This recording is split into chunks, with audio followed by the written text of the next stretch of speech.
Testing, testing. 1, 2, 3, 1, 2, 3. Hello. It will take a few seconds to go through.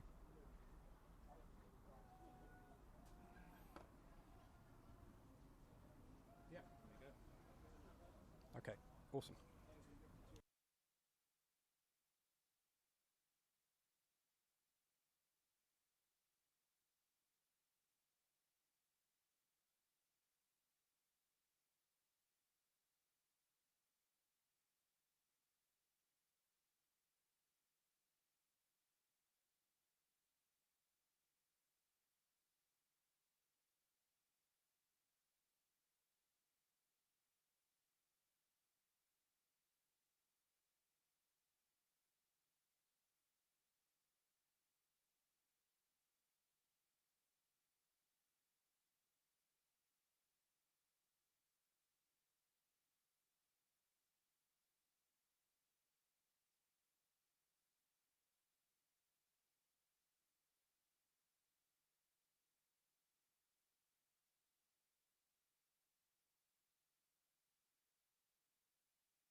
So a very good morning to you all from High Wycombe Cricket Club. A glorious sunny morning here at High Wycombe Cricket Club for the Home Counties Premier League final, the John Goodman Cup final, the inaugural John Goodman Cup in memory of Home Counties Premier League legend, committee man and very well-known cricketing person John Goodman, who sadly passed away last year. This is the culmination of the COVID-19 year, the unusual year where we had half a season, but Oxford Downs and High Wycombe battled through the pooled groups to reach today's final. It's all set fair for a glorious game of cricket. Oxford Downs won the toss. They've elected to bat first on a pitch that looks like it's got a tinge of green, possibly a used wicket, but it's going to be a really interesting afternoon. Downs probably going into this game as underdogs, but make no mistake, they will fancy their chances, particularly after some of the results they've had in recent weeks, of course, beating Henley and Wokingham on the way to the final. Joining me today is Matt Bowden and, of course, the legend that is the Bear, Mr. Smith, who's sitting looking very summery today with his lovely pink polo shirt and taking a bit of a suntan in a glorious position. Simon, it's a cracking day and we're looking forward to what's going to be a good game. Fantastic, Kieran. What can I say? What an honour it is to be sitting on the balcony looking out at the sun with you. A true professional in all ways. Will Watts will be facing the first ball because Freddie Smith never likes to face the first ball, and it is a spectacularly beautiful day.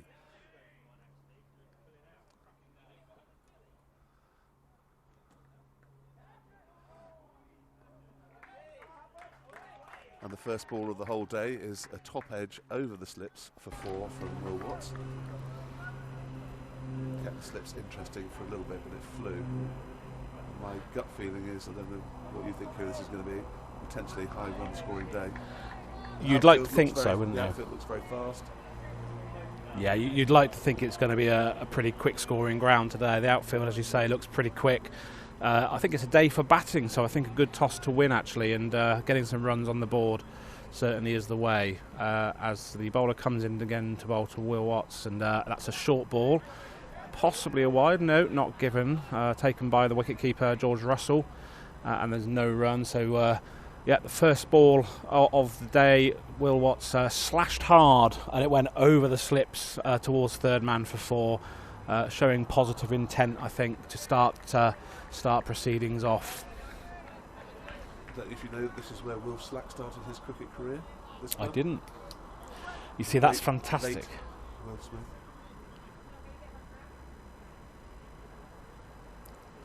So Castleton comes in again to bowl to Watts. Another short ball. Watts goes on to the back foot, plays and misses. There's definitely a decent carry. It may have a tinge of green to it, but there's definitely a decent carry on this pitch. Keeper's taking everything on the up so far.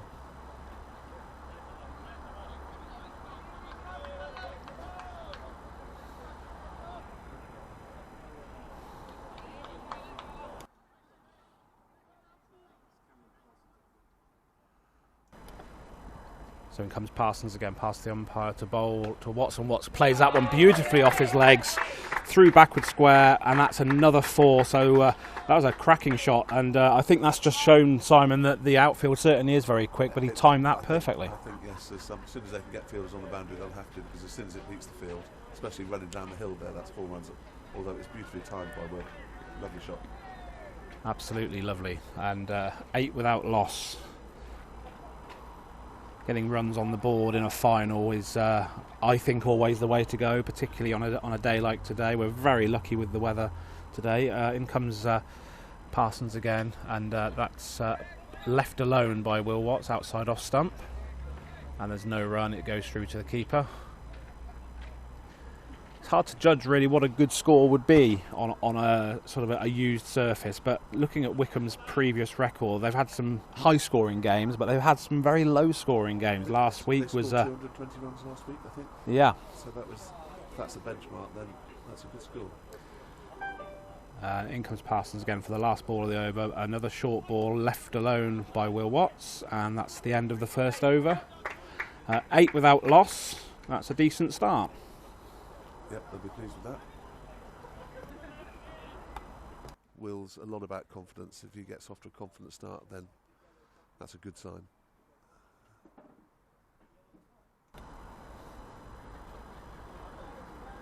Just like to say thank you and welcome to everybody that's watching us live. We'll be here all day. We're here all day tomorrow as well for finals day in Oxfordshire, the Bernard Tollett final in the afternoon between Oxford Downs and Banbury, and we'll also cover the Wilf Bennett Trophy in the morning, which is between Whitney Mills and Tame Town. So by the end of the weekend I think my voice will be gone, but the weather's set fair.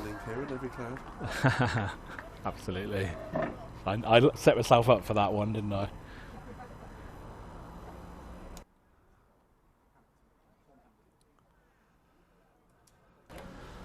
So the bowler at the far end is Tom Hampton, 11 wickets in the Home Counties Premier League this year. Currently on Gloucestershire's books, he's had 4 first-class matches. He's a right-handed batter, but he's a right-handed, right-arm medium-pace, fast-medium bowler, nippy medium, I'd say. 11 wickets this season in this shortened season. Has played for Buckinghamshire and has played for Middlesex as well. So the field, he's clearly going to be bowling outside the off stump. Lots of experience. Straight onto the leg side, down the hill is in trouble. So I'm not expecting to see an awful lot on the stump. In comes Hampton, bowls to Smith, Freddie Smith, and he leaves that one alone outside off stump. And through to the keeper, George Russell. There's no run there. It feels like the middle of July, Simon. It's incredible. It's quite sensational. I'm a little bit concerned that I haven't zinced up yet, but I understand that Matt has some heavy-duty cream, which is great. But yeah, that's lovely. Making the most of it. I think autumn is on the way, I gather. Wednesday, Thursday next week we'll be shivering. In comes Hampton, right arm over the wicket. And that's a play and a miss. That's a good delivery. Possibly just seemed slightly away there. This was 30, in fact it's 40. I might as well put a duffel coat on them. Just working out the factor, the cream factor. Start turning into a lobster colour. This could potentially be the last weekend like this for the year. So you'll be the colour of your polo shirt by the end of the day, Simon.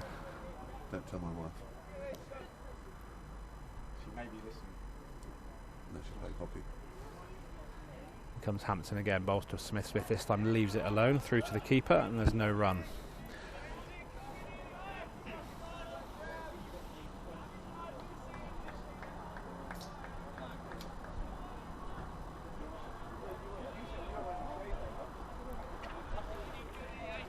Also being covering this game later on today on BBC Radio Oxford, so tune in if you're not sitting in front of your laptop and you want to listen to some coverage on BBC Radio Oxford. We'll be covering it there later as well. That's a forward defensive played into the offside by Smith, picked up. If you can't see all the field on the stream, it's an 7-3 field. So that is, he's obviously very confident of his line.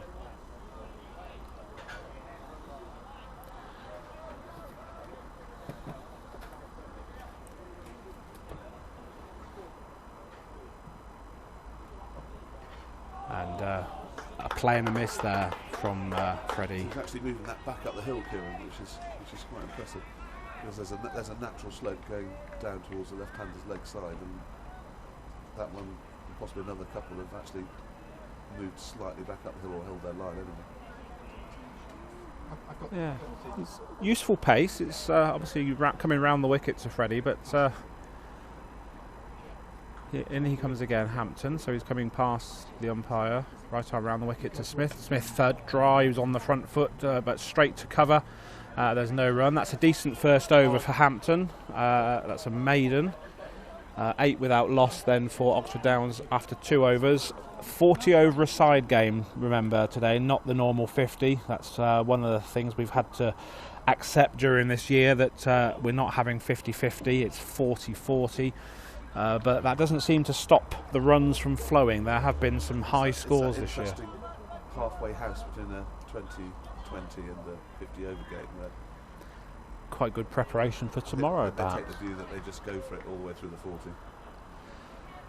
Third over coming in is Parsons, and that's played just behind point by Will Watts, picked up at sort of deep backward point, and there's a single to Watts. That brings Freddie Smith on strike for the first time against Parsons. 9 without loss. Just looking for pigeons and buses and seeing if I can do a bit of a blowers, but there haven't been any. We've had a couple of ambulances flying past, but no pigeons yet.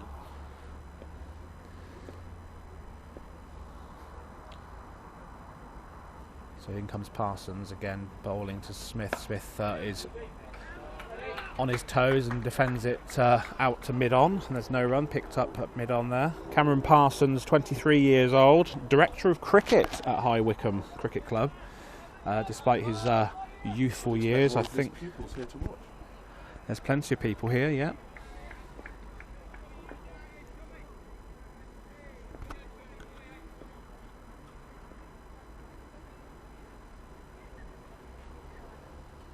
Parsons again comes up to Freddie Smith. That's a short ball, and it's a wide short ball outside off stump. The umpire has signalled a wide. There's plenty of bounce in this pitch, which is good. There's a lot of the pitches we played on in this very truncated season have been spinners' paradises and very slow and low without much bounce. But this actually looks like a decent cricket wicket where there's something in it for the bowlers and hopefully something in it for the batters as well.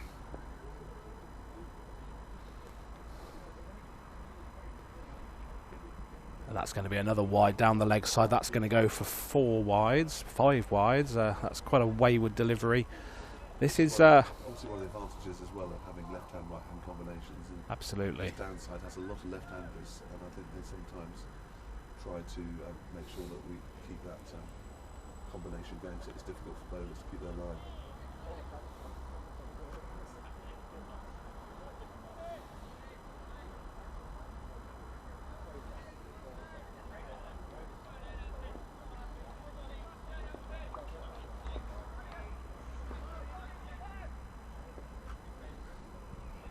The bowler comes in again past the umpire, bowling to Smith. Another short ball edge this time, but played with fairly soft hands. He edged it downwards towards the slip field. There's no chance there. Played that with soft hands, and there's no run. 15 on the board though, only in the 3rd over, so it's definitely a positive start. I don't want to tempt too much fate, but yeah, you're going to be fairly satisfied with the start, I think, so far.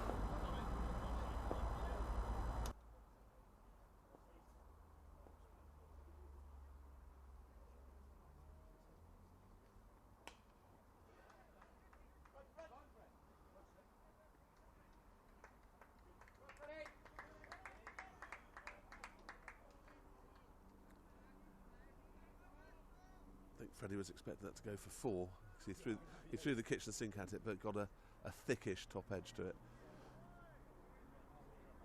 Thankfully he's quick enough to realise that it wasn't going to go for 4 and come back for the second.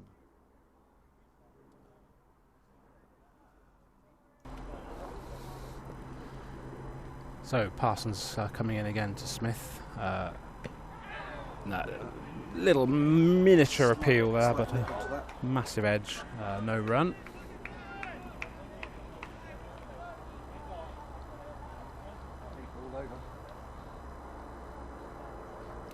Great to see lots of people watching us live. Thank you very much. If you want to add a comment into the YouTube stream, and we'll say hello to you. We'll be here all day, and hopefully we'll be bringing you some good news on behalf of Oxford Downs as Parsons comes in again past the umpire to bowl to Smith. That's a short ball. Smith picked that one up very mid-wicket, and that was really well timed. That was, he didn't try and hit it too hard, and he just let the pace of the ball come onto it. I think, speaking to some of the frustrations that the batters have had, it's have a pitch coming on where they can actually rely on their timing is absolutely crucial.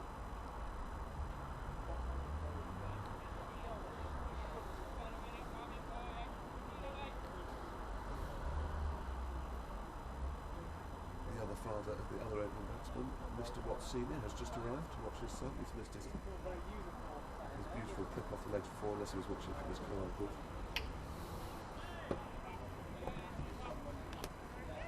I have to say, also, Kieran, what an impressive, touching crowd it is for Oxford Downs today.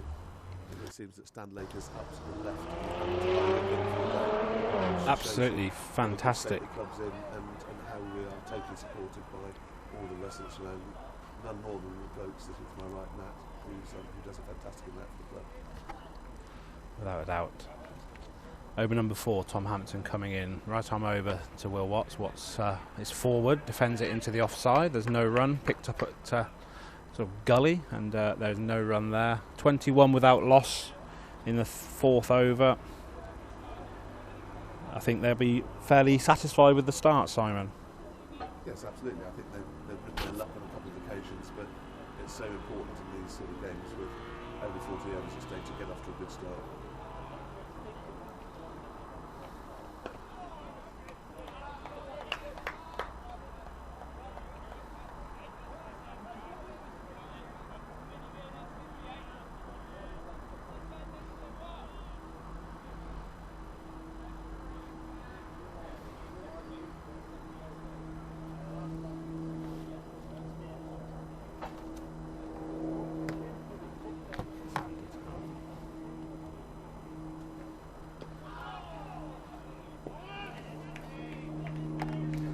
I think it's fair to say, it's not belittling Downs in any way, but High Wycombe are a renowned home counties Premier League club. They've won the competition several times.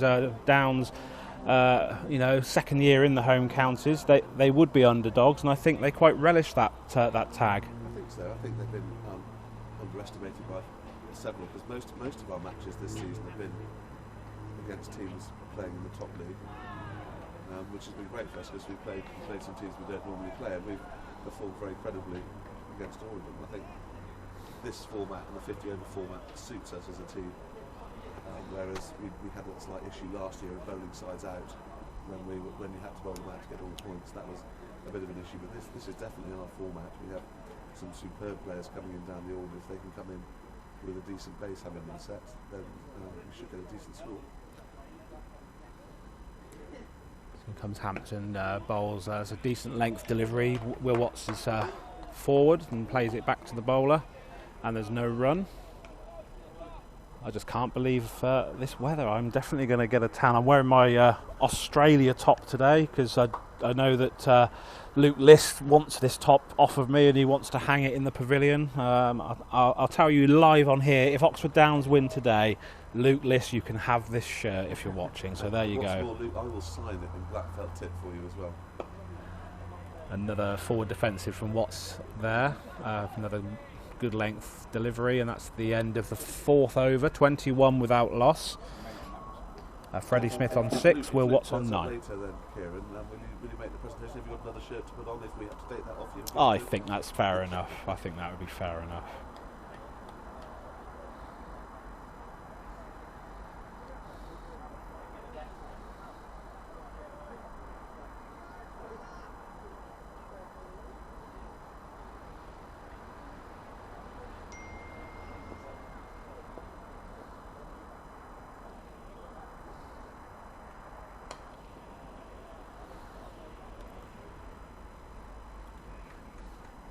So I'm not sure that this bowler's going to be straying on the leg side very much more after having seen the result. The only one who's bowled on the leg side being dispatched over square leg for a near 6, but only 4. I think this is all about line bowling here. Absolutely. It's a big slope and it's a fast outfield. It's a very nice ground as well, I have to say.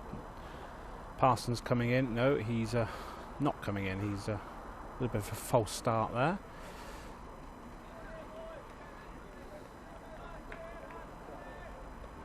22 without loss into the 5th over, and Parsons turns and tries again, and he comes in past the umpire bowling to Watts. Watts is forward. That's a definite play and a miss there. He came forward, and it looks like that might have just seamed away slightly on this pitch with a tinge of green. Enough didn't bounce that much, but it no, that one kept a little bit low. But that was definitely a bit of a nibble there by Will. I think looked like it might have just seemed off, gone away off the seam slightly. Necessary hurry here. I mean, Will likes to get Ball on board, doesn't he? He likes to get the scoreboard ticking over. But with the start they've made, they can afford to just be a bit patient. They can. They don't need to take any undue risks at this particular stage. And again, played and missed. I think Will was trying to suggest to the umpire that might have been a wide. Isn't like it might have been pretty wide, but not given. You're a bit quiet, so I've turned you up a bit on the software, so hopefully it's a bit louder. Parsons coming in again to Watts. It's a full ball down the leg will be a side. wide. That's a wide. I've just been informed by Matt that I'm a little bit quiet. It's the first time anyone's ever said that to You me. were a bit quiet. You're not now. You're coming through loud and clear now, Okay. Simon. I'm not getting Kieran in my headphones, but that doesn't matter, I don't suppose, does it? You don't need to hear me. No. No, that's all good. Means I can filter out the important stuff and not the... Just the other filter stuff. out the white noise that comes out of my mouth. That's the thing. So that's what most people like to do. Yeah.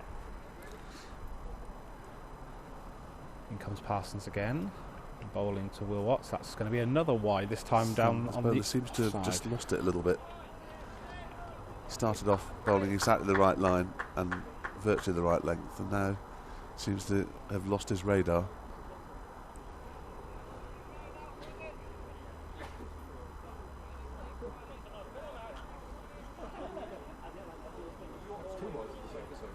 Yep.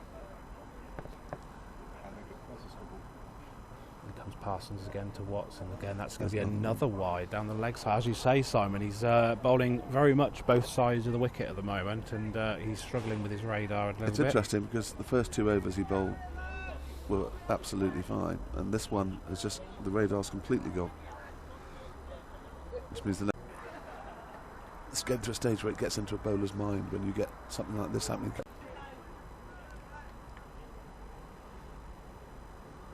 Angle. It's going to be quite a long for batsmen. I did play a game at Whitney Mills this year, and I faced the first 5 balls with 3 wides down the leg side, 2 wides off the pitch on the offside. The 6th ball was dead straight and cleaned me up. So Yeah, that was a gust of wind. The parasols beneath us, just being grabbed hold of in case they go flying off onto the field. Quite a pleasant, and he leaves that one alone, and that finally brings an end to that very long over. 28 without loss after 5 overs. That's a decent start, I would say.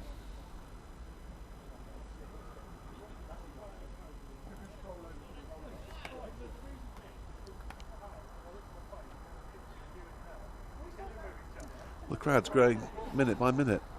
I think we're going to end up with a fairly decent crowd. It's a lovely day, the bar is open, waitress service being provided, and a decent cricket match in progress. Doesn't get much better than that. It certainly doesn't. Making the most of it. Long winter ahead, as you said to me before we went on our hockey season around the corner. Rugby maybe round the corner, but we're not sure with COVID, because that's quite difficult to social distance on a rugby field. But let's see what happens now. So this is Hampton coming back in for his 3rd over. That's going to be a wide down the leg side. A little Yes, I have to say appeal that there. This finals weekend, Kieran, is potentially the last weekend of normal non-professional sport we might see for a while. I think you Sad might be to say. right. Yeah, I think you might be right. I saw a story in the in one of the local sports papers yesterday about a German football team that were playing. I think it was in the 11th tier, and a player tested positive on the opposition. So the German team decided to socially distance on the pitch and ended up losing 37-0 because they didn't want to get anywhere near any of the opposition. So Yes. we don't want to see that. In comes Hampton, and that's played into the offside by Will Watts, and there's no run. Mind you, I have seen Arsenal teams defend over the last few seasons as though they didn't want to get very close to their attackers as well. Not the case this season. We're going to Top take the of world the by storm league. this season, by the way. Top of the league. Alphabetically, you're top of the league. That's what Darryl said to me yesterday, and he's taking it. He's claiming that all day long. Beautiful morning here at High Wycombe, and we're going to have a good game of cricket here, I think. Hampton comes in, bowls to Watts. That's a good delivery. Watts is forward, does get bat on it, just drops it down to sort of second slip. Or was that first slip? Second slip, and there's no run. But irrespective of how we've got to 29 for naught off 5.2 overs, this is a start that we would dream of. Absolutely.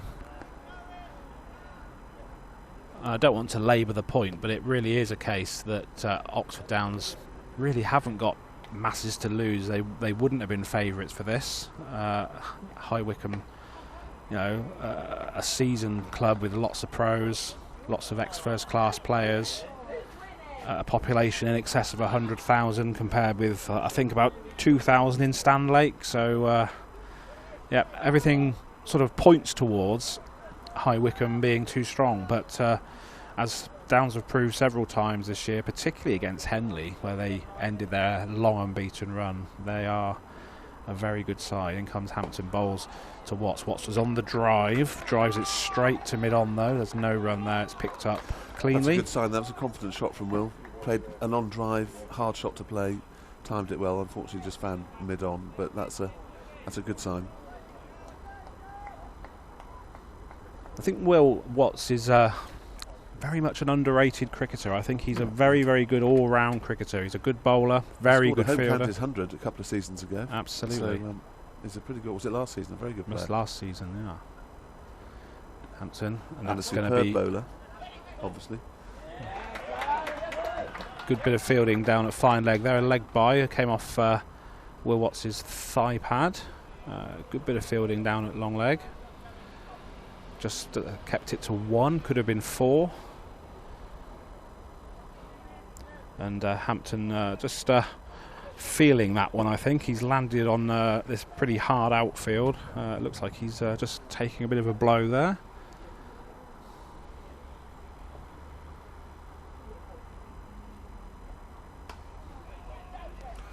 Again, nicely timed. Good piece of fielding at just backward cover.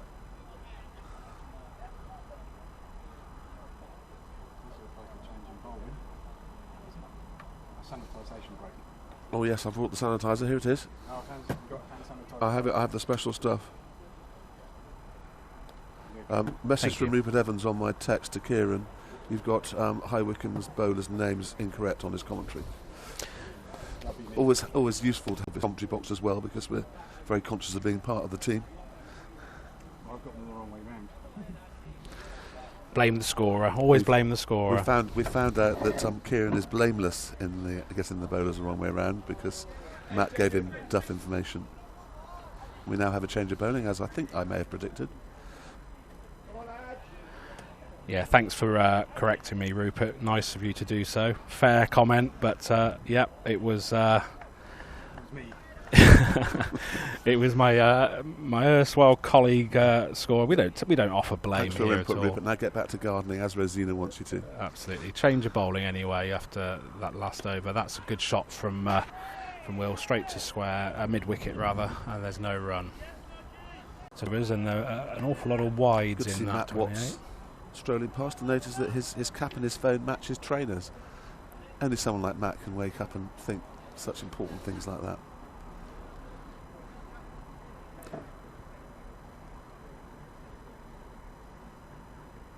That's going to be another wide. Change of bowler, but not change of outcome. I'm guessing that this is a perennial problem here, Kieran, with the slope as it is. Bowlers keeping their line disciplined to not go down that slope and give wides away in one-day cricket. In defence of Matt Bowden about getting the names wrong, the names are on the back of the shirt, so perhaps I can sort of take some blame that I wasn't quite looking clearly. It's quite tough to see them. They're not impressed with the font size on the backs of their shirts, but I think if I was younger and my eyesight was better, I could probably see it.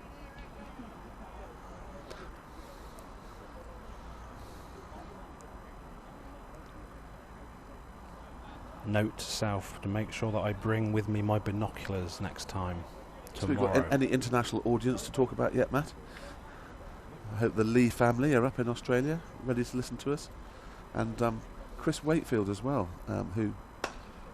Good shot. That's a great shot from Will Watts there. I will.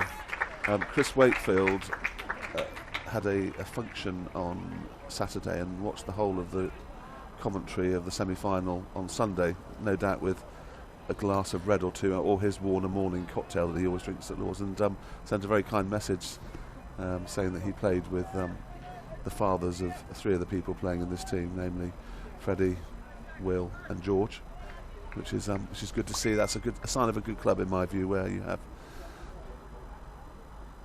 generations following through.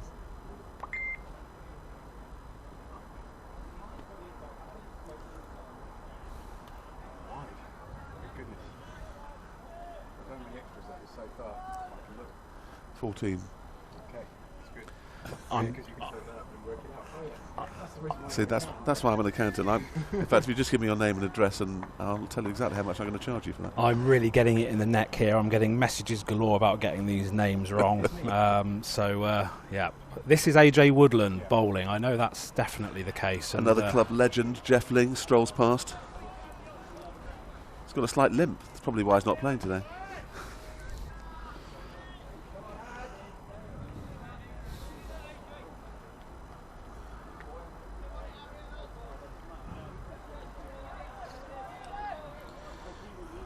Rupert, if you're still listening, you know my eyes. Also does is it takes the pressure off of Freddie, not feeling the need. We're very, very close to having a spinner in the attack before long. I would not be surprised. I would not be at all surprised if that's the case.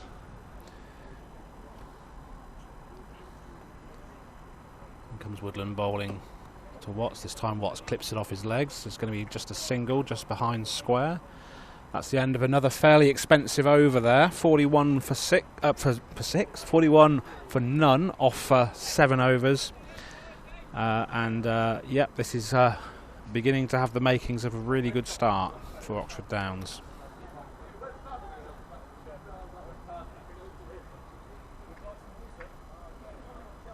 This summer, there's a butterfly that's just flown past us, Kieran. Our 15 listeners haven't sent us a chocolate cake that we can talk about. No, that's disappointing. There's always tomorrow. Having said that, cake is another avenue of pleasure that's been cut off from my diet while I'm on my strict low-carb diet.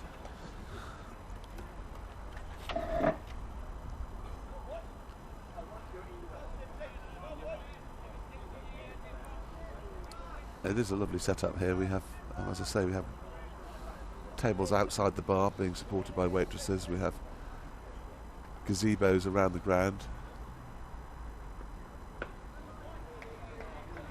And as I say, the crowd's getting bigger minute by minute. I always like the cricket season to continue as long as it possibly can, and as it's been such a short season, I'm very glad to be here, and I'll be very glad to get maybe a degree or two warmer tomorrow with a slightly less breeze, so it will be a proper summer's day. Whitney Mills in this final for the very first time. I know that Mike down the hill quite quickly as well. It's a big chase. It's gone for 4. Really, all you have to do is beat the field and time it for 4 runs down there. Will is showing that he's extremely strong. Square on the offside, which asks the question, where? And I do hate commentators' curses. As I speak, the captain heard me. Why they haven't got one of them. A big gap between sort of cover and sort of point and extra cover, which Will could aim for. So this is Parsons coming in again, bowling to Watts. Watts is forward, defends into the offside to that cover fielder. There's no run. Watts is on 23. Freddie Smith on 7. 45 without loss at the moment. Until that 4, Parsons had really economical figures compared with the other end. He'd only gone for 1 run in his 3 overs, so he's bowled a good line and length. He's coming backward point, and there's no run off 8 overs. Yes. So that's the end of the This is first a start power they would play. have dreamed of. End of the first power play, so there's an extra fielder out now, which I think Wycombe will be quite pleased with, the way that Oxford Downs have begun this innings. It'll be AJ Woodland bowling again. AJ Woodland went to St Edward's School. He did indeed. See, apart from everyone else other than me, we can produce some good cricketers at St Edward's. And we saw him a few weeks ago in that fateful Mars Cricketers game when he hit 4 consecutive 6s, didn't he? Well, and he actually got Freddie out in the full county game earlier this season. So in he comes bowling to Smith, and Freddie Smith leaves nicked that one one. to the keeper off AJ in the first over of the day. So Freddie will be very keen not to get out. A very languid style, I have to say. Your son, very relaxed style. He doesn't get flustered too often. He's very calm at the crease. Yep, Very rarely see him He just needs rushed. to concentrate and bat. Absolutely. As they all do. In comes Woodland then, bowling to Freddie Smith, and Smith is forward, plays one into the offside. Nice little shot, a bit of a misfield. And now they have got a sweeper in, which is very sensible with that very fast outfield down there. Yeah, the extra fielder out, obviously, in this power play makes a bit of a difference. And not surprisingly, they've got one out on Will's shot. So Will, being the classic batsman he is, will just hit it a little bit straighter now, find the boundary.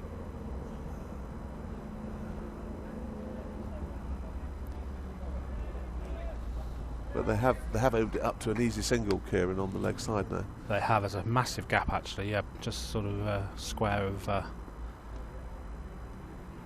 umpire. That was relatively wide looking, but umpire says no, that's no wide. No run. If you've just joined us, just a reminder that you're watching High Wycombe versus Oxford Downs in the John Goodman Home Counties Premier League Cup final today. We will also be live tomorrow all day for the Wilf Bennett Trophy final and the Bernard Tollett final, with Whitney Mills, Tame, Oxford Downs and Banbury involved in those games. Woodland comes in to bowl to Watts, and Watts drives beautifully through the offside. The sweeper is there now, though, so it will just be a single. That was his fourth shot, wasn't it, in the last few overs, but they've now got the sweeper out there. But again, a lovely shot for a single. Watts goes to 24.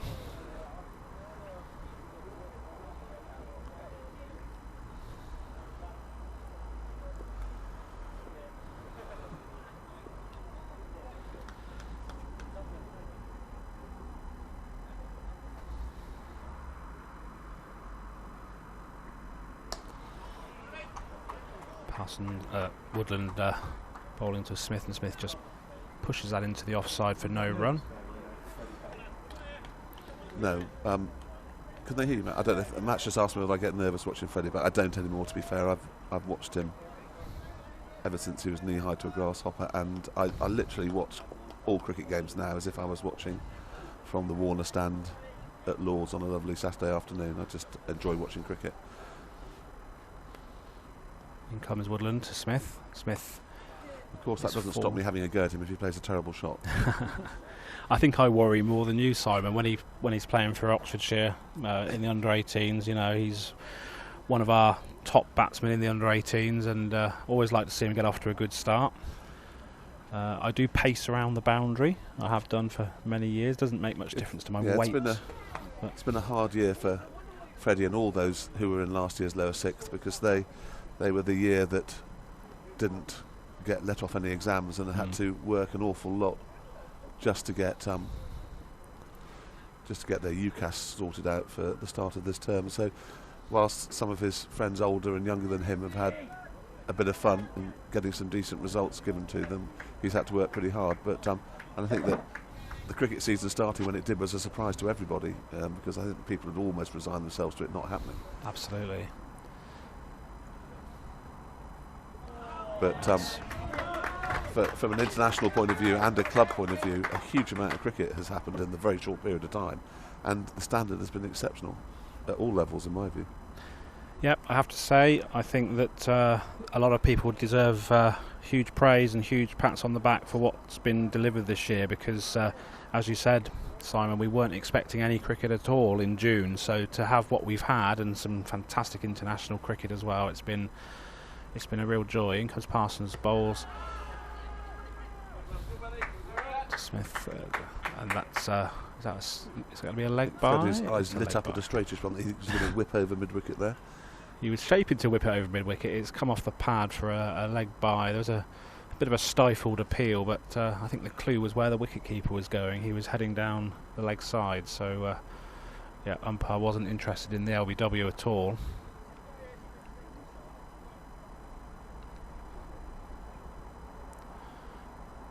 So in comes Parsons again, past the umpire, and he's bowling to Watts. Watts is forward and plays it straight back up to the bowler. There's no run.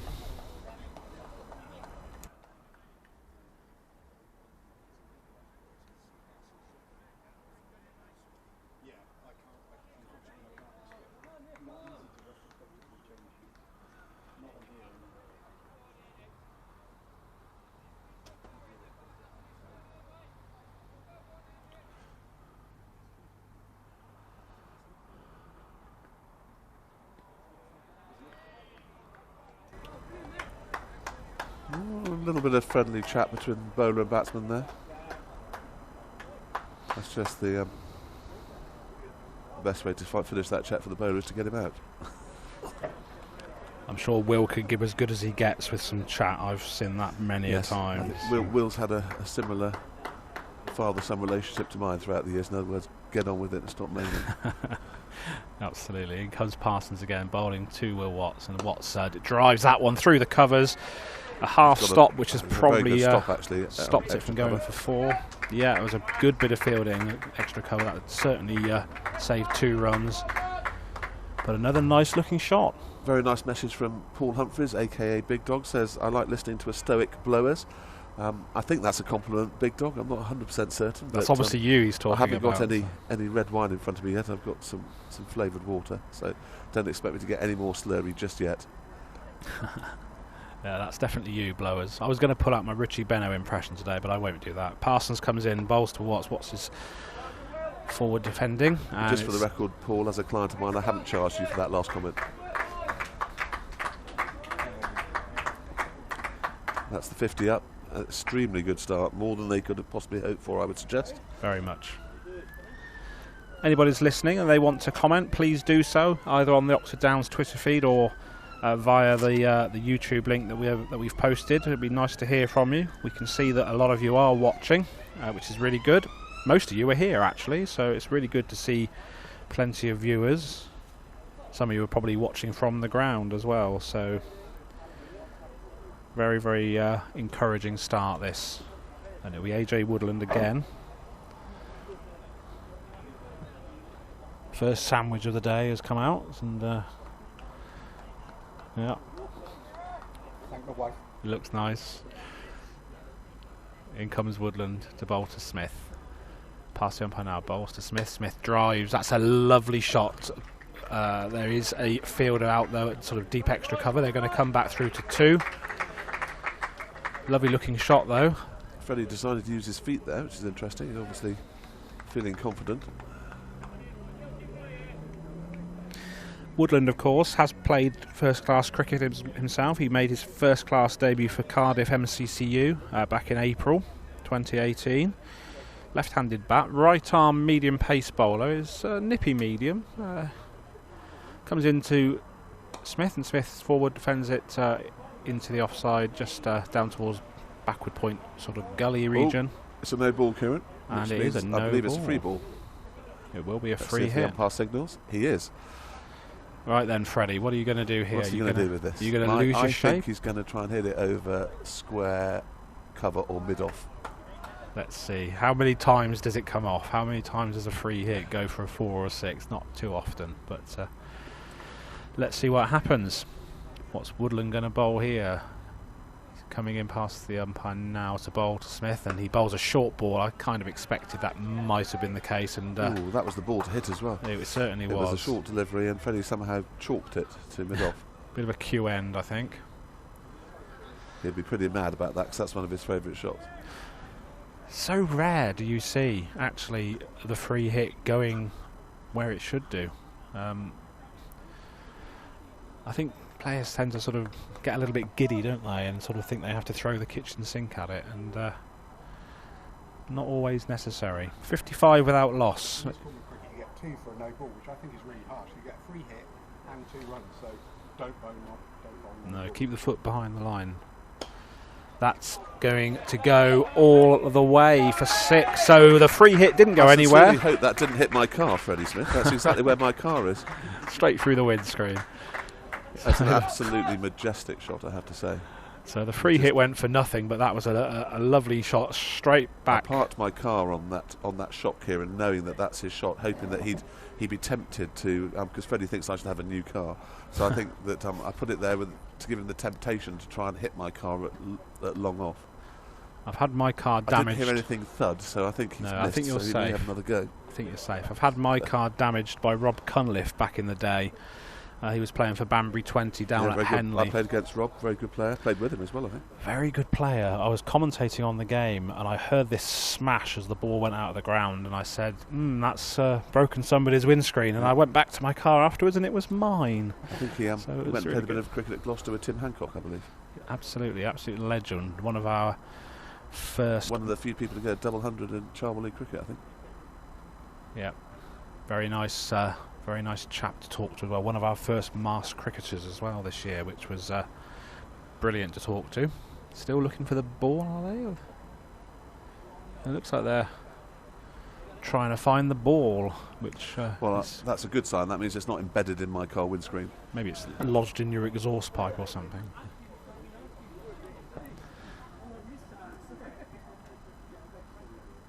That was a really good shot though from Freddie. He's sort of unleashed the shackles there a bit. This is turning into a really, really good start for Downs. I don't want to tempt too much fate, but 61 without loss in the 11th over, you would have certainly have taken that. They've had the captain taking the water out to them, telling them exactly what he thinks. The captain's now chucked the water all over the pitch. so let's hope the advice he gave was more effective than his water donation. Typical Tom Costley, that.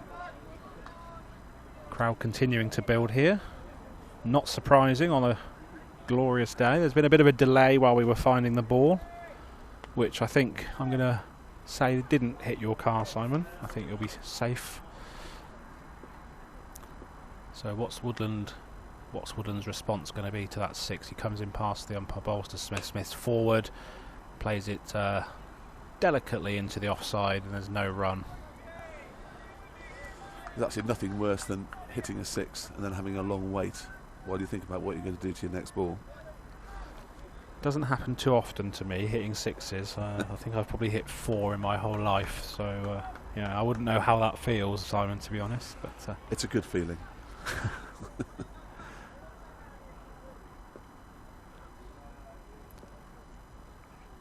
Woodland again coming in to Smith. Smith has got something on that. I think it's leg buys. They're going to come through. One thing you get with these two is they are extremely quick between the wickets together.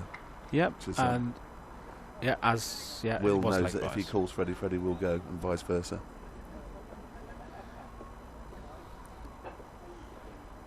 I was talking about Freddie being sort of quite a languid, relaxed batsman, which he certainly is, but you're quite right. When it's coming to running between the wickets, he's very, very quick, isn't he?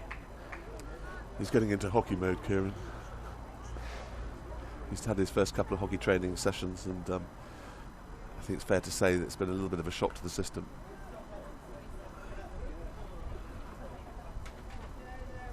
As the wind picks up again, just grab hold of those parasols again, just make sure they don't go flying. No red kites around here yet, so I think we'll see some at some point in the Chilterns.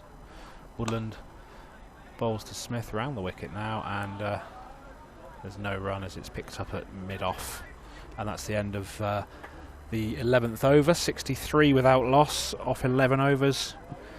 Yeah, this is shaping up to be a really good sort of early stages of this innings, and Will Watts particularly looking in really good form at the moment. He's played some glorious shots. Freddie took his time, but that 6, I said, unleashed in the shackles, I think, and will give him a lot of confidence. They mustn't get too excited, Kieran. That's the key thing here. Is they've done the really hard bit. Now they've got to.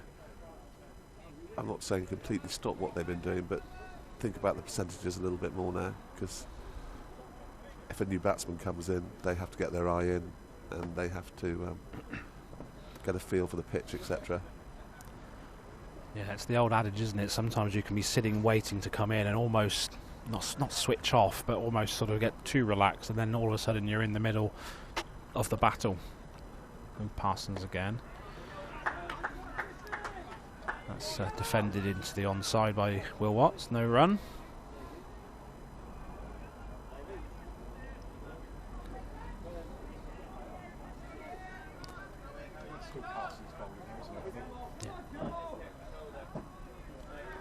Really sizable crowd building now, I would say. A couple of hundred people in the ground, which is great to see, as Parsons Comes in past the bowler, bowls to Watts. There's a big appeal for LBW. Nothing doing from the umpire though. That's going to be a leg by. I think it may well have hit him outside the line. As the day goes on, Kieran, you can expect the very relatively small number of Oxford Downs supporters here sitting in it, and currently on the deep extra cover boundary to Freddie, to be slightly outnumbered by a very partisan local audience, and it'd be nice to think that we can keep them quiet by playing well. Question is, will they be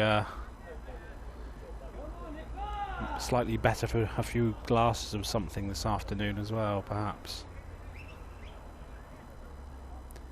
Big appeal that was for LBW, but it clearly hit him outside the line of the off stump. Got a good stride in, and it was a leg by, so it brings Smith on strike.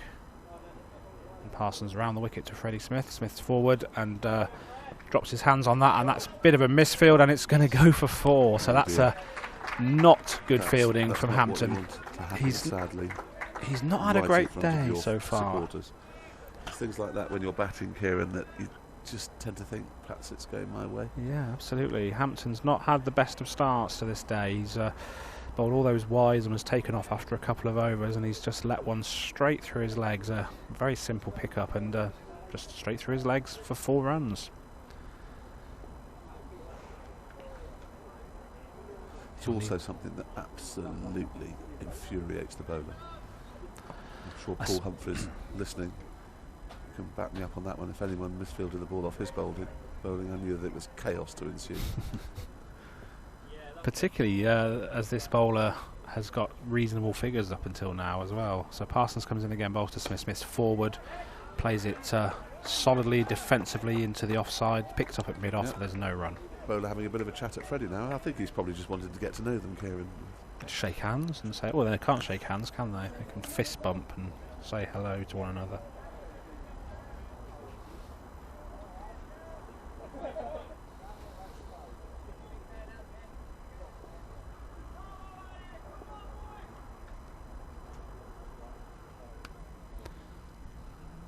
Parsons again and comes into Smith. Smith's forward, plays it to mid-on this time for no run.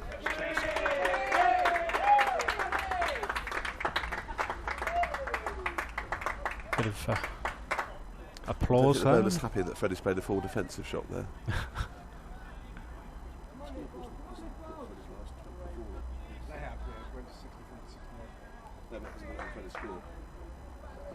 Yeah, Fred should be on 21. Maybe they had that down as leg buys. That's a It's nice a lovely piece shot. of fielding. Oh, bowler's still having a bit of a chat. Interesting.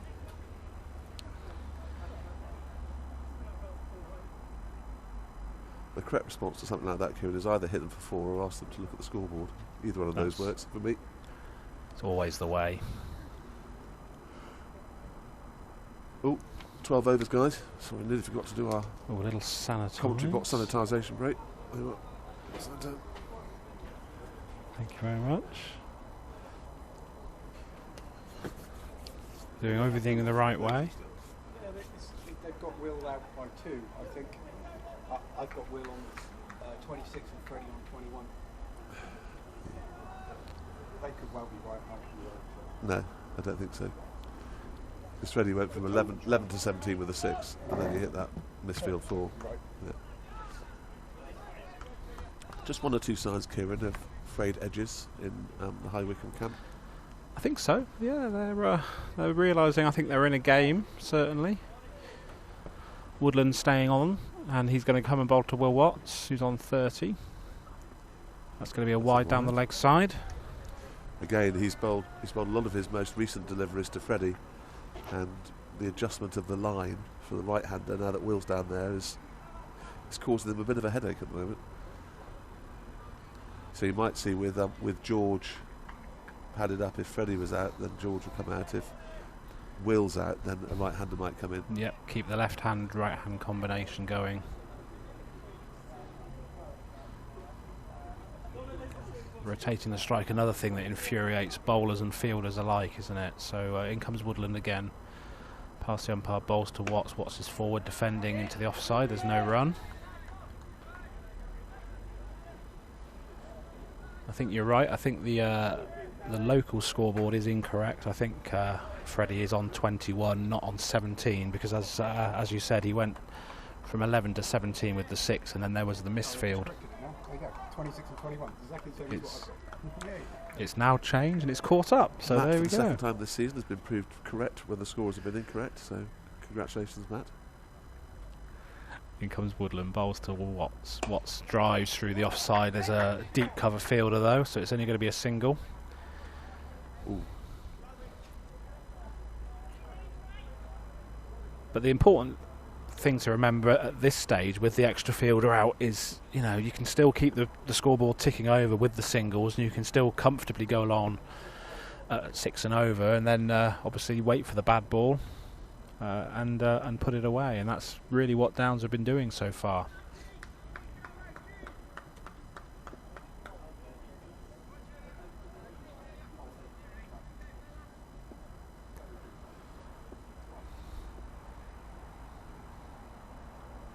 Woodland again to Smith. Smith's forward defending to mid-on. No run. Well, that's a bad sign. Freddie's looking at his bat. I'll get my checkbook ready. Buy me one if you want, Simon. Mine's no bat ever works when I use it, but when I lend it to somebody else, it always does. I don't understand that. Bats are very different implements than they used to be. Built for performance, not duration.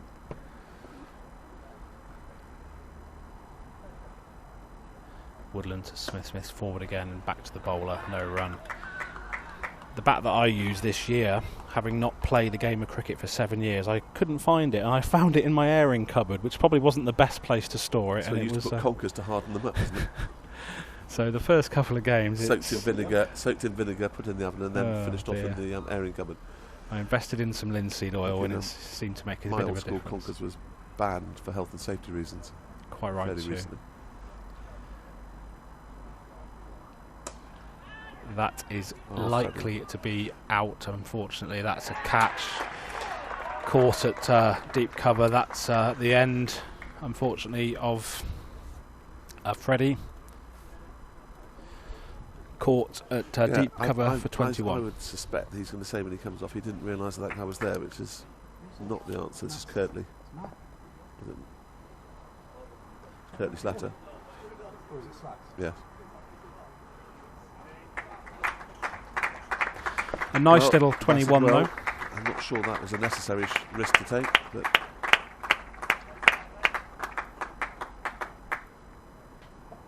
70-run opening stand though. I mean, you would have taken that at the start. Taken that at the start. I mean, you have to say though, a lot of those have come with extras. Absolutely. 22 extras, which is a lot. It's a lot in 12 overs, certainly.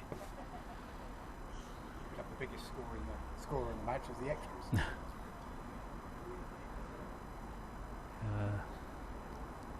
I think Batsman cross. I think the length wasn't quite there for that shot, Simon. I think. So having told you about the tactics of playing left hand, right hand, they've completely ignored me, and we have two right-handers batting there, which is shows you what I know about captaincy. Got the injured Tom Cosford wandering around the boundary. Injured himself appealing for a wicket, I understand, last week.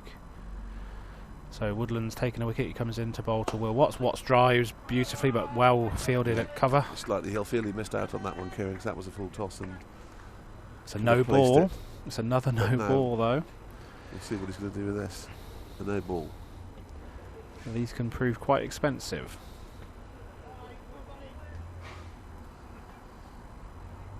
We don't have a third umpire calling the no balls, of course. So old school, they have to look at the line, which I think is quite good.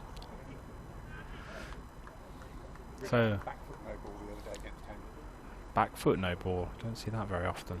So the free hit coming then, and Woodland bowling to Will Watts, and he bowled it very wide. The umpire didn't call a wide, so that's a dot ball to finish. 71 for 1 off 13 though. 2 for a no ball. 72 for 1. Yeah, 2 for a no ball, of course. Scoreboard just caught up.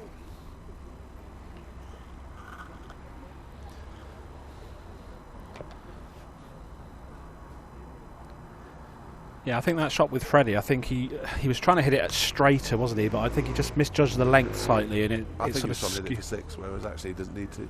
No. Just got to keep the momentum going there. Plenty of batting in the Oxford Downs lineup.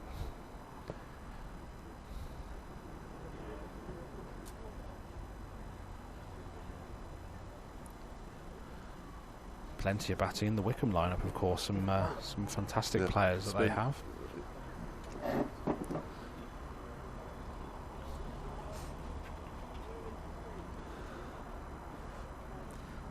Actually, Kirtley won't be very happy about this. He prefers the ball coming on.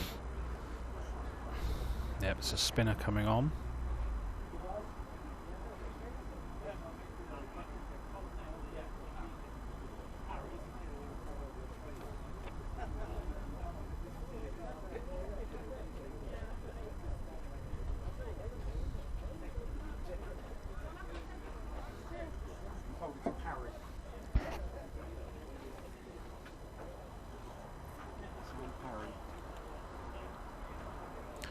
Sam Parry, yeah, 12 wickets this season.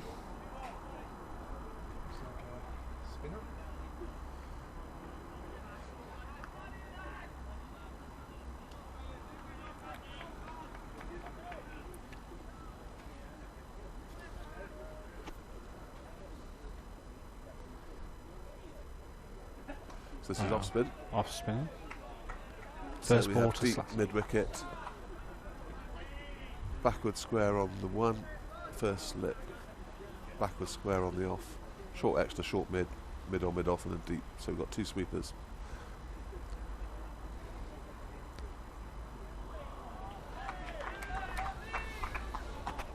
I suspect this is going to be a key point of this game, Kieran. Spin. Looking in the warm-up, it looked like the pitch was turning. Yeah, as I said, it looks like it's a used pitch. Never easy to start against spin when you're a top order batter, as Kirtley Slater is. That was a little bit short of a length, that one, but Kirtley played it back to mid off for no run. And comes Parry again. And that's a good looking shot though from Slater. He's driven that through cover. It's gone through the cover's hands actually, and it's gone through for a single. Definitely saved 2 runs, I would think. But Kirtley Slater's off the mark.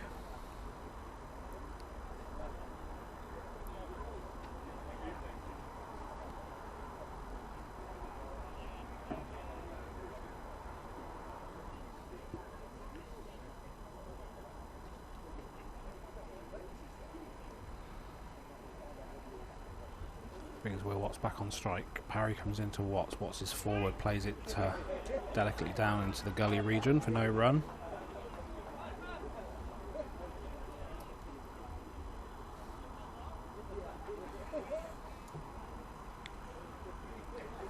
Oh my word, they're now serving food out of the bar. Extremely pleasant looking plate of food has just gone past us. Nothing that I'd be allowed, of course, my body being a temple. Absolutely, same here. Same here. Kieran and I are probably the fittest 2 commentators that you'll ever listen to. I'm getting there.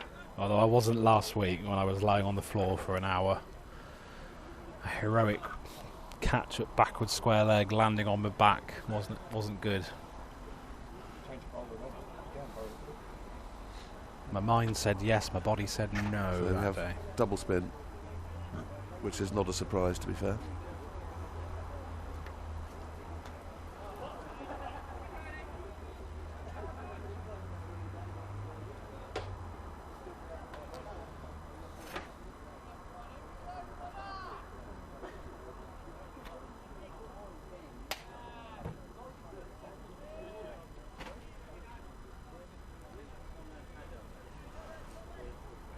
Let's see who the new bowler is.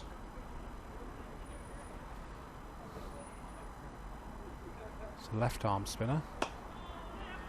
So we've got left arm orthodox.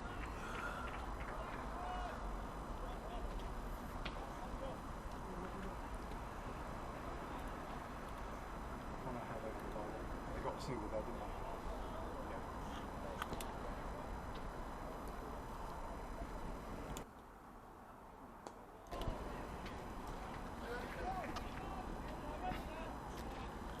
Connor Haddo is the new bowler. He's High Wycombe's leading wicket taker this season. Actually, he's taken 15 wickets in the home counties this year.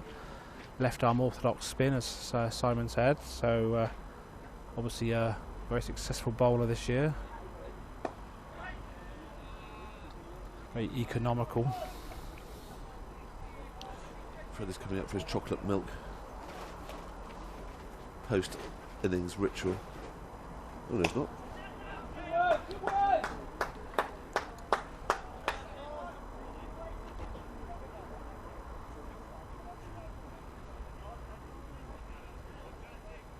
Yeah, it's very important now, Kieran, while Kirtley gets bedded in for Will to keep the score ticking over. I was just going to say it's quite important now that Will is in, that he stays there and is the rock around everybody else. I'm quite surprised they didn't bring a spinner on earlier.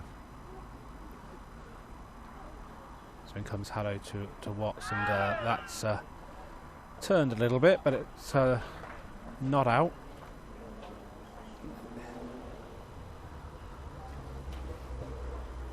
End of the over, a tidy over, the first one for Connor Haddo. 76 for 1. Senior pro Nick Rivet on his 15th banana of the day in anticipation of his long spell. What was it? Henley Standard described him as more neoprene on him than Robocop at the moment. Wobbly seamers, I think the Henley Standard described him as. So,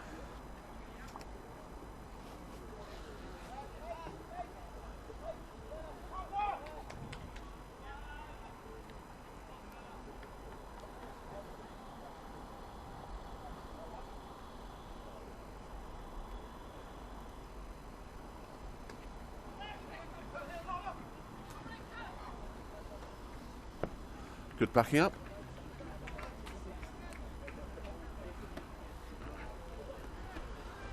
Also a good spot from Will. Notice that the fielder was right on the discs.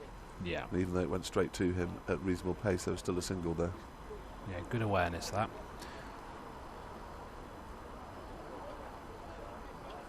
So Parry is the bowler coming in to Will Watts now over the wicket. Will played and missed at that one. A little bit of turn, not sharp turn, but certainly a little bit. We're in quite a good position actually to see this. We saw the seam movement early on as well.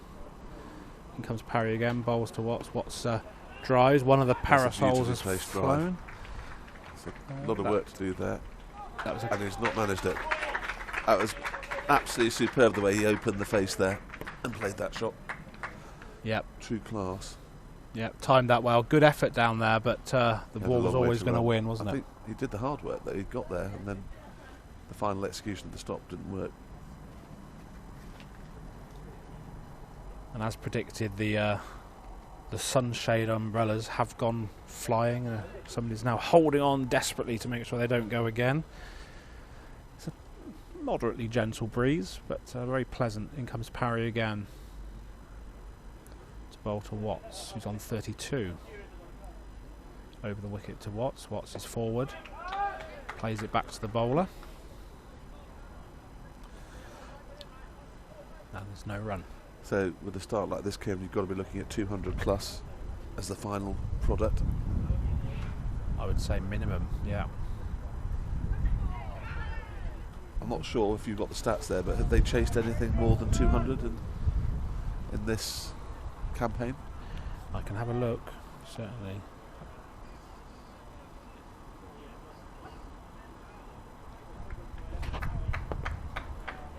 It's always a tough chase, psychologically as well. It's a nice looking shot from Watts.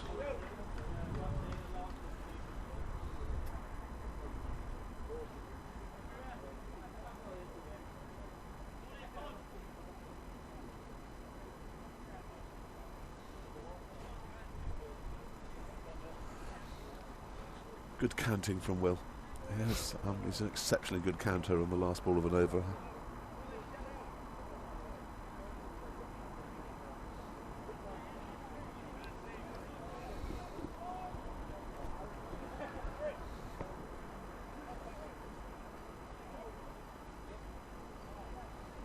No, they don't appear to have chased more than 200 this season So you would, So mind you, psychologically, that'd be a good total to start at. they do tend to bat first quite often, so that's another thing that may be working in Downs' favour, that Downs are putting runs on the board today instead. So all these little Sky things. has changed to becoming a little bit wispy in clouds.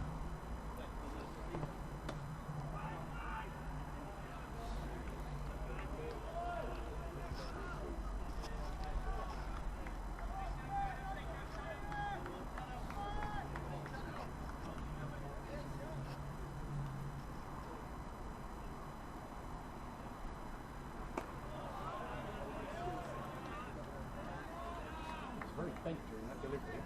Sorry? His arm was very bent during that last delivery.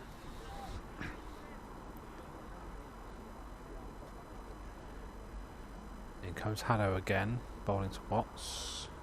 Watts is forward, it hits him on the One would have pad. thought it must have pitched outside leg stump if it's going to hit the stumps. He's bowling natural orthodoxies. It certainly wasn't an arm ball. No. Shaking head. Not happy. We do have the habit of getting our opposition quite hot under the collar when we're batting. Nice That's not looking going to shot please him there. either.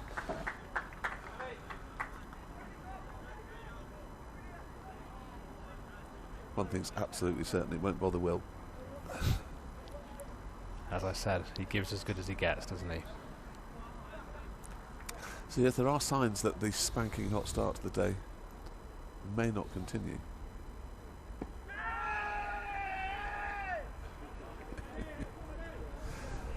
Very interesting appeal there. That was looked to me like that was going to miss leg stump. End of the over though, 83 for 1. Will Watts on 34, Curtly Slater on 4.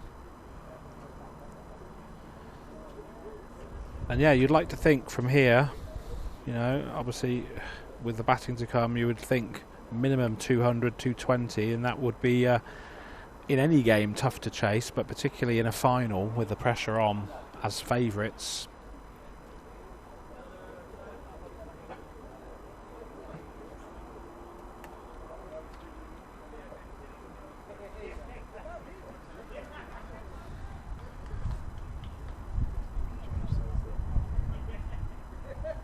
I don't want to make it awkward for you, though. I don't want to make it awkward.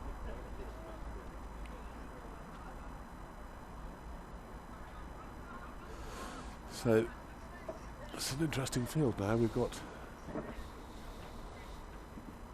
an off spinner with 3 people on the leg side that I can count. 1, 2. There's Parry bowls.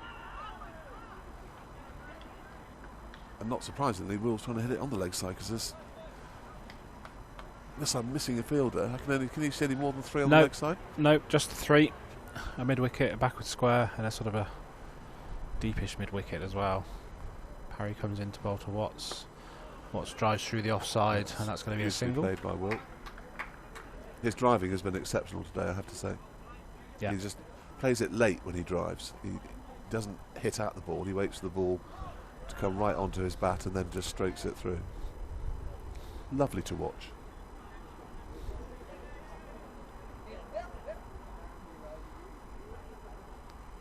So in comes Parry again to Slater now, and Slater, that was a bit of an airy-fairy shot there, really.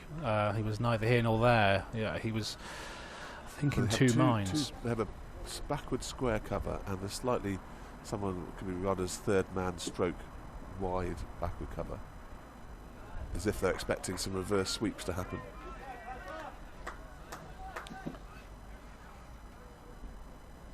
Given the benefit of the doubt that time, I think he went to play and then just pulled the bat inside the line when he realised the length wasn't quite there. In comes Parry again to Slater. Slater goes back and defends it back to the bowler. Curtly's just got to be patient here. There's no need to take any risks. Just keep playing. We're on 84 for 1 after 17.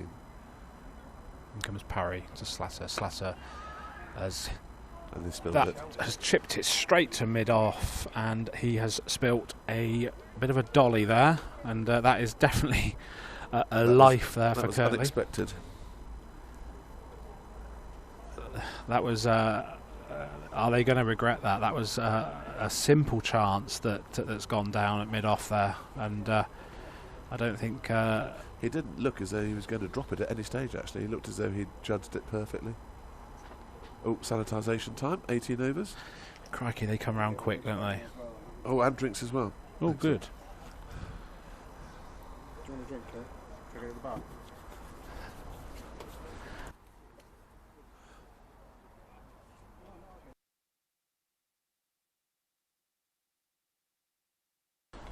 So, drinks then, 18 overs, 85 for 1. Kirtley Slatter's just had a massive reprieve. I think they'll be very happy, very satisfied with the position that they're in. Absolutely. 85 on the board. I think if they'd asked to get to the drinks break at 18 overs at 85 for 1, they'd have bitten our hands off.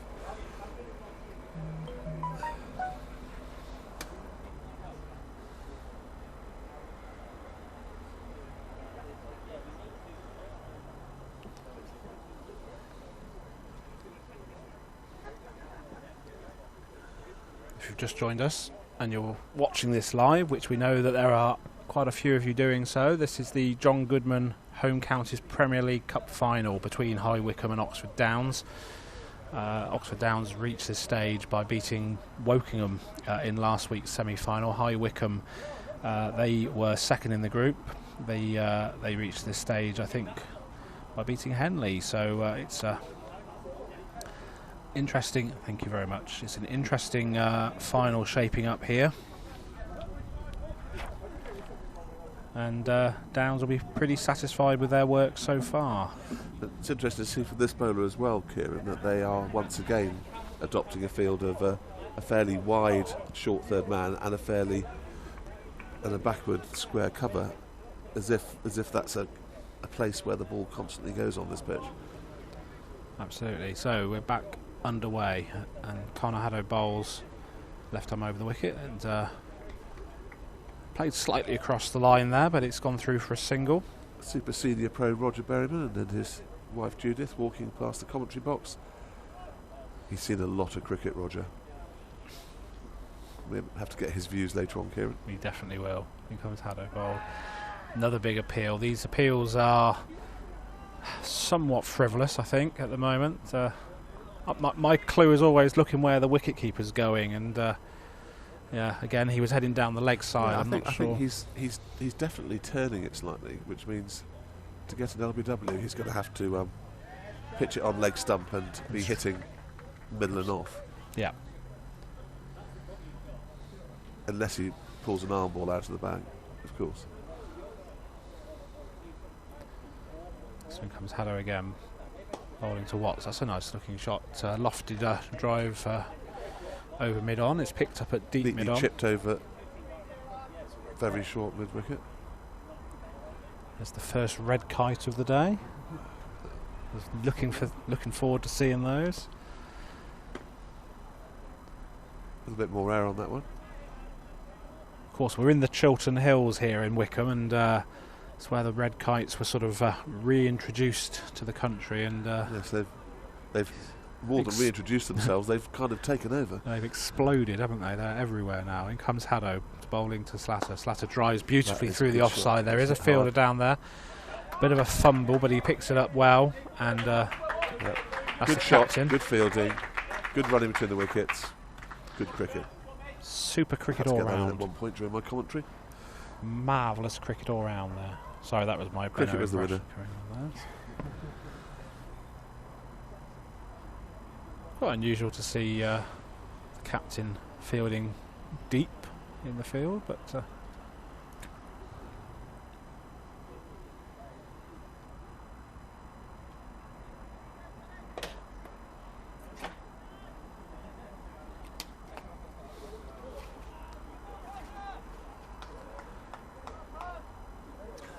I think a conventional sweep is very much on here, Kieran. yeah, absolutely. Watts instead opts to play into the offside for a single. He's batting very sensibly, Will Watts. I think what he's done here really well since Freddie was out is he's He's been very circumspect in his shot selection. He's not he's not trying to overhit the ball, and he's just allowing Kirtley to try and get himself in as Parry comes in to Slater. Slater goes onto the back foot and clips it through the leg side. Yeah, no, he has his single. Probably remember he played a slightly odd shot last weekend. I don't know if you're watching it, where he had a bit of a thrash outside the off stump, very unlike him. I think he's decided he's going to bat through, would be my guess, and the rest of the batsmen can bat around him. That would be the plan. That was nearly commentator's curse there, but big appeal for a caught behind from the bowler. Nobody else though. The keeper didn't. No appeal from the keeper, which is always a key one. They are would closest. suggest. I would suggest that there was no edge there. So in comes Parry again to Will Watts over the wicket. Watts goes back, and that's a good shot. And it's a very, very good piece of fielding. That's saved a couple of runs by the looks of things. Yes. Yeah, that was off and gone. I'd say that saved a boundary there, Simon, without a doubt. Backward point there, getting a really good hand to that. Good shot from Will. He's creeping ever closer towards a bit of a milestone. 91 for 1. As Parry comes in again to Watts, and Watts drives confidently into the offside. There's no run as it's picked up at sort of extra cover, and there's no run. Comes Parry again to Watts. Watts again drives, and again well fielded by extra cover. Watts was looking for a single. Kirtley sends him back. Right decision, I think. I think Kirtley had gone back to see if the fielder had fielded it cleanly. By the time he turned round, he decided there wasn't a run there. Yep, we don't need a run out at this stage. That was the right decision, I think. Especially as you say, as Kirtley was just checking that the fielder had fielded it cleanly, which he hadn't, but he did get a good hand to it.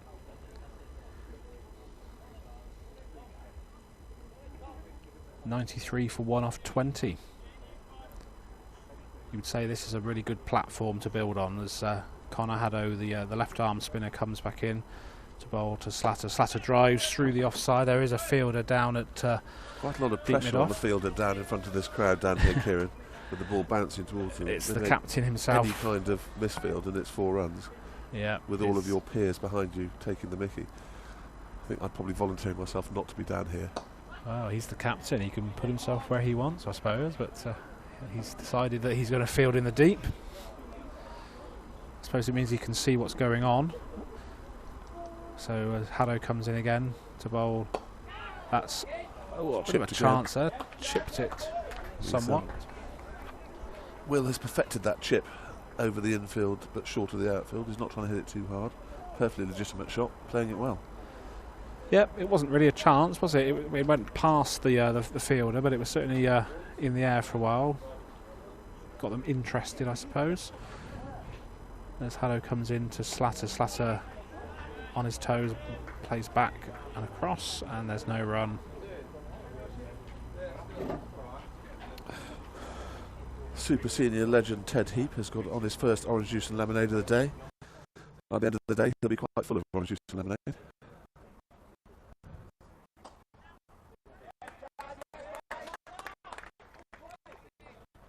Am I coming through?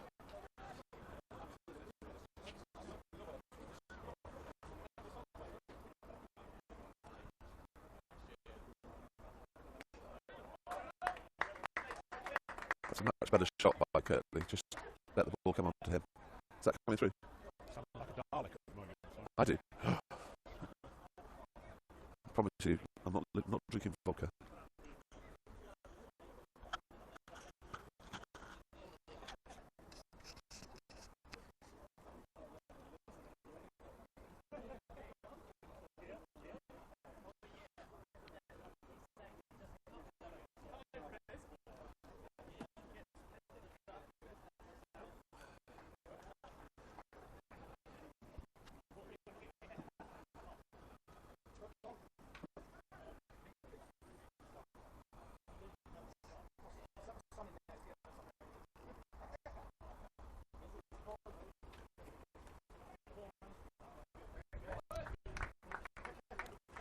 Good sensible play by Kirtley. Well, I still sounding like a Dalek, by the way. I don't want to put my listeners off.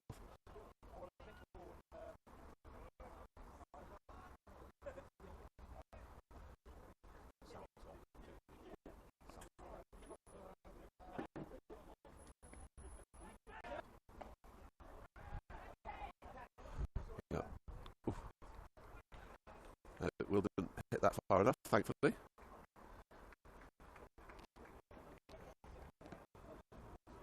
Whether he was trying to hit it far enough, I don't know.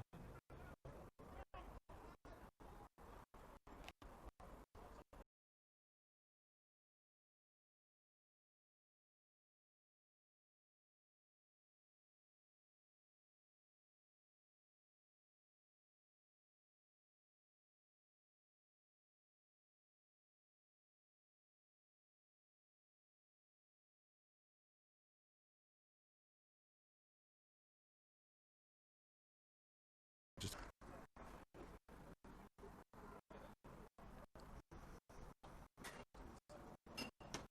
sorry.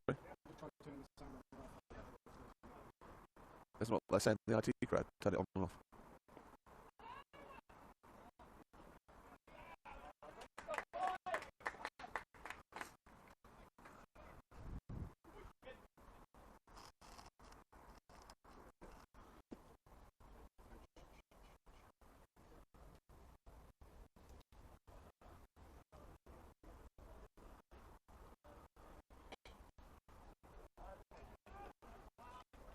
Curtly started to be a little bit more aggressive now.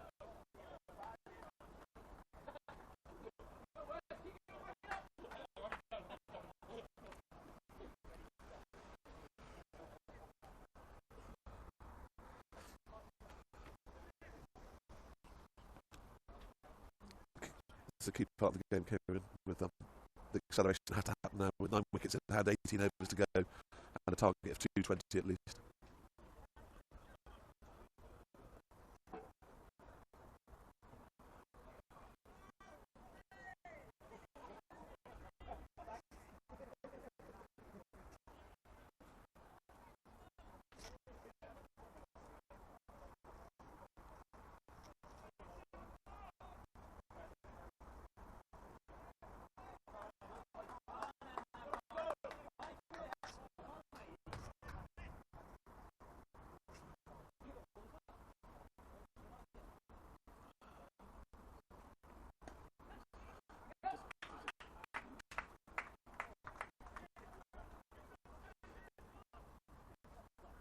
This is an interesting move as well, Kieran.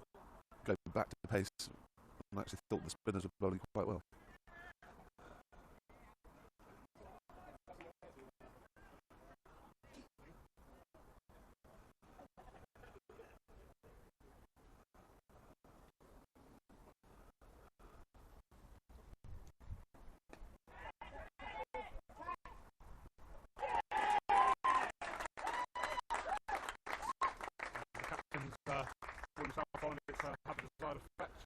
Yeah, I think it just got a tiny bit big on him, and probably a bit straight to be playing the cut shot.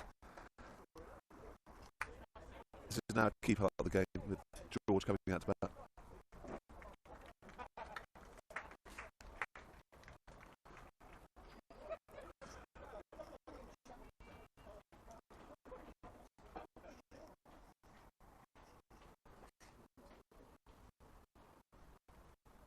Take the opportunity for a sanitizer break, I think.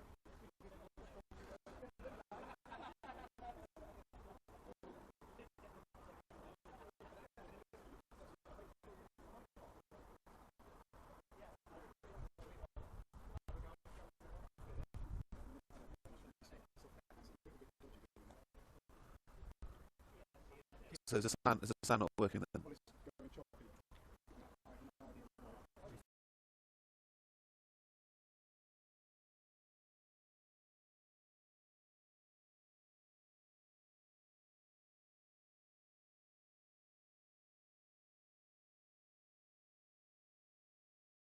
Also see some hair and scare and running between the wickets with George out there. Yes, absolutely. But Will's quick enough to respond, and he's played a lot of cricket with him, so he knows what to expect. Yeah.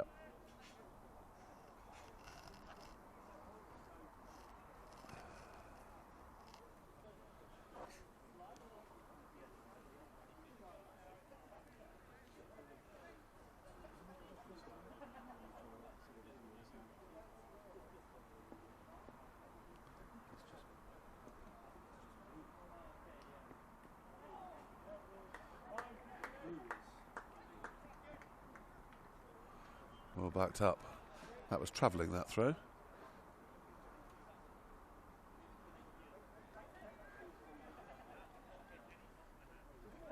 Scores 104 for 2 after 22.4-ish.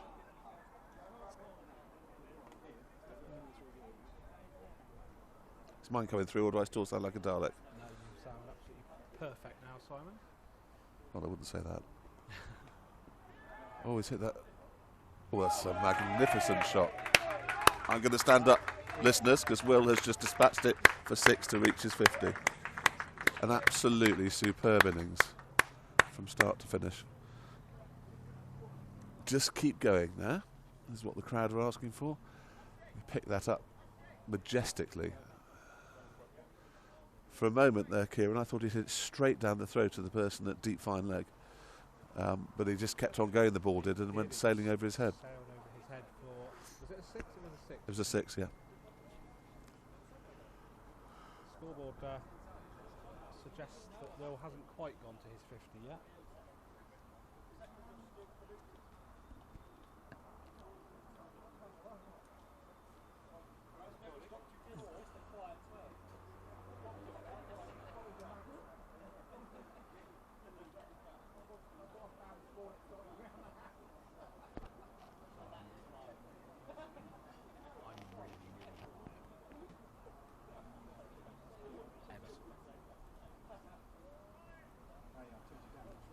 So there's a lost ball at the moment. I suspect it's a periodic problem on a ground this small with so much going on around it. That is a Coke tin opening, not a tin of Carlsberg Special Brew for Kieran. Absolutely. He normally doesn't start those until about 4 o'clock in the afternoon, apparently.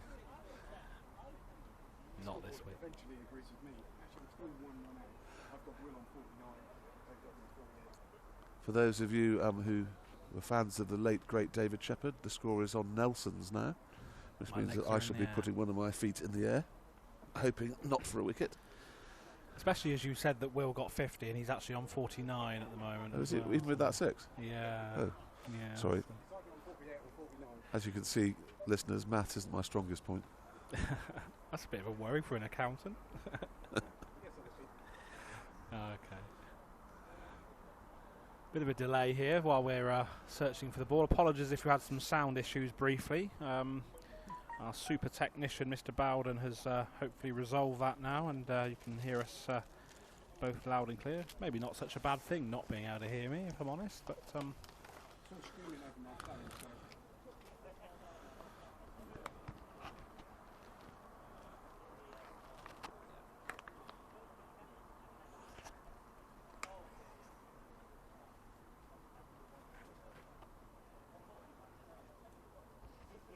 and have they found the ball yet? Are we going to have another ball? Are they going to new ball? Bit of a chance for a breather on this hot day, and it is a hot day. I think the issue is that the balls they came out with were deemed not worthy, so they've gone looking for some others.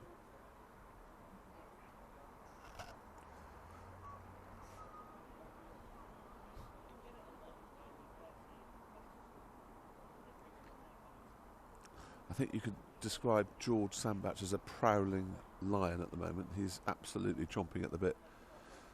Adrenaline pumping. 2 great innings last weekend to get us through to 2 finals.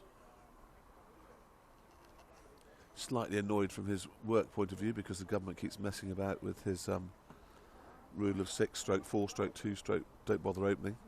Yeah, he's had a tough old time, hasn't he, George, with his business at the moment. A couple of changes of ball coming. We're going to decide which one to use. So that ball was well and truly lost. We have another situation where a batsman who's hit a 6 has to wait quite a long time to play their next ball.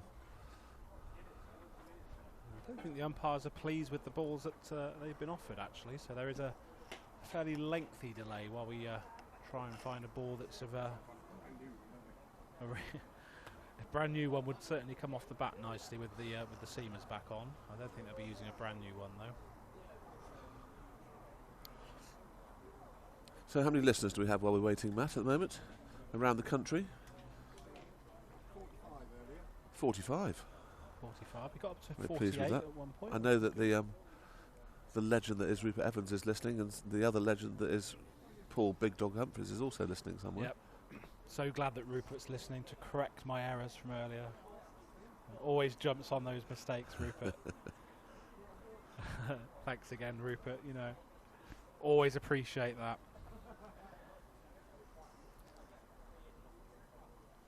It's been a fantastic season for Oxfordshire as well, under Rupert and Paul, winning the Nerton Trophy, the inaugural trophy. A brilliant season, a very short, truncated season. It would have been a national counties season this year had it been normal circumstances, but fantastic but to see. But also it's been great to see how many youngsters have been playing in that as well.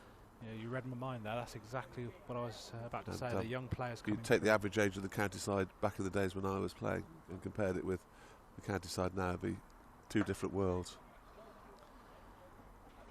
Yeah. Obviously, Rupert, the coach, takes that average age up considerably, heading on towards his 80s or 90s or however old he is. Sorry, Rupert. You know I'm joking. Absolute legend, Rupert. He could still probably do it. You won't mind me saying that.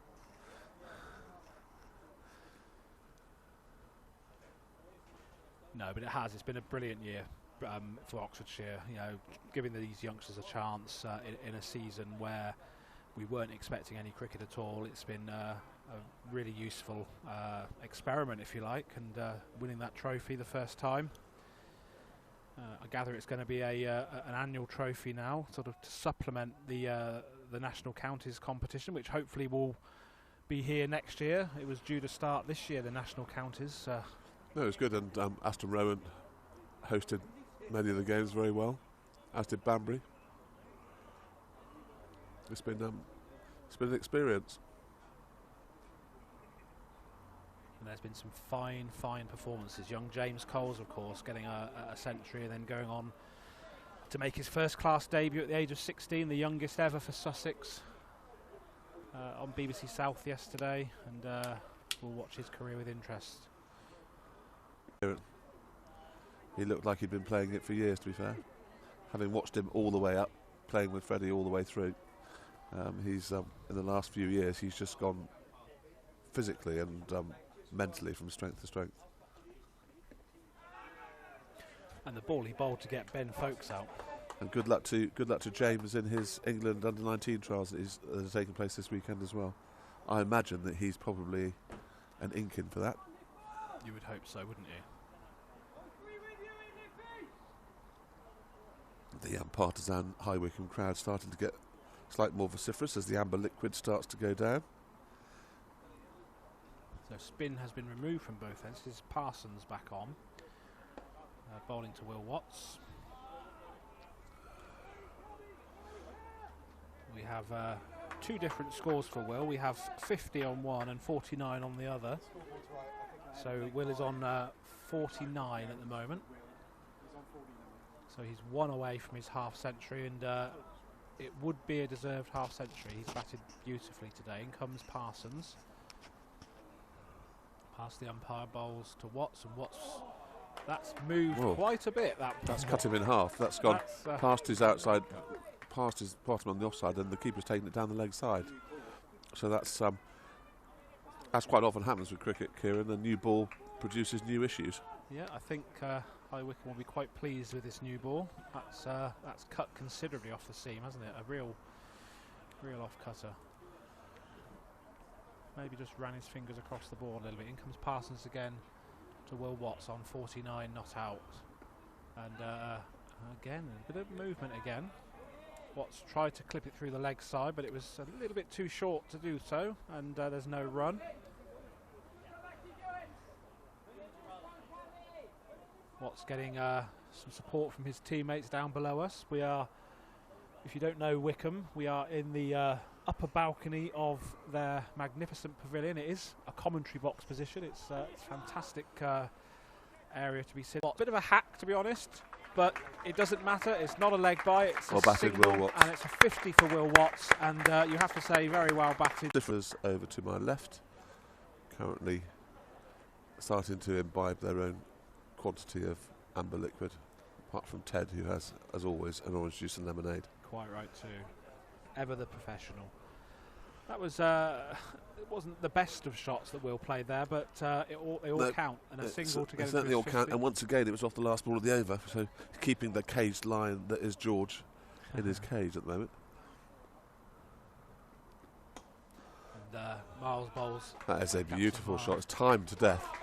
That's gone down the hill at very high velocity, and once again just shows you how you can't err from line when you have a boundary that close on an outfield that fast and it's downhill all the way to it. You wonder, don't you, whether now that Will Watts has got to that milestone, that 50, you know, he was batting within himself, very circumspect. But I think mentally we need him to bat through to the end. yeah. In comes Miles bowls to Watts. That's another good-looking shot. That's going to go through to mid-off. He runs through for a single. He suddenly appears to have found a second gear again, Will Watts now, after going to 50. That was a nice-looking drive through the offside. Beat the cover fielder, picked up at deep mid-off. And we need George to control his adrenaline and guide us to 100 or 240. So in comes the captain Miles bowling to Sandbach. Sandbach is forward defensively, looking for a single, but no run there.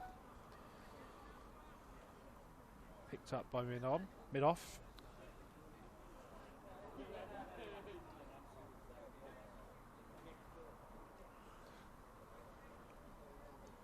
Just going to go scouting for a phone charger, Mr. Smith. So I'm going to leave you in your capable hands for a moment. Well, I shall do my best, Kieran. Obviously, not as a professional like you. I'll do my best.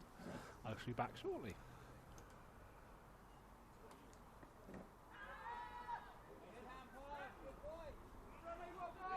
Scampered leg by. He hasn't signalled yet,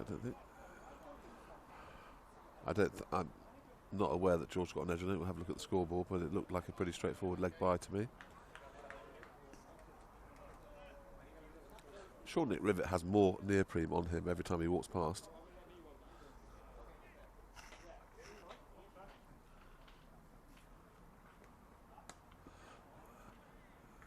That's pulled. There's going to be two there. Yep. These two will run in a similar fashion to Freddie and Will. They trust each other's call and they go for it. Both quick, both athletes.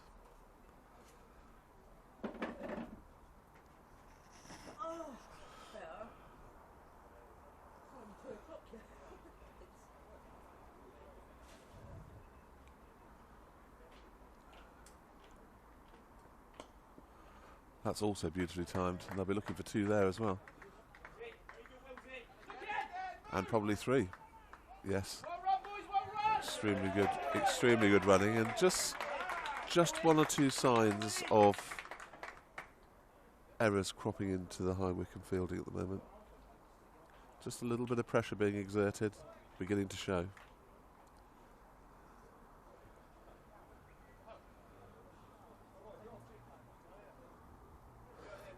More chips pass by, looking even more tempting than the last two plates.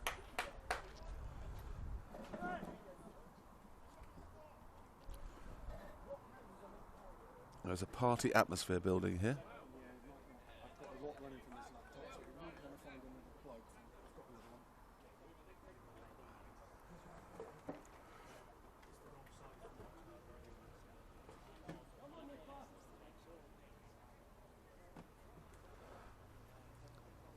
Kieran's used up all his juice and made the schoolboy error of not bringing one of the enormous great chargers. I do have one in my car, Kieran, that I could possibly collect at half-time for you. Perfect, thank you. Sorry? It's not an iPhone. Oh, does anyone not have iPhones? I thought that the whole world was dominated by iPhones. No, Samsung. Ah. That's gone over the top. That's not... Yes, it has got enough legs on it. Yes, that's 4 runs. I think you're probably right, Kieran. I think Will has decided that it's time to push the foot on the accelerator. I think so. I think that getting to 50 was his first target, and now with batting to come, 15 overs to go, with plenty of batting left in the tank, I think yeah, it is press the go button. And we mustn't forget we've now got a left-hand, right-hand combo in as well, which makes it that little bit harder.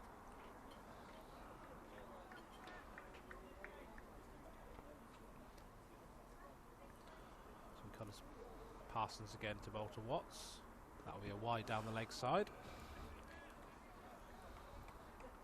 I'm not suggesting for 1 minute that High Wycombe are getting a bit rattled, but certainly looking at the scoreboard, they won't be particularly happy with how things are going for them so far. It is obviously a good pitch, and it's a very quick outfield, so it's difficult to know what a good score will be. But I'm thinking probably another 100 from here.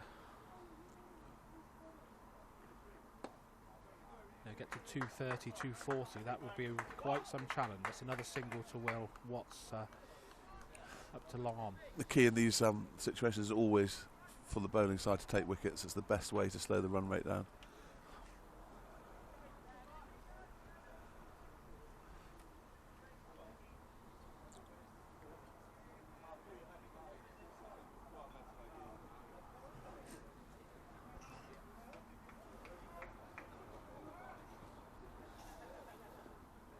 The injured Tom Cosford walks past, having bizarrely injured himself doing a backflip on an appeal last week.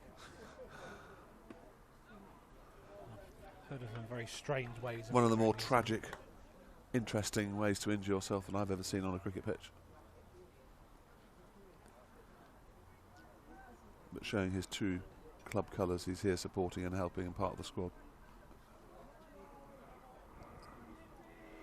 I think he'd have enjoyed batting on this pitch.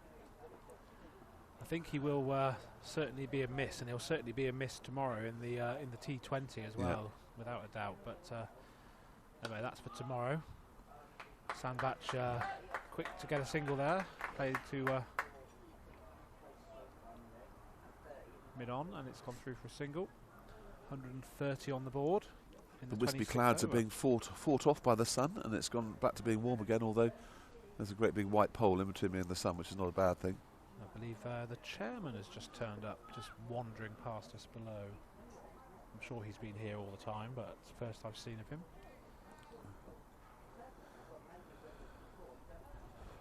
So, Watts on strike again.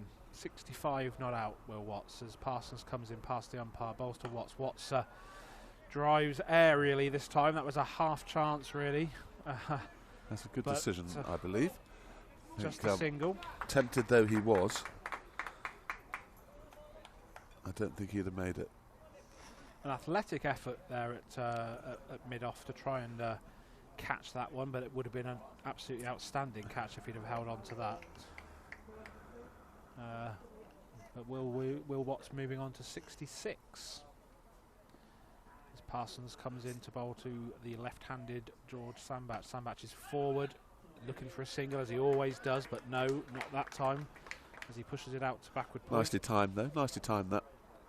George obviously looks for gaps quite prolifically, so he'll be aiming to try and find a few gaps and just get his eye in before he starts trying to launch it. 15 overs to go, 132 for 2. What do you think, another 100 from here? 230, yeah, 240? you'd got to be looking at 230.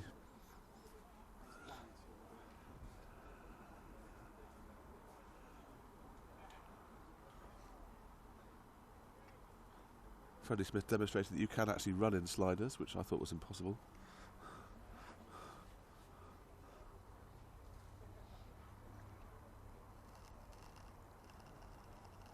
Nice to see we've still got plenty of people watching us. Thank you again. It's been a thoroughly entertaining morning's cricket. Into the early afternoon now, the sun's still gloriously shining. The Oxford Downs are doing well at the moment, 132 for 2.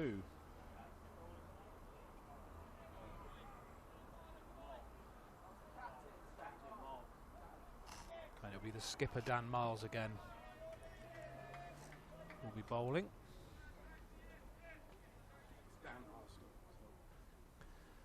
And he comes in to bowl to Watts, and Watts clips that nicely off his legs. There's 2 boundary riders out there though, so that's gone through to deep mid wicket for a single. Keeper standing up still to stop any charging down the wicket. Yes, he's got one of those hockey goalkeeper style helmets that one of our keepers in the club uses. George Russell plays as wicket-keeper for Buckinghamshire. Coates, he does use it, yeah. I wasn't going to mention his name just in case he was embarrassed. 25 years old, plays for Bucks, Minor County.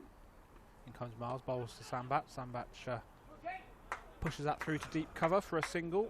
It's all, dare I say, very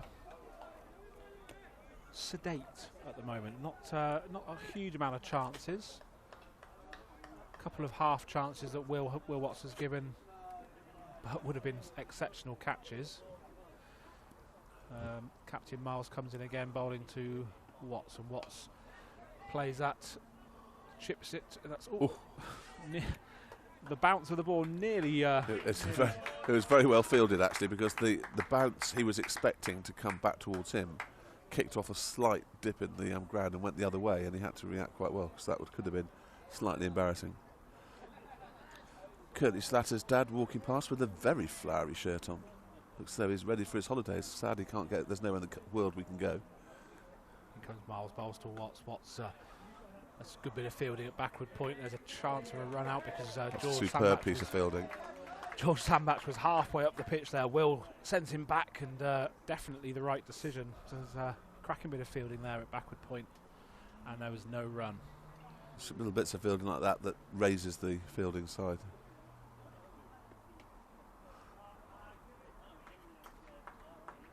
That's also a fantastic piece of fielding.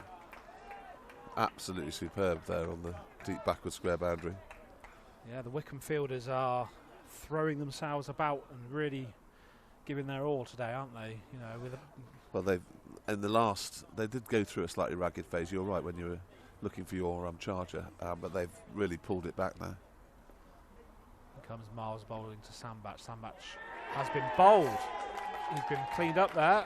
Hit the top of off stump, so George Sambach's short stay at the crease comes to an end. Bowled for 4 by Wycombe captain Dan Miles.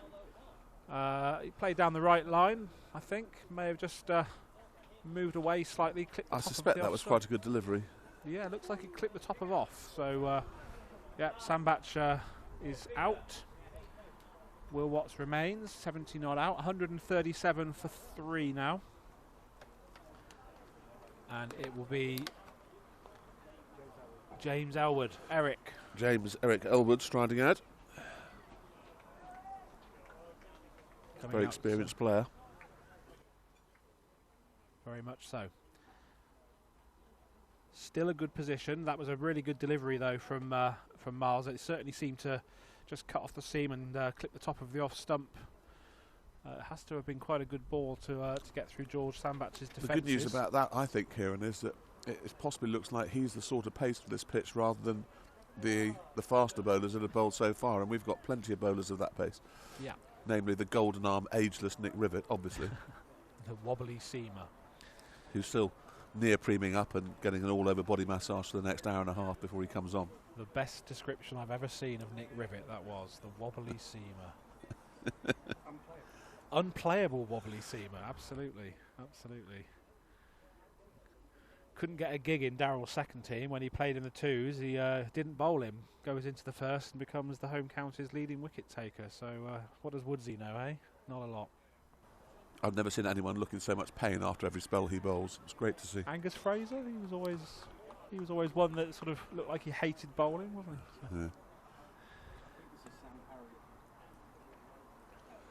Yep, change of bowling again at the far end. It looks like it is Sam Parry coming back on, a right arm off spin bowler. Bowling to Will Watts, and Watts plays a delicate little shot off the back foot to third man for a single. I think, as we've said a few times, Simon, I think now, with 3 wickets down, Will Watts is the anchor now, isn't he? He has to bat through. He needs to be there at the end. And I'm sure he knows that. He's an experienced cricketer. Absolutely. And if he is, there's 3 figures up for grabs. Don't want to put the mockers on him too soon, but 100 not out at the end is perfect as far as I'm concerned. If the rest of the batsmen score 70 or 80. Being cover and point for a single. One thing with Eric out there, the running between the wicket won't be quite as harum-scarum as it is with George. No, he's very slightly more sedate. I think Eric couldn't be more laid back if he was horizontal, could he, to be fair? High Wycombe supporters are now starting to move on to the shots already, Sounds which is like a interesting. plan. Well, we are mid-afternoon, coming towards 2 o'clock, so I shall have to shortly be disappearing for a little while to do my BBC radio commitments, but I will be back. Just to warn you all. We'll see if we can soldier on through, Kieran. I'm sure you will. It's been an absolute pleasure to be here, though, today. It's been a cracking day so far. The weather is gorgeous. You couldn't have asked for more. You couldn't ask for better in mid-September, actually, I must say. Absolutely not. I was never myself a great fan of playing in April and September, but when the weather's like this, why wouldn't you? You think of some of the times that we played in June, July and August, but it's been absolutely shocking. Absolutely. Over the past few years. I've played in a... So Will's on 72 not out. His target has to be to bat through and to score 100 plus. So in comes the captain, Miles to Watts, and Watts, oh, that was a good delivery. Watts kept it out, though. I'd say that Watts is probably seeing the ball like a football now. He's been in from the start. Certainly somebody that we would like to hope could carry his bat through now. 12 overs to go. I think 2:30 would still be on, but let's see. And that's chipped again by Will Watts. He's picked up the gap beautifully there, actually, between two deep fielders, and has managed to come back through for two. There were sort of two deep long offs there. Sort of like a wideish long off and a more orthodox long off, and I'm slightly surprised, Kieran, that Captain Tom Cossey didn't put himself up the order to come out at the fall of George's wicket. Tom's someone that likes to get on with it. Yeah. That's a wide. That could be many wides. Did he get that's a glove? good chase to collect. I don't think that's going to get anywhere near that. He's going to signal that wide any minute. No, he got glove on it. He's got bottom edge. Very fine tickle. Didn't see that. Possibly a glove, maybe. No, I think he just got a bottom edge to it. It's actually better for them than a wide. It's better for Will, though, isn't it? He moves to 78 now, so... Absolutely. Here comes Miles again, the captain. That's a full toss, and Will Watts misses out there, really. Hits it straight to cover. And there's no run. It was quite a high full toss. I think that put him in two minds whether to cross-bat it onto the leg side or to try and caress it through the offside. And I think when he made his mind up, it was too late. Betwixt and between, wasn't he? Here comes Miles again, bowls to Watts, and Watts clips that one through to long on. Just comes through for a single. He moves to 79 not out. James Elwood. Eric is 1 not out. The wickets to fall. Freddie Smith was the first to go for 21. Curtly Slasser fell for 11, and George Sambach just a few moments ago cleaned up by the captain, bowled for 4 rather. So 3 wickets have gone. 147 for 3. We're into the 29th over. In comes Miles over the wicket, bowls to James Elwood, who's forward and defends into the offside, and there's no run. That's the end of the over. A tidy over, but still 5 runs from it. 6 runs from it, in fact. So, yep, tick along at 6 and over for the next 5 or 6, and then really press the go button for the last 5. You'd think. Well, there's an argument to say that with Will on 80 not out, the go button can be pressed right now at the other end. Definitely.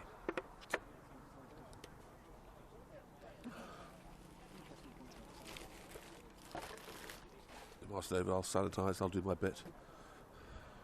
Sanitised break. Keep my mother happy.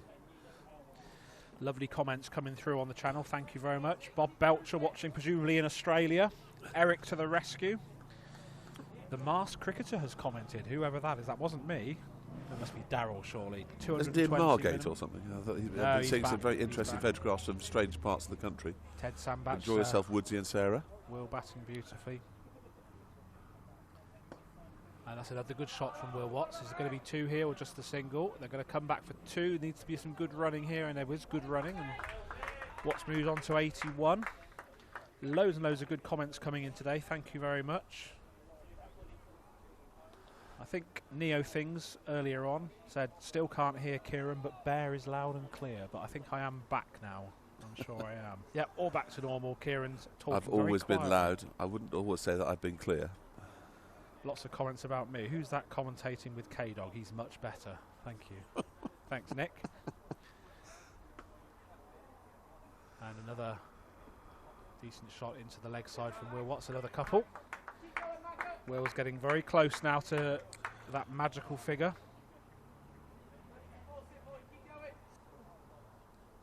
Hello, Paul Fowler. Thank you. Good afternoon. Paul Fowler. Yeah, lots of people listening. Thanks for all the comments, guys. Thanks for listening, Fowls. Yeah, brilliant to see 50 people simultaneously watching at the moment, which is fantastic. So thank you very, very much. We'll do the same again tomorrow. We'll do both games tomorrow. So we have a Whitney Mills versus Tame Wilf Bennett final in the morning, and then in the afternoon Oxford Downs play Banbury, looking for revenge after last year's defeat in the final at Wormsley. Being played at Banbury tomorrow, and that may well go for four. It's a great bit of fielding at backward square. He's Will Watts done a great piece of fielding there, because that was 4. Even Will himself applauded the fielder there. That's a bit of sportsmanship. That was a cracking piece of fielding from the captain, Dan But I think Miles. he'll still probably feel he slightly lost out there. It was a long hop on leg stump, and it could have been going into the double-decker bus driving up towards central High Wycombe. I've had a text message from somebody, I'm not sure who the number is, maybe Paddy, must be Paddy, saying just remember the ground staff during the end of season renovation at Stanley. That must be Paddy's number, mustn't it? Hello Paddy, yes, we're listening to you. Thank you for your input, Paddy. The Potter. The legend. Lots of legends. Another single to Will. I'm getting quite sweaty palms here, Simon. I would I'm trying to be impartial if I can, but I'd like to see Will go through to a century. Oh, yeah, thank you. Good point. I shall squirt some sanitizer on my hands. Could be argued that I probably need to sanitise myself even in healthy times, but there you go. So it's 151 for 3, 152 for 3 after 30. So 10 overs to go. We've got to be looking to score 6 and over at the very least, and then pinch hit some at some stage. Yeah. So 220 is the very minimum target we should be looking for from here. I would agree. I think 8 and over maybe for the next 5, and then really go for the last 5, and you could quite easily get 80 in the last 10. And it is a big ground, and there have been quite a lot more twos. When I first came here, I thought it looked like quite a small ground, but actually sitting up here, you realise it's a decent sized surface. Don't think there have been any 3s yet, though. I don't think there's been 1 3 on a misfield. 1 3 on a misfield. Yeah, just the one. It is a big ground, but I think because the outfield's so quick, the ball gets to the fielders very quickly. Left arm spinner coming back in. So this week Connor Haddo coming back on. So Dan Miles changing the bowling around, and Haddo, is played down the ground by Will. Moves on to 85.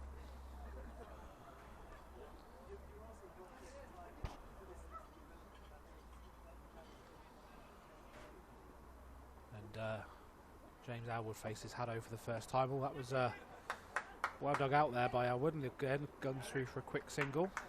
Well, as quick as it can be with the languid Eric. And the score moves on to 154 for 3.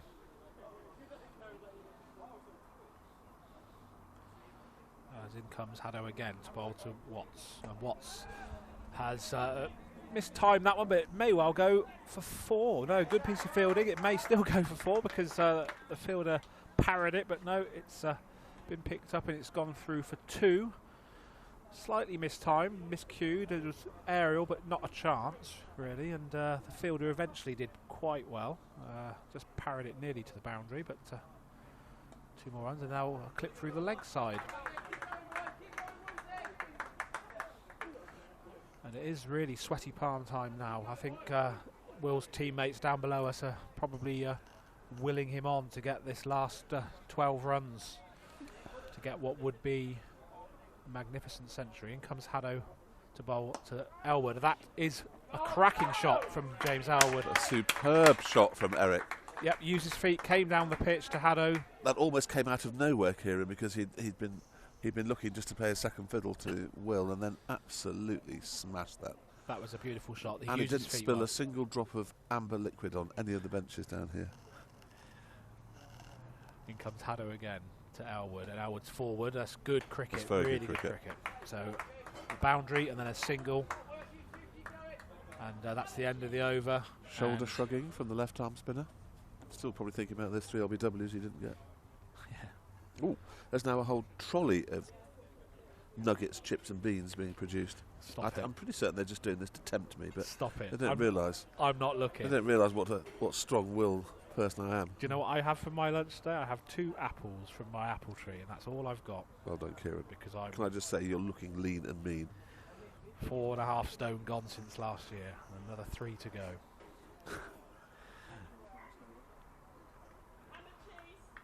So this is going to be Parry's last over.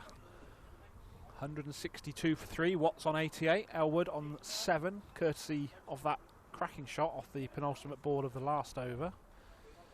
And in comes Parry, right arm off spinner to bowl to Elwood. Elwood's forward, plays and misses. That may well turn. There's still something in this pitch. There's definitely something in this pitch. What spin options have Downs got for the layman?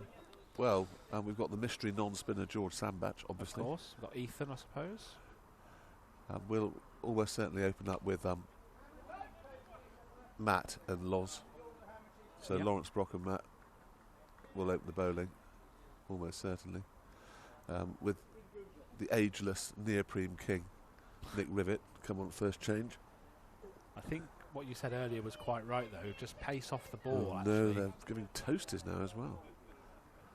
Here comes Murray. Oh, it's a great effort. Fantastic effort at a catch there. Will Watts full-length dive, he just parried that. I think that would be harsh to put that down as a chance, so we'll call it a half chance, Kieran. It was a cracking effort, though, at cover. Really good effort. That I would have been pointing to the guy at mid-off to field it, if it had been me there. Will Watts just taking a little bit of a breather. It's a hot day. Temperatures well into the 20s now as Parry comes in and bowls to Elwood, and he prods forward, comes off the pad perhaps, and there's no run, straight back to the bowler.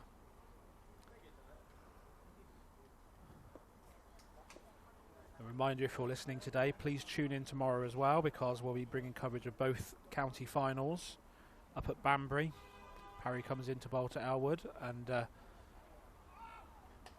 played and missed, and Elwood just does what he does, raises his bat over the stumps. It's one of his little habits I've noticed over the years. Ben Stokes used to do something similar with his bat on the ground, and the Aussies used to stand in the way so he couldn't do it. And Elwood clips that one out through the offside for a single to go through to 9, I think. I think there might be 9. Can't tell because the scoreboard's got a backward 6 on the board, so I'm thinking that's probably an 8, and then it's gone through to 9.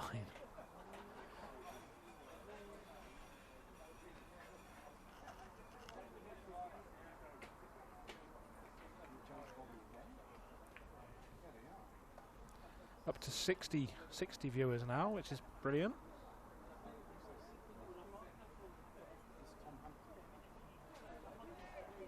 Keith Place, impartiality is overrated, Kieran, he said. I've got to be impartial, Keith. I have to be impartial. I'm, ever the consummate pro, if only. Another bowling change, is it? No, it's not. It's still Dan Miles. So Miles is coming in to bowl. That's because the left-arm spinner was on the over before the yeah. So shrugged his shoulders and disappeared to some part of the field. Sometimes as a captain, when you get bowlers that are showing a little bit of disappointment, it's hard to be a captain, isn't it? Every bowler should want to bowl. Absolutely. Nice looking shot for none there from James Elwood.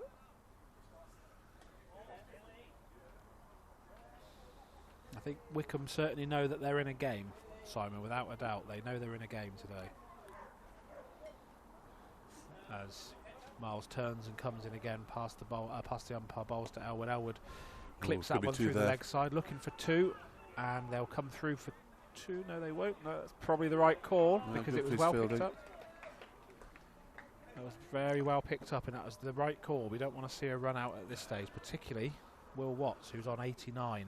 I think you're right. What you say is it goes down that hill a bit quicker than you think and gets the fielder a bit sooner than you think. It certainly does. Miles comes into bowl to Watts on 89. Watts plays that one behind square. That stop. Could well go all the way. No, he's going to pick it up. Good line of running, well picked up. So Will Watts moves into and the 90s. And a very fine arm. And Will moves into the 90s. He's definitely blowing a bit now, Simon, isn't he? He is. I think he's earned a good blow and a drink. Keep his mind on this. In comes Miles again, past the umpire, bowling to Watts. And Watts drives off the back foot, and there's a single. Bit of a fumble, but a good bit of fielding, really. Sort of a square cut more than a drive. It was kind of, it was there to drive, but it sort of skewed off the bat and went sort of down towards third man. It was quite expansive, just slightly caught the edge. In Miles comes again to Elwood, and Elwood is bowled. That was a, shall we say, quite a ambitious shot. I think he yorked himself. I think he did. That's the best way to describe that. And yeah, Elwood played across the line, yorked himself. Quite an ambitious shot there, really. But at the end of the day, with the 8 overs to go, I think with Will still there, we have to keep the momentum up. It's quite important. Had he connected with that, it would have probably headed off towards Stokenchurch somewhere. So you're not going to complain too much.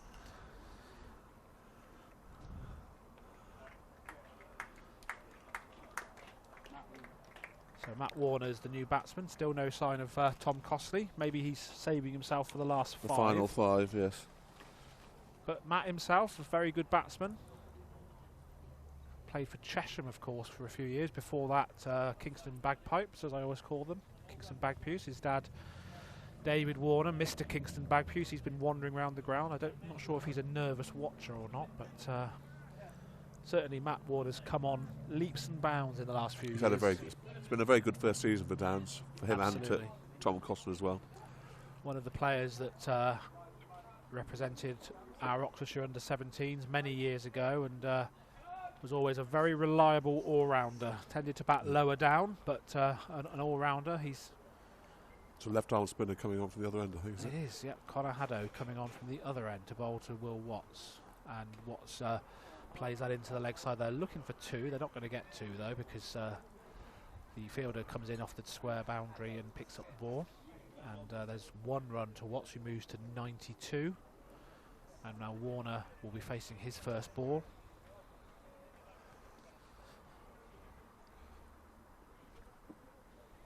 Crowd still increasing. It is indeed. It's not surprising, though. The day, make the most of days like this in September, especially with what's to come. In comes Haddow, and Warner is forward, and there will be a single. Somehow managed to evade 2 people there and go through to long off. Yeah, dived over. Superb placement. Dived over by 2 Wycombe fielders, and Warner comes through for a single. So, Will Watts is on 93. And getting ever closer. In comes Haddow, and that's a short ball, and Watts will play that comfortably through the offside. There's going to be at least 2, and they come back comfortably for 2, and Watts moves on to 95. He's now 1 hit away. Not that I'm suggesting for a moment that he'll try and do that. I don't think we'll be seeing him majestically smash it into the houses for a straight 6. Kevin Peterson, he's not, but he might do. No, I would suggest not. But it's been a fantastic innings. It really has. Can't praise him enough for this innings today. Really has held it together. And Watts. That's a good sign for us. Bit of bounce there. Still plenty in this pitch at 173 for 4.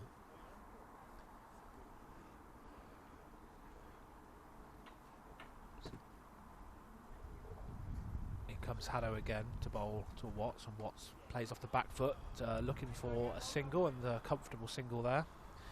It's quite interesting, Kieran, that this left-arm spinner didn't put himself on or didn't bowl from the other end to start with. When he's getting quite a lot of advantage on the slope, and has bowled a couple of what look like unplayable deliveries. He's getting a bit more bounce that end as well, hasn't he? A couple of them have really definitely bounced. So, Watts is on 95. Warner facing. Warner drives, but straight back to the bowler. More of a defensive push than a drive, to be honest. End of the over, end of the 33rd, 174 for 4. Will Watts is on 95, 96. And Matt Warner is on 1. So that's it's been a superb innings. The first thing now is to make sure he gets his 100, which is richly deserved, and then when he gets his 100, then he can go for it. But he deserves 100. Sadly, no one remembers the person that batted brilliantly but got 96. Absolutely, but there's lots of people watching now, coming online to see Will hopefully go through to 3 figures. I don't know what your record is for simultaneous viewers, but we're up to 70 at the moment, so that's pretty decent. And absolutely.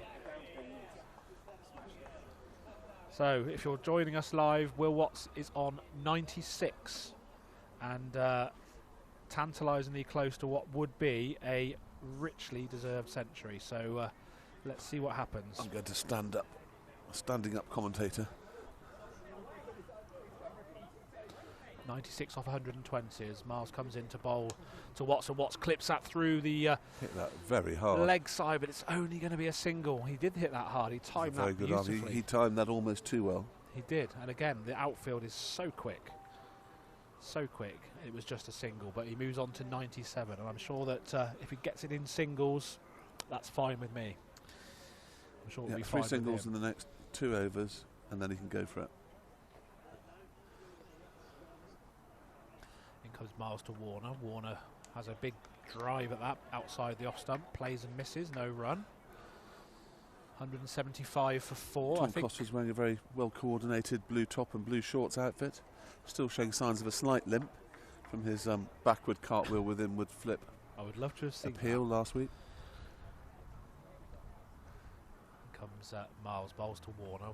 That's a very, very wide and a sensational take. He saved them a lot of runs there. I think that was the widest wide of the day, I think, that one.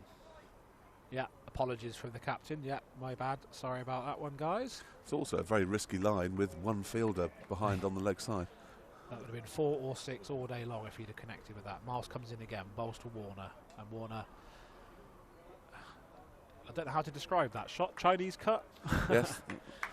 Go down as a bottom edge swipe. It's effective though. It's got Will Watts back on strike. The Chinese cut is normally played with a slightly straighter bat than that. So Watts on strike. 97 not out. In comes Miles, bowls to Watts, and Watts pulls that one through the leg side. It's going to be another single. He looks to the heavens, I think. Well, he didn't quite time that toe over the bat. If he'd have got hold of that, there's quite a nice gap that he could have targeted there, and it may well have gone for 4. But no, he just towed it, and it went to the wideish, sort of deep mid wicket fielder. But he's still there. 98 not out. 77 viewers now. Everybody's joining in to watch Maggot. I would stop polishing the car, but I don't want to jinx Maggot, said somebody. So there we go. So Matt Warner's facing Miles, last ball of the over, and that's a stumping. That's a good bit of work. That was a good bit of work. I think that's fair enough, actually. Matt Warner not so sure, but I think his foot was in the air there. I think the umpire was saying he wasn't behind the line. I think he may have been on the line, but he didn't look particularly enamoured with that decision. No, he didn't. It was a sharp piece of work, though, wasn't it, from the keeper, George Russell? Warner's foot definitely lifted. It may have been down, but as you say, Simon, it may have been down on the line. It's very hard to tell from our position here. But, 6 overs to go. We probably will be seeing Tom Costley now. Yep. Indeed we are. Captain Courageous striding to the pitch. I have to say that since he's taken over the captaincy of the side, he's instilled an extraordinary amount of enthusiasm into the team, and it's been up and up since then. I have to think say, it'd be fitting for him to score a little cameo 30 now. Would be fantastic to watch. It really would. I'm going to give the keeper, the High Wycombe keeper, a little bit of credit there. Whether it was on the line, behind the line, that was some sharp work. I think that was. It was. I think the professional umpires would have been going to DRS, without a doubt. That was the last ball of the over, though, so it will be Connor Haddo bowling. I think he's got 2 overs to go. He's gone none for 25 so far, so High Wycombe's leading wicket taker this year hasn't taken a wicket yet. Got 2 overs to do so. Let's hope that if he does, he doesn't do it before Will Watts gets to his 100. He's on 98. Here comes Haddo. He bowls to Will Watts, and Watts drives, and that's going to be another single. He's on 99. And, yep, that's as tantalisingly close as you can get. So 99 not out, Will Watts. He has batted superbly. Eric Hollis' stand to our left is beginning to look interested, like they want to jump to their feet and do a standing ovation. Trying to see where Will's dad is. He'll be there somewhere, probably. Just look for a pair of red shoes and a matching red hat. A glass of something in hand, no doubt.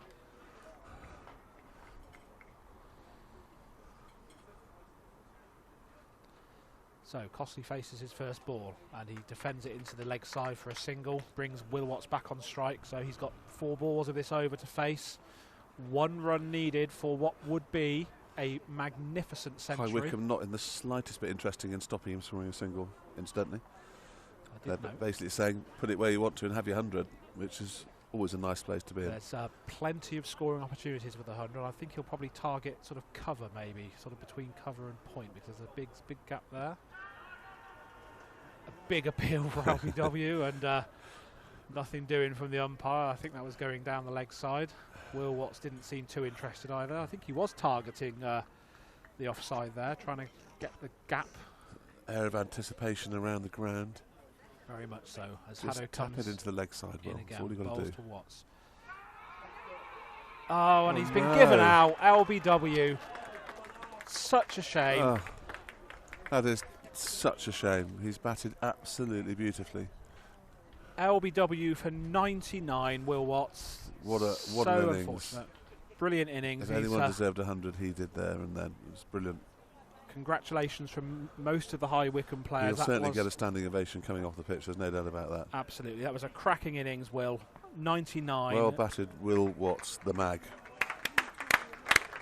And as you can hear, lots of applause for Will Watts, and fair play to the High Wycombe players. They're applauding him off as well. Fantastic innings.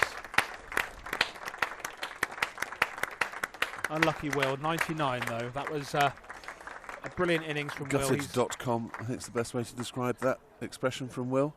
Brilliant innings. Absolutely. Congratulated by George and Freddie as he comes off. Having a quiet moment with himself.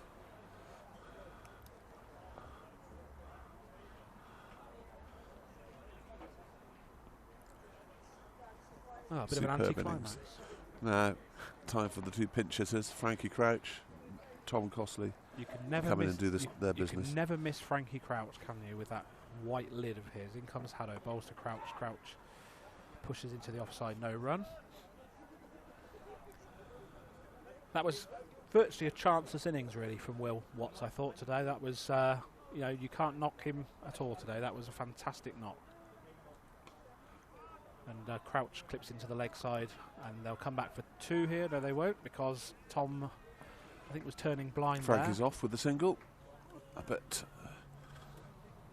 Will is wishing that he'd had that lovely half volley just to chip into the leg side. That would have been nice, wouldn't it? A nice, juicy half volley to get to So, 100. 4 overs to go, 180. Time for carnage.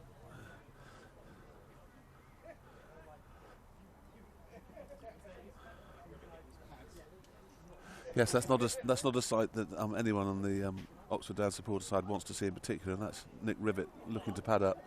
We don't want him spraining his leg whilst going for a scampered 2 when we need him to bowl out the opposition.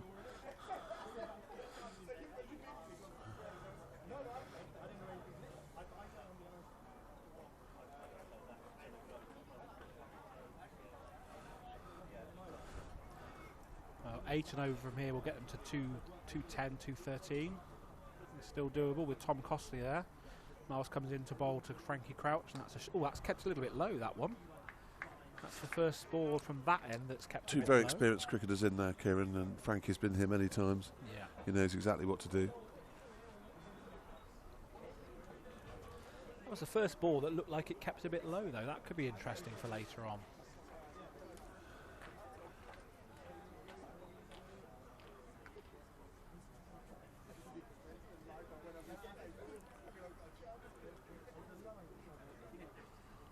comes Miles again. Tom Costley facing up. And that's gone not miles. Not surprisingly, That's an Tom absolutely has sensational shot from Tom Costley. smashed No that one for in the 6. seats just over the boundary even moved. All the people who've moved their car to off straight of a line may be in trouble. Thankfully, I put mine right on straight of a line, and it's quite safe. Mr. Bowden's a bit concerned that it was heading somewhere near his car, but I think he'll be all right. I think his car's a little bit further to the left. A very fine stroke from the captain. I remember Ian Smith commentating on a New Zealand game once, and he saw the 6 sailing out the ground, and it hit his car, and he saw it, and it was quite a funny moment. You can watch that on YouTube. That was a cracking shot, though. This is just what's needed, though, because of the innings of Will. This is just what's needed. You know, nothing to lose in terms of putting bat to ball now. Try and get them up to around the 220 mark, which will be a competitive total. In comes Miles again to bowl to Tom Costley, and that would have potentially been a wide down the leg side, but Costley clips it through backward square. Tempting on the misfield, but never run a misfield, they say, Kieran. Never run on a misfield. Absolutely. 189 for 6.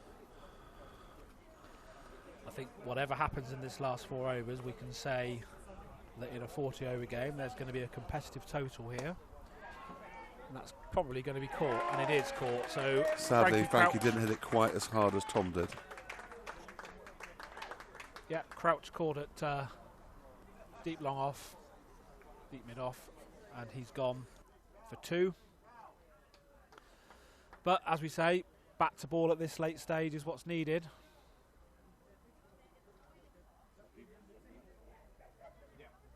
Ethan Davey, the new batter, he of course... That was unlucky because it was actually a well-timed shot. He just didn't get the elevation on it. Yeah, no, it looked like he timed it, but he picked out the fielder quite nicely. And also a very well-taken catch right in front of the marquee. He took it Aussie style with fingers pointing up, which is always the favoured way of taking a catch like that, because if you miss it, it hits you on the collarbone and hopefully bounces back out. Or it goes through your hands and breaks your nose. Ethan, of course, they did cross, yeah. Ethan, of course, the hero of the masked cricketers game. I've got to get that little plug in again. After being hit for 4 straight 6s, he won the game against the Lord's Taverners in that marvellous day a couple of weeks ago. Against the person that opened the bowling for them today, wasn't it? Indeed, absolutely. So he's a danger man with the bat too, obviously. Very much so. In comes Miles and bowls to Costley, and there's a single there. 190 up.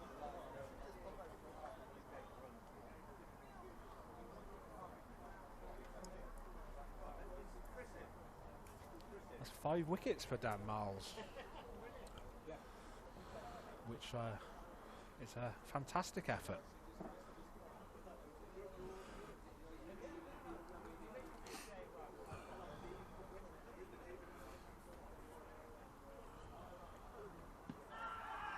Yeah, and that's out as well. That's 6 wickets.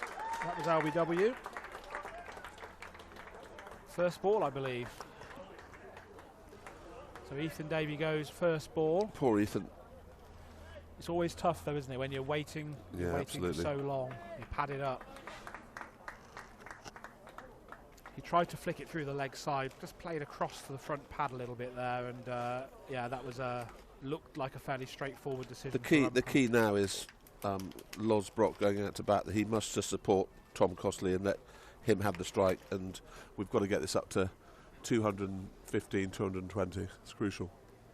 I think the big key as well, with 8 wickets down, is bat the overs as well, certainly.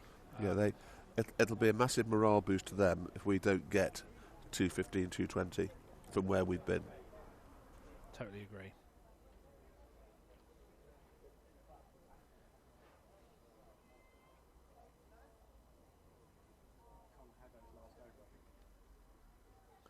So Connor Haddo coming in for his final over.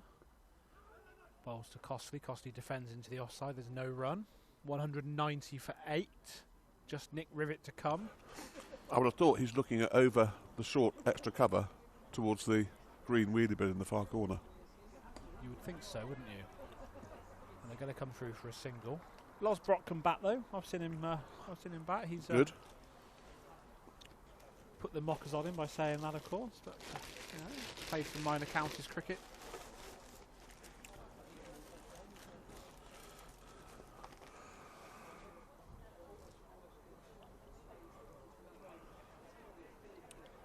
It's been a cracking Really, day. to be fair, Kieran, all he wants to do is play tip and run. Yeah, and get get a Tom single. Cossey on strike. Get Tom Cossey on strike, certainly. He's on 10. There's Loz on strike.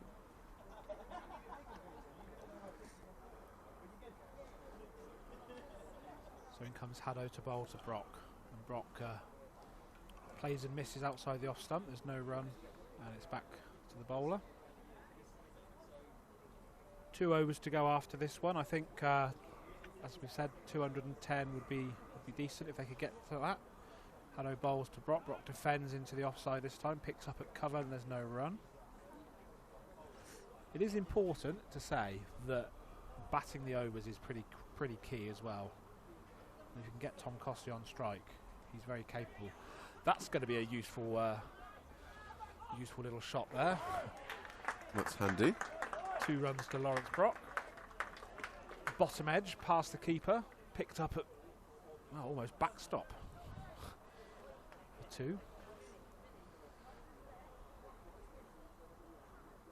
Handy little nick there. Yeah. In comes Haddo again to Brock, and Brock's forward. Costley wants the single, but Lawrence Brock says no, and I think that's probably the right decision. 1 ball to go. Yeah, you want Tom on strike. I think Tom forgot that it was the last ball of the over in his excitement. Yeah, you want Tom on strike. 193 for 8 then. 2 overs to go. So if you can get 10 and over for the last 2, that takes you to 213.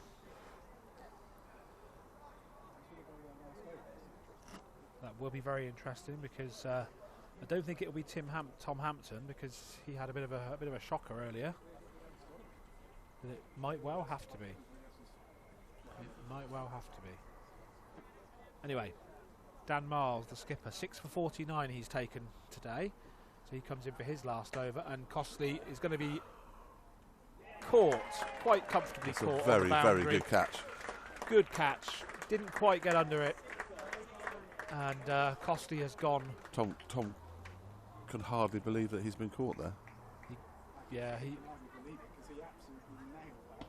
There's two extremely good catches down on these 2 boundaries in the last couple of overs or so. Yeah, he got hold of that, but that was a good catch. It was high above his head. I was almost thinking it was going to be one of those ones that was potentially going to be parried over the line for 6. It was right on the line, but Tom had to do that though, didn't he? You know, there wasn't. Now these 2 need to scamper us up to 200. Scampering not Nick Rivet's natural game. So yeah, the last 2: Nick Rivet, Lawrence Brock. Absolutely nailed.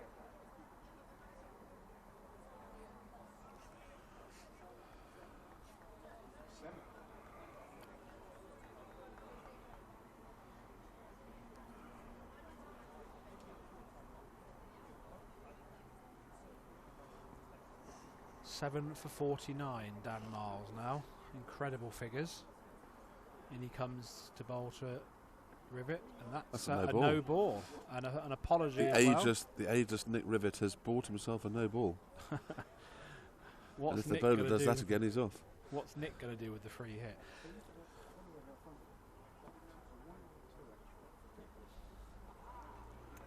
Right. Mr. Rivet, just dispatch this into the car park and we'll move on. They've changed the rules on the no ball. It's not necessarily off after the second one anymore. That was changed last year. It has to have been. If it's medium pace or above and it's decided as being slightly intimidatory, then they can be taken off. Yeah. I presume he got a warning there.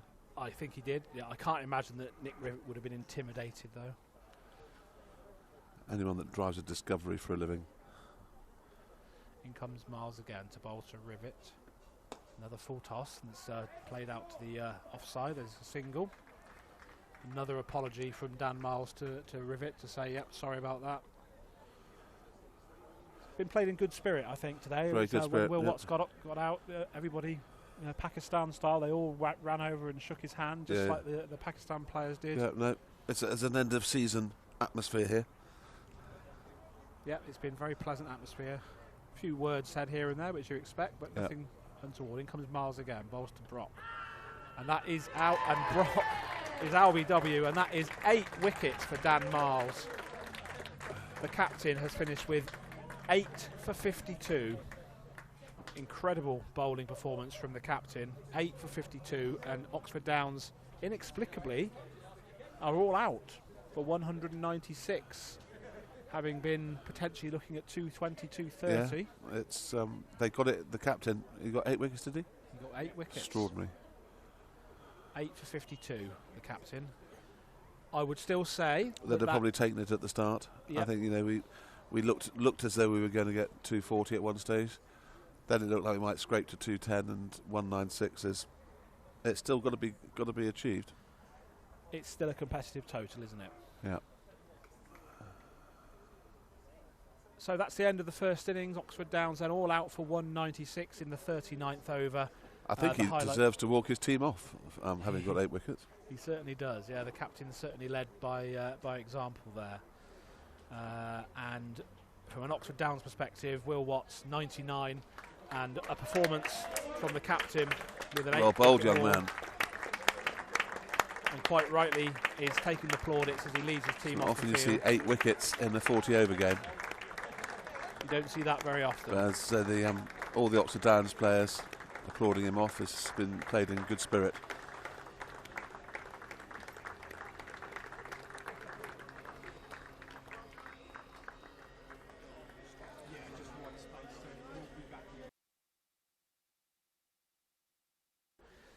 So thank you for listening to the first half. We're now going to go off air for a little while. The video footage will carry on. You can watch the ground staff working, blowing the dust away.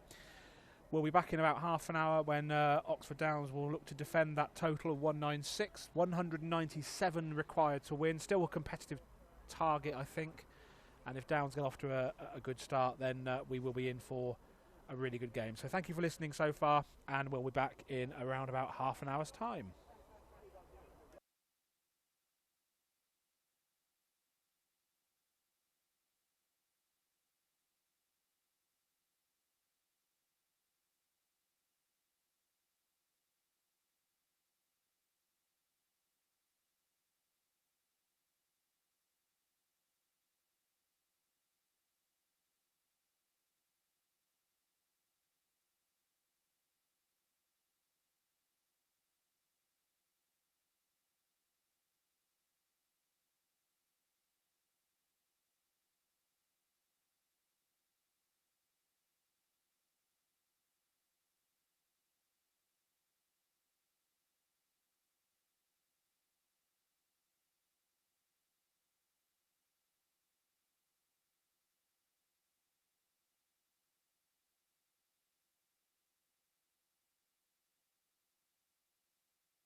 So Yep.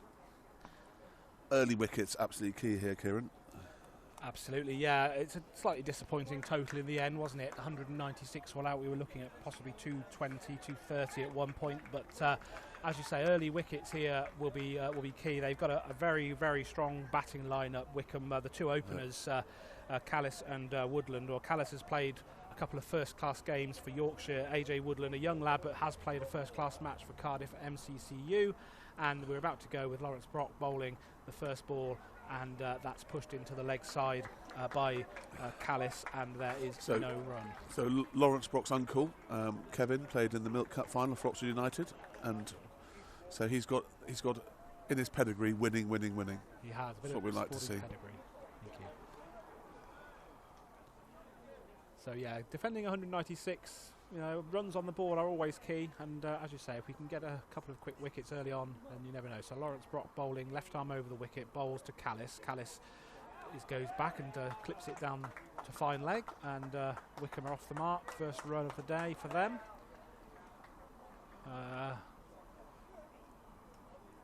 think that they'll be disappointed, I think, Downs, that they didn't bat out the overs. I think that 210, 220 psychologically as well would have been good. Yeah, that was the biggest crime. Those last 8 balls, or so, the ones we missed out on, could have made all the difference. Let's hope they don't. But this chap batting now, he can hit the ball a long way. Indeed, as we saw. St Edward's schoolboy played for Cardiff MCCU in a first-class match against Gloucestershire. In comes Brock to bowl to AJ Woodland, left-handed bat, and he's straight off the mark immediately, clips it into the leg side, picked up by James Elwood. There's a single there to Woodland. We saw Woodland in that charity match. I know it was a bit of a fun game, but he was going for 6 sixes at one point in the last over of that match. Ended up hitting 4 sixes. Could have hit the 5th ball for 4, but yours truly dived across and stopped it going for 4. So bit of athleticism there. In comes Lawrence Brock then to bowl to Callis. And Callis is on the back foot and clips it. Lawrence's line's not quite right at the moment. He's bowling a little bit too straight. Yep, he is. He needs to just put it outside, sort of 4th stump really. Every single run is being vociferously applauded by the local crowd. And can I just say, very, very good to see the High Wycombe Ladies Hockey Club turn up, and obviously fresh off the hockey pitch, some of them looking rather red-faced. I don't think it's their first 11, that's all I'm going to say. So can Brock straighten the ball, straighten the line and get it outside the off stump? That's yes, a much better line. Yeah, that's much the better line. line. And Callis is forward and defending. Just going to once again just comment on that fantastic innings that we saw in the first innings from Will. So unlucky. I mean, people say it's just a number, but he deserved 100, didn't he? Yeah, he was very emotional when he came off.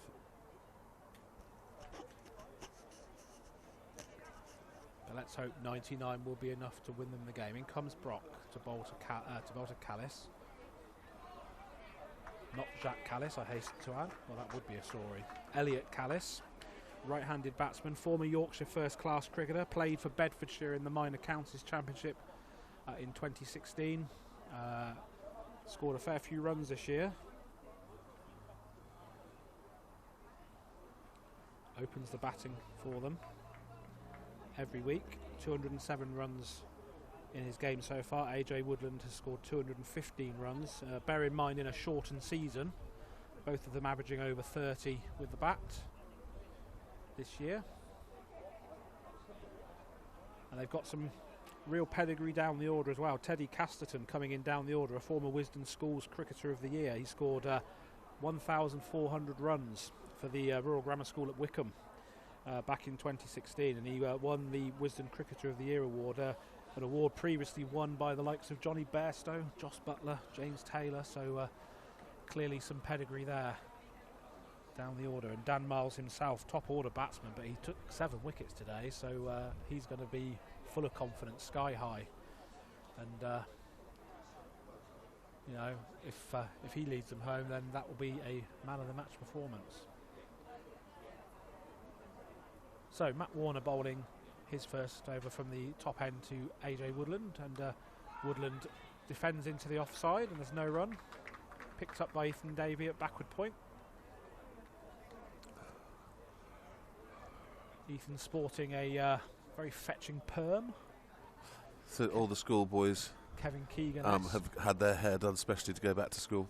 he warned me back in the winter he was going to have a perm, and I said he'd look like Kevin Keegan, and looks more like Emu actually from the Pink Windmill, and that's clipped into the leg side by Woodland, just behind square on the leg side for a single. Welcome back if you've just rejoined us. Fantastic to see you all watching. Back up to 50 already, which is great. Hopefully we'll be bringing you some good news later on. Kieran and I are delighted to report that Michael Knox, the legendary reporter from the Oxford Mail, has turned up to make sure we're reporting on the facts as accurately as possible. Well, he never did. So well, I wouldn't want to say that, but Michael, renowned for not letting the facts get in the way of a good story. Had 10 years working with Mr. Knox. Absolute pleasure. A legend. Not technically very well minded though. We asked him to right click in the box once and he wrote the word click in a box, quite literally. That's left alone outside the off stump. Very tight line Matt's bowled this first over. Very good tight line, right where you want it. What I've noticed with Matt as well over the last couple of years is he was very much sort of a medium pace. So he's picked up a yard of pace in the last couple of years. He's bulked out a bit, he's built a little bit, and he's a bit quicker than you think he is, actually. It comes onto you a bit quicker than you might imagine. Yeah, definitely. So in he comes again, and he's bowled into Callis. And Callis plays a nice looking shot, and it's going to go through. That's gone through the fielder, so it's going to be at least 2, may well be a 4. Yeah, no, it's a good bit of fielding. I think they're going to run 3 though. Yeah, good bit of fielding down there. George got a touch on it, which took a bit of the pace off, and Will chased it and spooned it down the line, but it didn't touch the rope, so between them they saved 1. And with a relatively low total, every run saved is going to be important today. As I say, 220 would have been a nice score, a nice psychological score. 196, just below that 200. You do need early wickets. Put a little bit of doubt in the minds of the strong High Wycombe batting order. So Woodland's now on strike, facing Matt Warner, formerly of Chesham and Kingston Bapu's. Warner bowls and Woodland plays it into the leg side, into mid-wicket, picked up, and there's no run. That's the end of the second over. 8 without loss. Mustn't forget, of course, though, Downs began with a very, very good opening partnership of 70, and it's kind of fallen away towards the end. So it's perhaps one of those pitches where you need to get yourself in. I think so. I mean, we did have a flyer in that. Will hit one over the slips early doors, and the 5 wides. We must if we give away a quarter of the extras that they gave away, that'll be a good start. And preferably, let's not give any away. Absolutely. So it's Lawrence Brock again coming into bowl to Callis, and that's a full ball, dug out well though by Callis, almost a Yorker length delivery, dug out well, and there's no run as he defends it up to mid-on rather. Up by the skipper, who just looked like he was about to unleash at the end of the Downs innings, but picked out the deep long on fielder, and it was a great catch, to be fair. He hit 1-6 over the marquees. They took some very good catches. They dropped one dolly, but took 3 very good outfield catches. Absolutely did. That was a nice looking shot, but straight back to Los Brock, the bowler, and there's no run. He's quite a bulky character, Mr. Callis. Quite muscular, I would say. A big upper frame. He looks like he can hit a ball pretty hard. AJ Woodland, on the other hand, is much slighter build. I can comment on builds now, Simon, because I'm now this sylph-like athlete that I am. In comes Brock again, past the umpire, bowling to Callis, and that's probably... No, not a wide. I thought that may have been a wide, but no. Frankie Crouch took that a long way down the offside, but the umpire's not given that as a wide. A good 300 or 400 people around the ground, I would say, today, which is fantastic to see. All socially distanced. Yeah, well, mostly socially distanced. Depends. I'm not sure that the High Wycombe fans are totally socially distanced. Well, As long as they're tracked and traced, I think that's all that matters. Brock comes in again, left arm over the wicket, bowls to Callis. Callis drives. As I said before, I fear that sadly this may be the last weekend where you might see a group of people watching an amateur sporting event like this. I fear so. The Oxford United game against Sunderland today, normally one of the biggest games of the season, nobody in the ground. Would have been a 10,000 ground capacity probably for that game, and just the reporters in the ground today, as it is for most clubs around the country at the moment. Brock comes in again to Callis, and that's going to be a decent length and a decent line, left alone. Very good line from Lawrence in this over so far. Just got to finish it off now. Yeah, he's found his radar. First over, as you say, Simon, a little bit too straight, airing onto middle and leg, and allowed both batsmen to clip it away. But yeah, he seems to have found his radar now.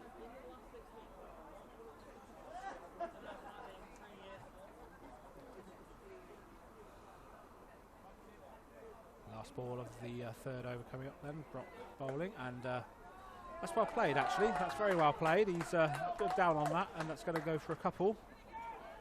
Picked up well, and it's going to be 2 runs. Again, a good line, but he dabbed that down sort of between third man and sort of backward point for a couple, and yeah, that was pretty well played. Good chase on there. Freddie got a chance to open his legs and show that it's nearly the hockey season.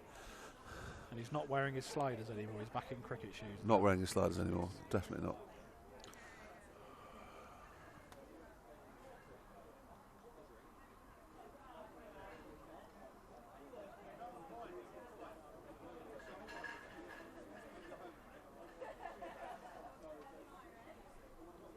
Thank you again, everybody that's watching today live. It's really good to see you here. We'll try and bring you the best of the action. Try not to have any more sound issues, which I know we had a slight sound glitch in the first innings. That was sorted out by our technical expert. Just turn things on and off, and that worked it all out. So Warner bowling to Callis, and there's no run as Woodland as he plays it back up the pitch, and there's no run. Yeah, we're not quite test match special standard, but you know, we're trying to bring you the atmosphere of what is shaping up to be a really well. We've seen no buses and no one sent us a cake, so it's difficult to compete. If anybody wants to send a cake up to Banbury tomorrow, very, very nice. That'd be lovely. A bit of chocolate cake would not go amiss. That's going to be, is that a wide, or is that going to be buys, or has he got something on that? He's got something on it. Yeah, it's come off the bat. That was a good leg glance.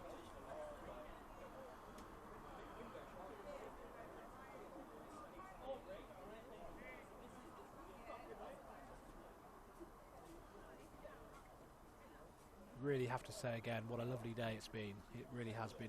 Glorious late summer's day as Warner comes in to bowl to Callis, and Callis pulls that bit short, but pulls it straight to the mid-wicket fielder, and there's no run. You get the impression that this chap wants to tee off as soon as he possibly can.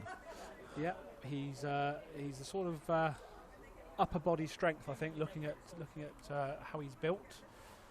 A very talented batsman, as I say, one of their leading run scorers this season. Has played first-class cricket.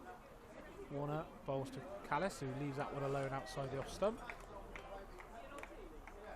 Played a couple of games for Yorkshire back in 2014. 25 years old now. Played for Bedfordshire in the Minor Counties Championship in 2016. I'm not sure that he is a current National Counties player, but clearly a very talented, still pretty young batsman, as Warner comes in again to bowl to Callis, and Callis is forward. Textbook defensive shot straight to mid-off, and there's no run there. 11 without loss.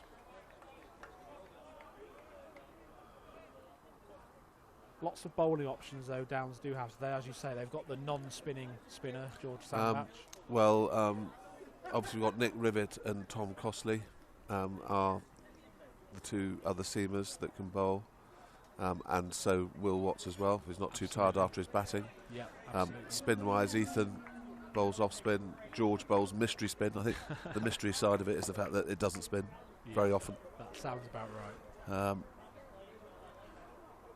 So there's plenty of options. There's plenty of things. You know, they can mix things around a little bit. Which, to be fair, the Wycombe captain did very well. Actually, he did change his bowling around quite a lot. And, Yes. you know, doesn't let anybody settle. Dan Miles, though, you know, finishing with seven wickets, not 8. He finished with 7 wickets. And still the chips and burgers come. I know, another nice little waft. Extraordinary. I'm doing very well. I'm not tempted yet. So here we go. Losbrock bowling to Woodland, and Woodland's forward defensively, and again picked up eventually. Fumbled by Tom Cossey, but picked up by Eric James Elwood.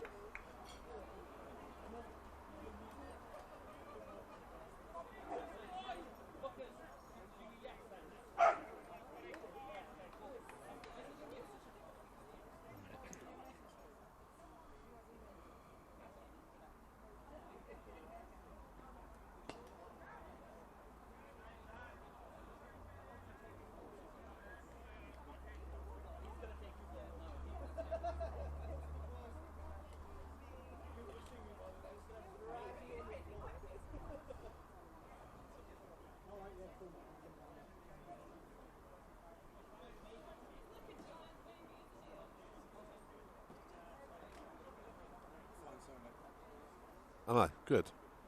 Well, that's very wide and well taken by Frankie Crouch. That one slipped out. Not quite sure what happened there. I think it just slipped out of his hand.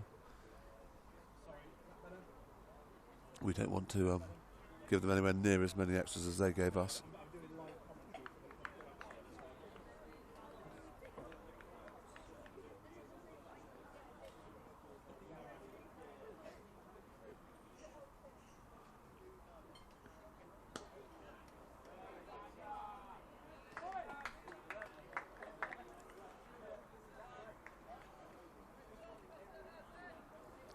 I think a key part of this innings for us is going to be how Nick Ribbett bowls. He's taken a lot of wickets this season, and he's probably about to bowl at his most fearsome batting opposition of the season so far. So I've confidence that he'll rise to the occasion.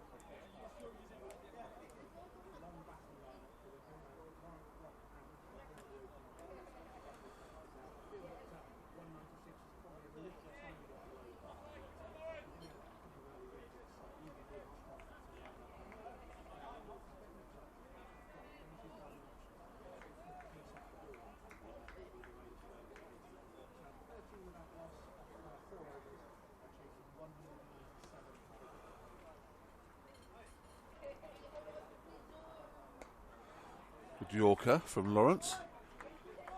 You get the impression, or I get the impression, that this batsman is just biding his time, and then he's going to cut loose. He does look like a strong chap, this guy. He looks like a big, strong boy, this guy, Kieran. And, he does. And I get the impression he's just waiting for that first ball to be able to launch. Maybe a sort of a bit of a pinch hitter, perhaps at the top of the order. But maybe somebody that will give you a chance as well. Somebody that backs himself, but you know, possibly will hit it aerial, give you a chance. I think the fielding is going to be really key today on this outfield. It's such a quick outfield, and I think that generally speaking, Wycombe's outfield and their ground fielding was pretty good today. Yep. Probably limited downs by 20 or 30 runs, I'd say.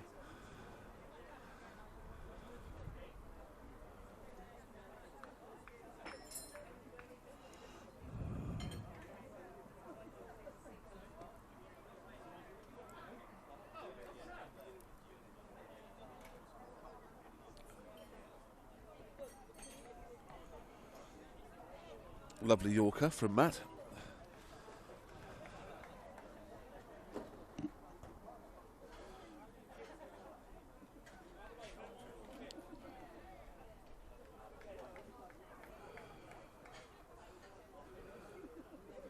Yeah, Frankie Crouch had a pretty good season behind the sticks. He's done some amazing stumpings.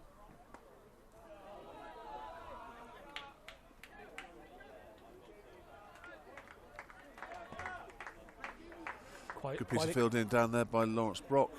Did a couple of rollovers. Not dissimilar to Tom Cosford's appeal last week where he injured himself. Not an old man, Frankie Crouch, but certainly very experienced, I think. And he's been behind the stumps for many, many years. The club hierarchy have arrived. All the great and good of Oxford Downs.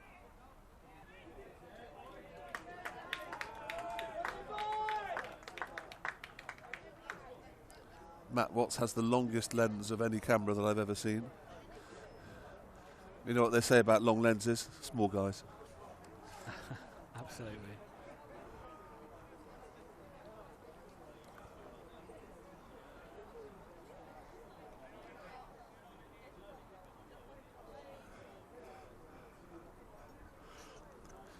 Here comes Warner again, then bowling to Callis, and Callis is forward and defends, and it's picked up by Frankie Crouch behind the stumps. The ball just squirted off the outside half of the bat, and there's no run.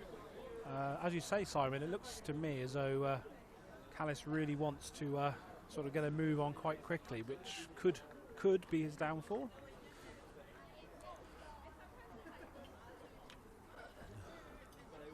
Warner again up past the umpire bowling, and drives. That was an awkward bounce and well taken there, well fielded by the skipper, because that bounced just in front of him. That could have taken his nose off, but kept his eye on it, and there's no run.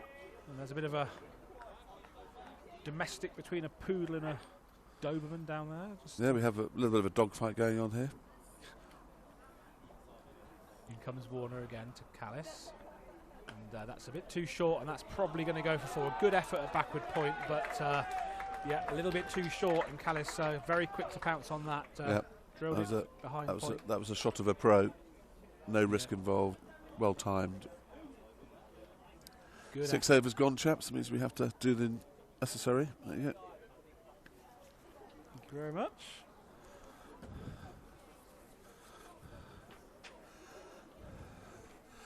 Yeah, I'm 20 off 6. It's not a bad start, but wickets are so key. If these two get their eye in, they could cause us huge damage. And of course, it could be argued home advantage, does always make a bit of a difference, doesn't it? They know how to bat on this. High Wycombe getting the home advantage because they had the slightly better playing record of the two. That's what brought them the home advantage for this final. Lawrence Brock coming into bowl to Woodland. Woodland drives straight to mid-off, and Crossley picks it up. This time it didn't bounce in front of him, and there was no danger to his youthful looks and his injury-prone nose and arms and legs. And there was no run. So Brock turns again and comes into bowl to Woodland over the wicket, and Woodland clips it into the leg side, picked up cleanly, and again there's no run.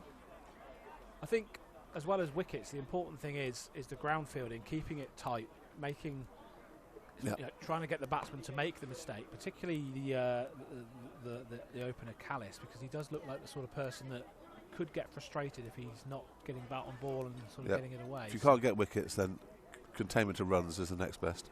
Definitely. Loz comes in and bowls to Woodland, and again Woodland digs out a good full ball, and there's no run, so this is a decent over.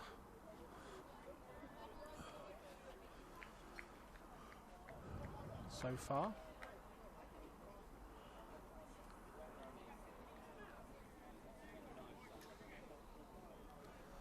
Got some players of real pedigree in the High Wycombe lineup, so it is going to be tough, but under no illusions that Downs are definitely in this game. Got Dan Miles himself, top order batter, who plays for Buckinghamshire, and a former Lincolnshire and Northants player, Conrad Louth. I've mentioned Teddy Casterton. George Russell also plays for Buck, so lots of minor counties players, lots of players with at least some first class experience as well, so As I said from the start, Wycombe probably going into this game as the favourites. But Downs have belied that tag a few times this year as underdogs, particularly when they beat Henley, which was a real shock to the rest of the league, and certainly to Henley. And it was that win, really, that got them to this stage, got them to the final, because nobody outside the club, I would have thought, would have given Downs much of a hope of beating Henley, but Downs were confident they would. And another forward defensive by Woodland. This has been a very good over from Brock, and one more to go. Can he finish it off with another dot? Building pressure.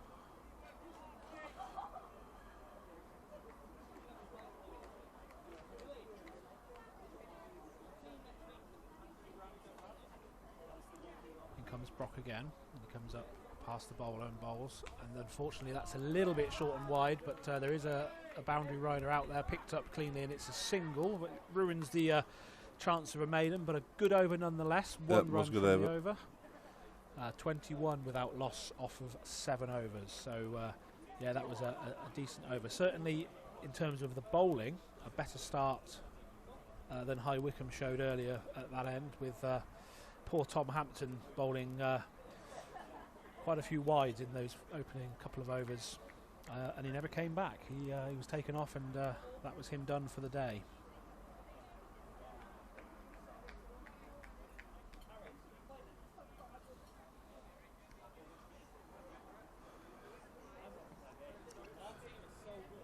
Just joined us, you're watching Oxford Downs playing High Wycombe in the John Goodman final. That's a good shot. Yeah, that was a very fine shot. Very well timed. Yeah, that was a good positive intent there shown, and Woodland just leant on the ball and timed it through a straightish mid-off. Yeah, beautiful shot. Well timed. Valiant effort to try and stop the ball, but to no avail, and it went through for 4.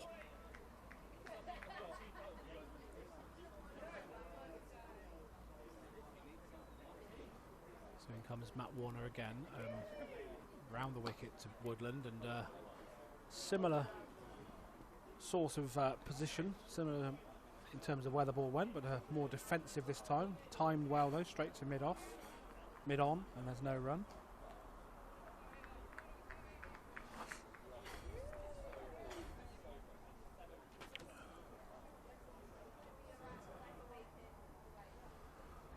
Warner again round the wicket, bowling to Woodland. Woodland forward, he looks for a single, but there's no single there. Picked up well in the cover region by Elwood.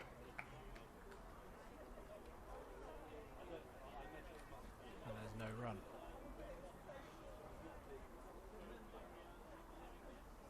My apologies, Sandbach, not Elwood.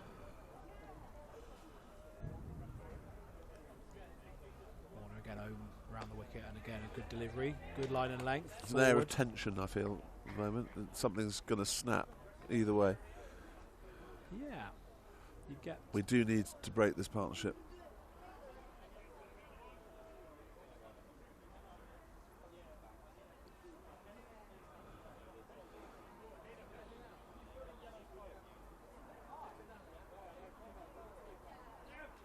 So comes Warner round the wicket again to Woodland. There's a big appeal for RBW. Bit high, I think, and possibly going down leg side. Yeah, that would be quite a tough one to give, wouldn't it? Round the wicket, probably going down the leg side. He would have probably had to straighten that quite considerably. And as you say, Simon, a bit high as well, hitting above the knee roll.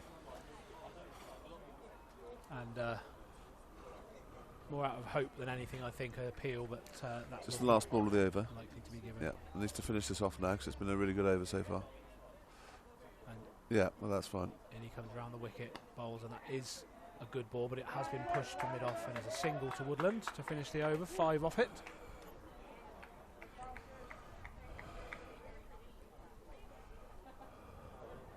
Wind's picking up a touch.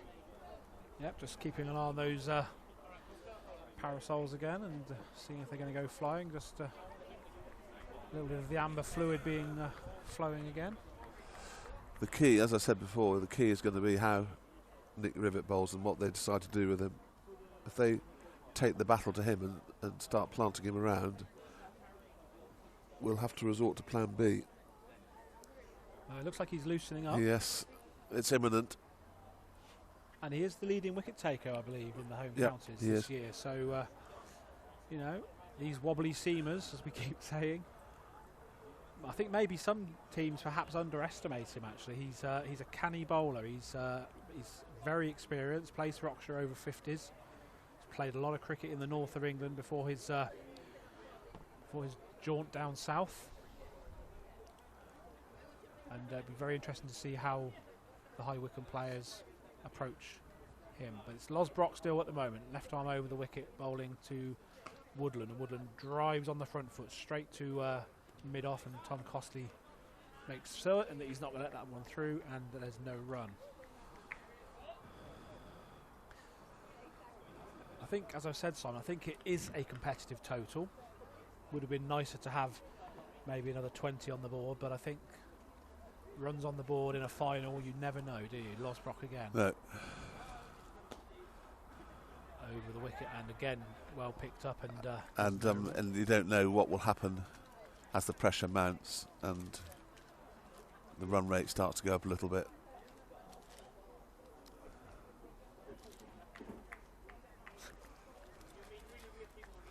Skinny Matt has some very, very wonderful looking chocolate things that both Kieran and I have just refused because, as I've said many times today already, our bodies are both temples. Yeah. Brock over the wicket, bowls to Woodland, and again there's no run. This has been a good little spell from Brock. Yep. He's gone for one run now in his last 10 deliveries, and that does build the pressure, doesn't it? That's the key. If you can't get the wickets, then build the pressure, and then a mistake will come. 26 without loss. Brock comes in again past the umpire, left arm over, bowls to Woodland. Woodland is down the pitch this time, and that is a bit of a pressure release shot, really. I'm not sure he completely timed it. He didn't quite go where he wanted. Timed it well enough, though. But he timed it certainly well enough, and it's gone for 4. I think he was looking to sort of try and play that through mid-on, really, but it sort of went sort of more sort of mid-wicket, but it went for 4. But that's just a sign there, though, isn't it, that he was coming down the pitch, he felt a bit of pressure, and that's where the chances are going to come. So I don't think Lawrence Brock needs to worry too much about that, as he comes in again to bowl to Woodland. And slightly short of a length, and Woodland is forward and defends that into the offside, picked up by Costley. See, without visibly accelerating at all, all of a sudden they're on 30 from 9, or 30 from 8. Maybe from 9, yeah.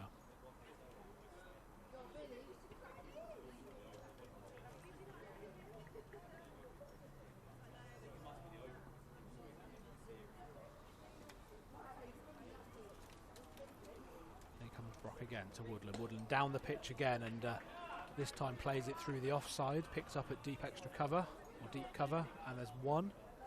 And the end of the over, 31 without loss. Not really given a chance yet, either of these two. No, they haven't. And to be fair, we haven't really looked like getting them out. So, Is this what the crowds have come to wait for? Is it Rivet? It looks like Mr. Rivet's coming on. This is where it all starts, as far as I'm concerned. If somehow he does what he's done all season, he could be in for a little bit of entertainment. Frankie Crouch goes and gets his customary white helmet. Doesn't quite go with the green and dark colours, but... You're never going to lose Frankie on the pitch, are you? You're not. No, not at all. Alex Stewart, of course, was famous for his white helmet, and also a wicket-keeper batsman. So who was that, sorry? Alex Stewart, of course. Derek Pringle, once upon a time. Derek Pringle, absolutely. That's before my time, Simon. I'm younger than I look. I'm extremely old. So, here we go then. The home county's leading wicket taker this year takes the ball, and he's going to bowl to AJ Woodland. And he's bowling around the wicket, and Woodland drives through the offside for no run. This could be a key part of the match. Yeah, it will be. I'm fairly certain they'll both be shocked about his lack of pace.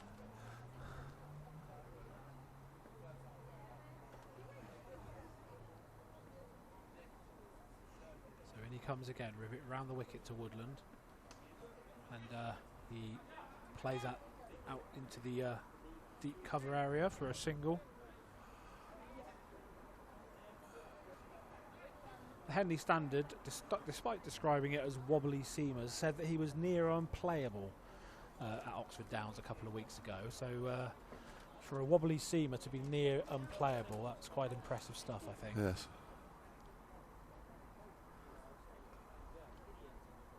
And a thoroughly nice bloke to boot as well, I have to say. Far too nice to be a seam bowler. In he comes over the wicket to Callis. Callis is forward and plays it into the onside. I get the feeling with Callis, with the way that he's shaping up, he will not necessarily enjoy facing this. I think he looks like the sort of person that likes a bit of pace on the ball. And I think he'll take him on straight. I think that's what we'll see. We'll see him loft him over the top. That was a big appeal for LBW. I think it was probably going down the leg side. That's what the umpire seemed Nick Rivet getting his vocal cords warmed up. Certainly did look close. I would say very difficult to tell from the angle that we're at. Again, I always look at the keeper as a clue and see where they're going, and possibly just missing leg, but don't have DRS, of course. Rivet comes in again, bowls to Callis, and Callis is forward. Yes, the only way I can see it being LBW is if he'd shuffled across his stumps and then tried to work it on the leg side. No, and that wasn't what he did there at all.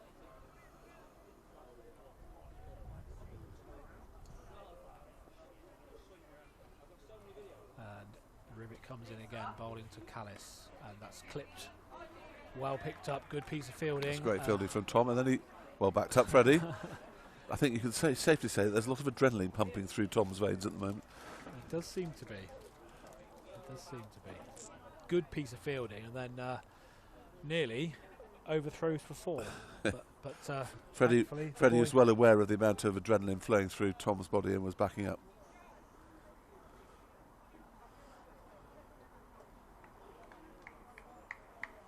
No, decent first over though from Nick. Just Yes. the one from it. Brock They, coming into bowl. they will have been sussing him out to decide. So they've heard about him, certainly, that because everyone's looking at everyone else's stats. Who's winning? Long way to go. Just being asked by the Queen in charge of catering here who's winning, and it's a very good question. I don't think any of us can answer that just yet. Toss a coin. I always ask the boys, and they're all like, when they all went on the field, they go, Tracy, who's winning? I think it's going to be shaping up for a decent game of cricket, this. So Frankie's decided to stand up to Loz as well to stop AJ coming down the wicket and playing it through mid-wicket, I guess. And then he plays it through mid-wicket. But off the back foot, really, and just a single, though. Lots of noise out there from the Downs boys at the moment. They're certainly... Will Watts seems to be fielding in every single position on the pitch as well. Wherever the ball goes, he seems to be there. Is it going to be Will Watts' day? Is he going to come on later on and take a few wickets as well and win the game for Oxford Downs? Who knows? Callis back on strike. Stunning day, absolutely stunning day as Lawrence Brock comes in again past the umpire. Left arm over the wicket, bowls to Callis. Well taken by Frankie Crouch there behind the stumps. Still, if he'd got any bat on that at all, it was 4. Apart from a very, very fine edge. Freddie or Frankie, yeah. But it was it's obviously a shot that he's targeting because you can see that gap between first slip and backward square cover. Absolutely, and it would definitely be 4. So Brock to Callis. Callis drives. Skews off the thicker edge of the bat, really, and it goes through to square leg, and 2 runs there. That might have been quite tight with a good throw.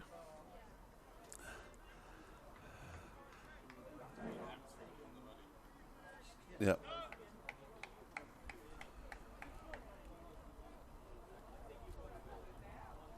Thank you, Mr. Belcher. I do refuse freebies now because I'm now an athlete, Bob. I'm no longer Mr. Tubby, so I don't turn down too much. Brock comes in and bowls to Callis, and Callis plays it forward defensive back up the pitch to Brock, and there's no run. Bob, we've missed you this year. It's been a shame that you couldn't come over this year. Your car, I think, is still in the car park. I think slowly rotting away. It's going to be removed very soon. Thought it's going to be used for the Twin Town Challenge 2020/21, whenever it happens. Let's hope you come back next year, Mr. Belcher. Looking forward to seeing it. That may well be a wide, and it is. A wide down the offside. Interesting to see, though, Kieran, that 35 for naught, there's been one extra, whereas when we were on 35 for naught, I think there'd been about 14. Absolutely. Let's just keep it like that and give ourselves a chance, but I would say we probably need at least 2 wickets in the next 10 overs. Keep the pressure on, certainly. Brock comes in again to Callis. Ooh, he's edged that. Oh, it's hit something. I think either flick the pad or you got a bit of a feather on that. Whichever way. Mind you, no one's umming and ahhing and oohing, so yeah, I think he did. Yeah, I think he did. The little clue there was Frankie just going up to. It wasn't an easy chance by any stretch. It's one of those ones that either sticks or doesn't. But I heard a nick, and it was either pad or the edge of the bat.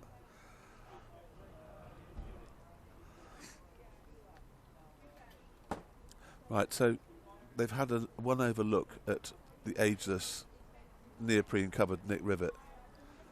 What are they going to do with him now? I think Woodland's going to go straight and big. Oof. You can see he wants to, can't you?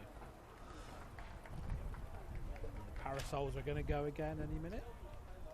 The wind picks up. Less wind tomorrow. It's going to be just as warm, if not warmer, tomorrow at Banbury. As Rivet comes in, bowls to Woodland. Woodland drives on the front foot. Picked up at deep cover. And then it comes through for a single.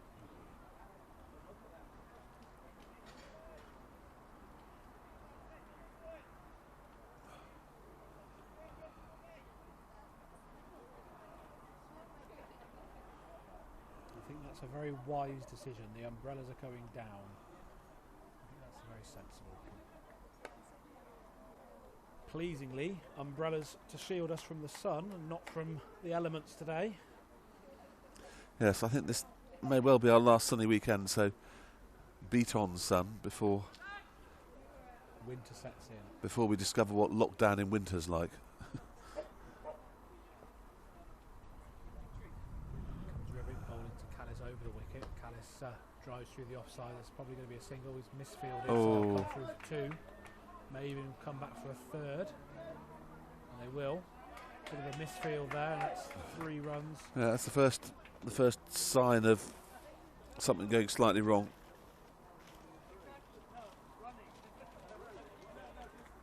A little bit of a double teapot from Nick Rivet there, just for a second, and it was a great big loopy full toss in his defence. Rivet bowls to Woodland. Woodland off the back foot, still a long way away. So a couple of wickets changes things very, very quickly. As Rivet comes in again to Callis, and Callis tips into the leg side. Deep mid wicket, and another single. The way they're batting, they are supremely confident that they can do this without taking any risks.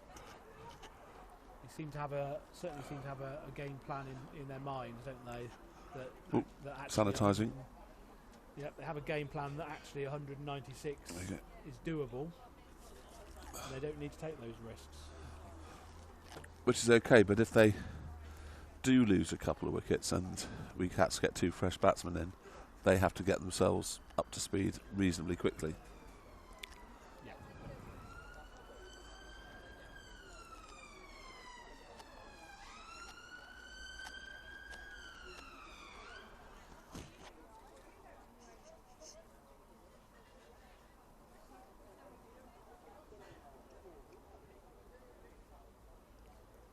This is Loz's 7th over. Yeah, I think they're going to bowl him through. Yep. Yeah. Be a bit strange not to now, wouldn't it? I think they will. Good figures, no wickets, but only 18 runs conceded off his 6 so far, so he's kept it tight. So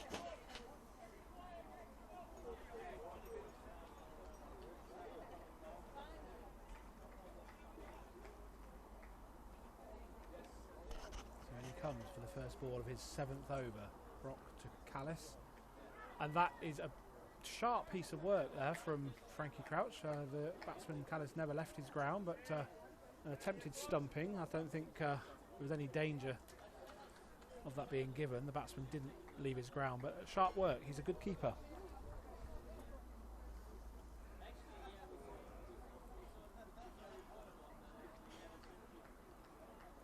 Wouldn't think that Brock has too many keepers that stand up to him very often, so he comes in again and to bowl to Callis, and Callis is forward defensively, pushes hard out to mid-on. Psychological things come into play as well, Kieran. Like in 8 overs time they're halfway. If we can keep them down to anywhere round about 80, 90, that at least gives us a psychological because they'll have to press the feeling. accelerator Exactly. at some point, won't they? In comes Brock again. Tidy left arm seam, and unfortunately that's a full toss, and that's going to go all the way for 4. There's not a chance of that being cut off. That was a full toss, and Callis cashed in and drove it through extra cover for 4. That was a bit of commentator's curse. That's probably the first really loose ball that I think he's bowled, though, to be fair. Yeah, wide full toss, and he didn't actually get all of it either. But he looks like a batsman who doesn't take risks unless he absolutely has to.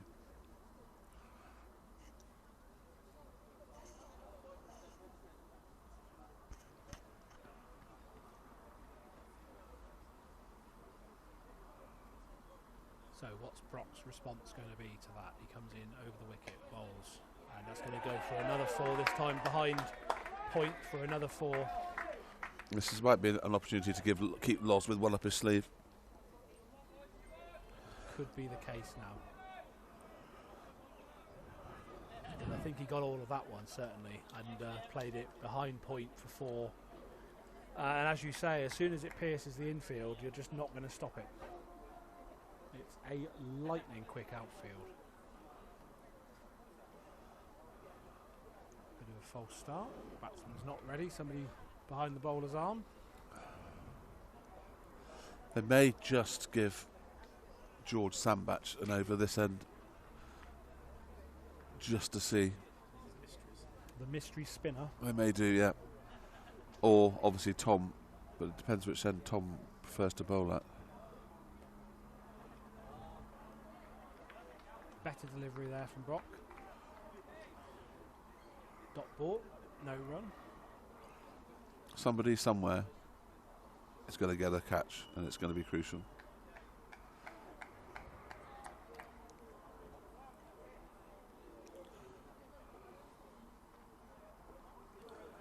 So in comes Brock again, past the umpire to bowl to Callis. Callis plays off the back foot, just a single this time.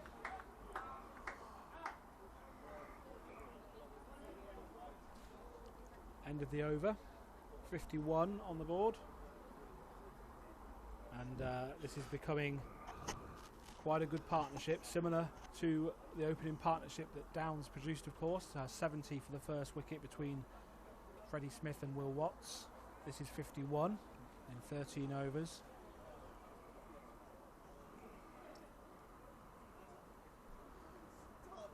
You do get the feeling that it is one of those surfaces where once you're in, you also feel that they're at the moment they're batting in second gear.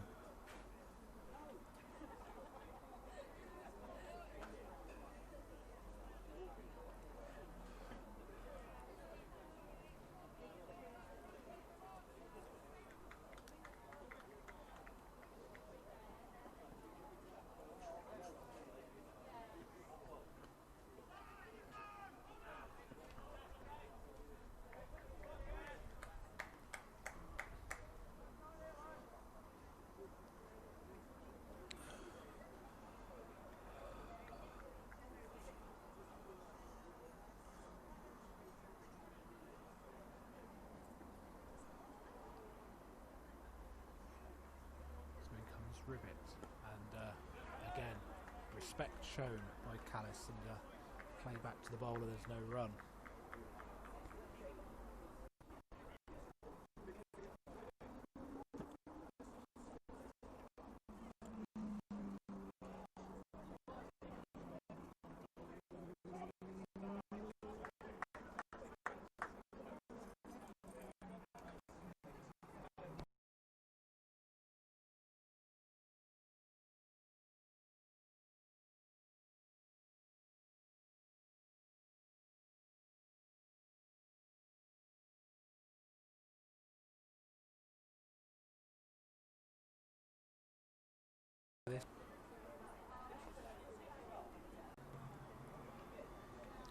Interesting, the High Wycombe crowd have got quieter. They have. Oh, that's a top superb piece of fielding by the captain. Yeah, lovely drive through extra cover and picked up by Tom Costy with one hand. Really good piece of fielding there.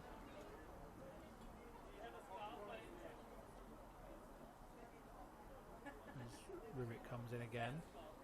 The ball to Woodland. Round the wicket, Woodland forward defensively. 4 dots, building the pressure. That was a good over, a very good over.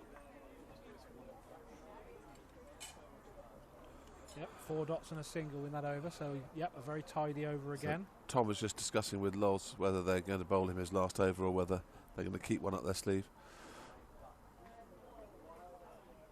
Loz has said, no, I stiffen up terribly, I need to bowl through.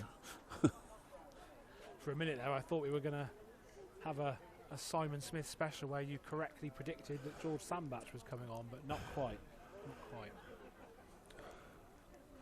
I think at some stage he's going to have to be tried. He does hustle. He's got that knack, hasn't he, as well, of taking wickets. So last over for Lawrence Brock.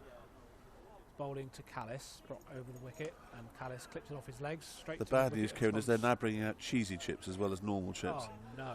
And it's a shocker. We get through this. We can get through anything. I tell you. I'll be like a twiglet next time I commentate next season. Didn't even have my apple at tea time. No, don't you go and get cheesy chips. That's not right. Yeah. No. Matt, who needs building up, is sniffing at the cheesy chips now. The danger is if he brings Thankfully, they've been taken a long way out of my sniffing distance. Yes. That's terribly sad because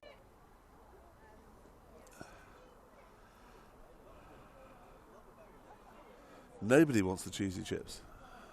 I'm praying that Matt does not bring them up here because my willpower isn't great.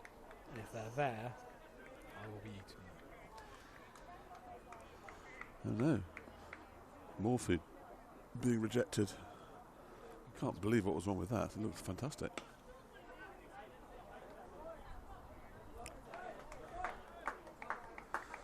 The cheesy chips have come back, Kieran. No takers for the cheesy chips. Perhaps they had second guilty thoughts, and decided that it wasn't worth it, the fun and enjoyment for 3 or 4 minutes. Cheesy chips are always worth it, without a doubt. But not today. Not today. Brock bowling to Woodland. Woodland forward, defending into the onside, and there's no run. No, I am absolutely determined that I'm going to continue my my new ways, and I haven't had a takeaway for a year. You know how good. You can have a curry, but just don't have any carbohydrate in that curry. It's the rice that I like more than. That's the carbohydrate, yes. Oh, cheesy chips going back for a second attempt. I'm not looking. That's a very good shot. Probably the shot of the day there from AJ Woodland. Beautiful off drive. You can only learn shots like that at St Edward's School because it's a flat track.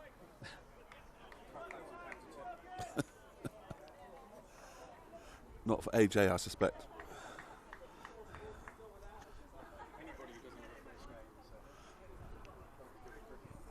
Comes Brock for his last ball, and Woodland defends it into the onside, and there's no run. That's the end of Loz's spell and his performance. 8 overs for 36. That's pretty good. just the last couple of overs, wasn't it? He had the unlucky edge that went for 4. He had the shot through here from the full toss, and that glorious shot there, which went for 4. So 12 runs off those 3 deliveries. But yeah, that 8 overs for 36 is economical enough in a 40-over game.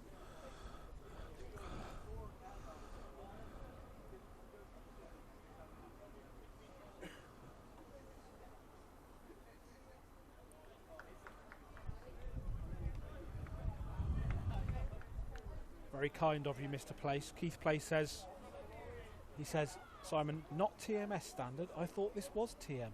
So there you go. How kind. How kind, Mr. Place. Thank you very much.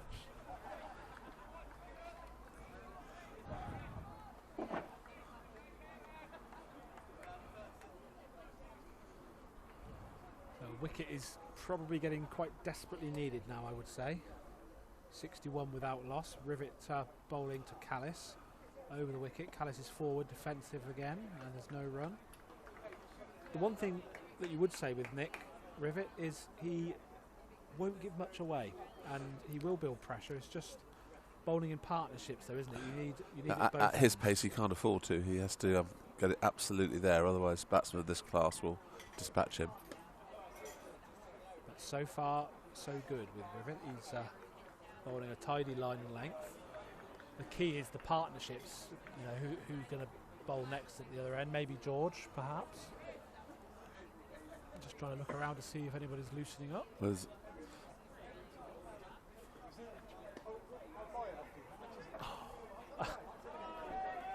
And the chips and the nuggets have just arrived, and now how am I going to cope? Extraordinary performance. Matt, oh my goodness, has managed to secure himself a free plate of chicken nuggets, chips, tomatoes. I might have a tomato. There you are, look. I'm having a tomato. I'm going to have a nugget, I'm sorry. Kieran's cracked. Listeners, Kieran has cracked before I did. Thank you very much. The tomatoes are delicious.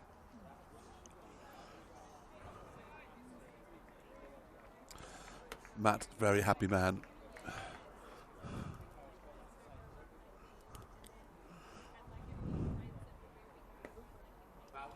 In my defence, it's not good to say this, but I had no breakfast Hello? this morning. Do you want to say anything for the our learned listeners?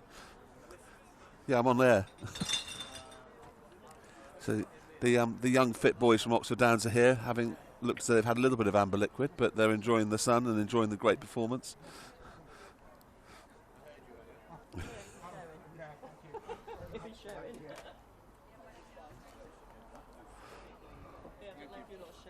No, I'm fine, thanks. Thank you very much. Very tempting. So it will be Tom. It will be Tom Costley next. The captain is bringing himself on. Why don't I just have one chip? Just one chip. Just that.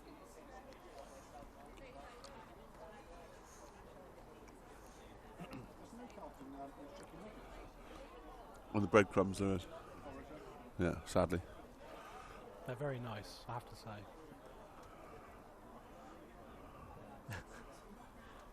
My temptation is not good. Kieran is now looking extremely guilty.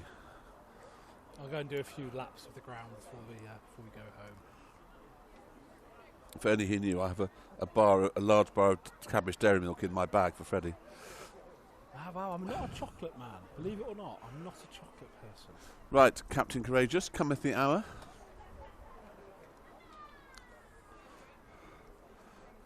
My only concern about this, Kieran, is that Tom may be just a little bit quicker and just the right pace for this wicket to be. That's a good start. Just took a little bit of the pace off, just short of the length. He's bowled a no ball though, unfortunately. Oh, so. Not a good start. Now we'll actually see what Callis really wants to do with the ball. We could be watching our heads, I think, in a minute.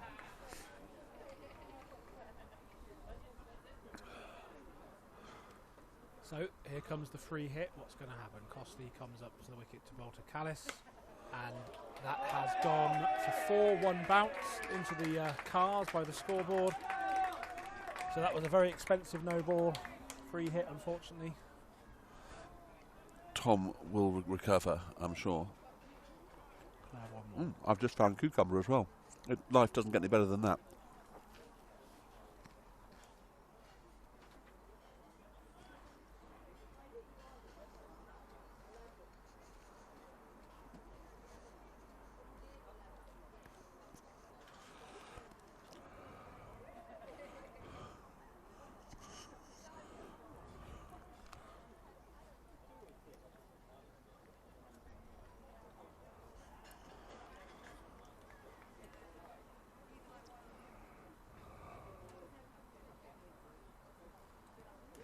Costley coming in again to bowl to Callis, a wicket desperately needed now.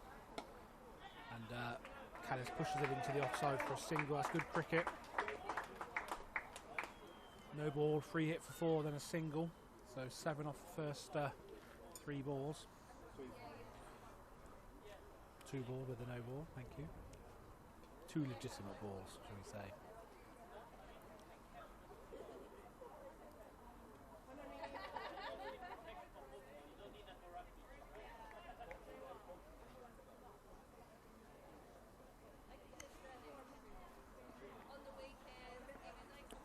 Costley to Woodland.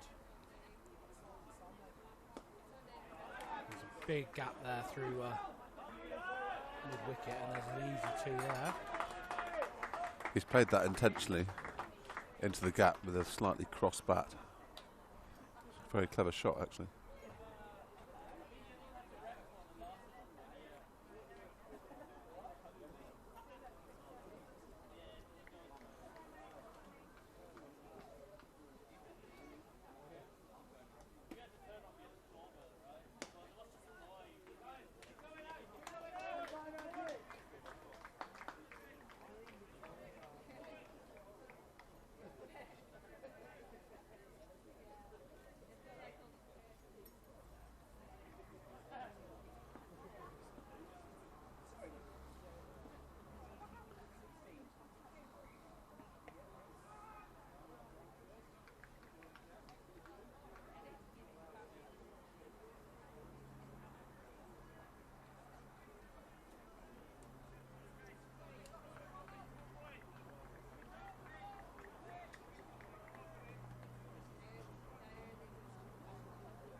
Well picked up there at cover. Good shot from Woodland, but for no run. And the second half of that over was much better than the first. Went for 9 though. 71 without loss, which was of course exactly what the partnership was for Downs in the first innings, 71. So a wicket must be due. Well, let's say a wicket's due now.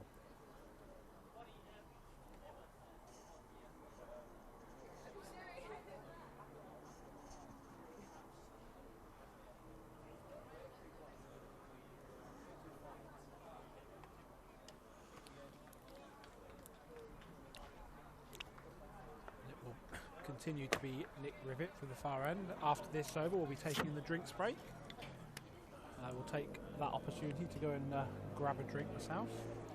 So Rivet bowling to Callis over the wicket, and Callis clips it into the leg side just for a single. 72 without loss.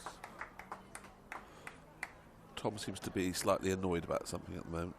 I think it might be the no ball incident. No, the no ball first ball of his spell.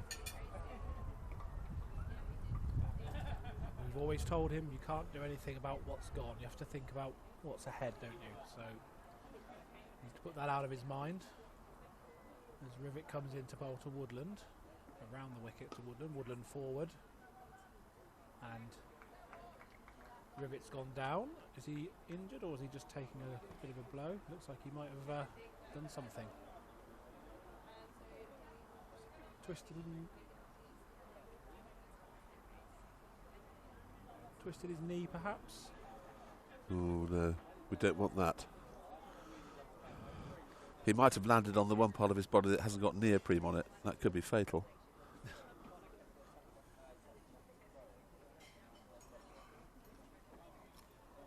He has been through the wars over the years, hasn't he, Mr. Rivet? Wholehearted cricketer.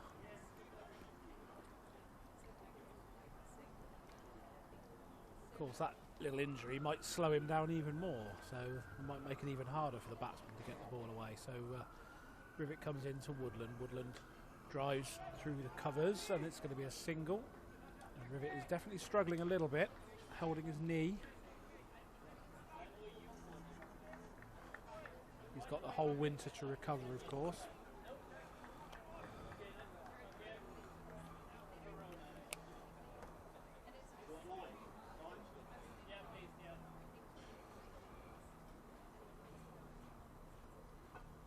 Ollie Williams has asked, any chance of a quick summary of the Downs innings? Kieran, you want to do that? We can do that at the end of the over. We'll give a summary of the Downs innings. We'll just get through the end of this over, and then we'll run through the Downs card for you from earlier. They were 196 all out. So, yeah, we will certainly will go through that for you shortly. As Rivet comes in to bowl to Callis over the wicket. Callis plays a little dab into the offside, picked up by Freddie Smith, offended, and that's the end of the over, and that'll be the drinks break.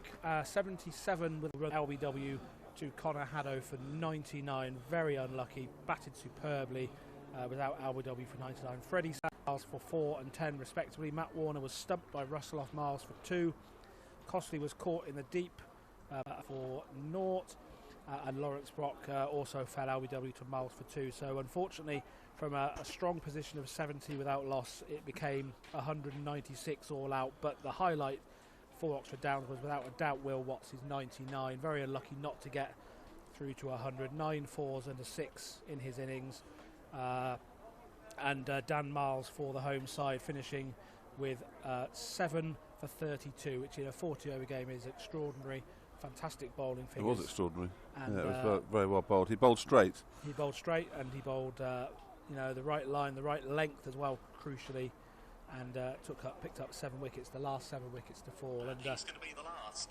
At the drinks break, we are 77 without loss. High Wycombe off 18 overs, and I think a wicket is desperately needed very, very quickly if Downs are going to get back into this game.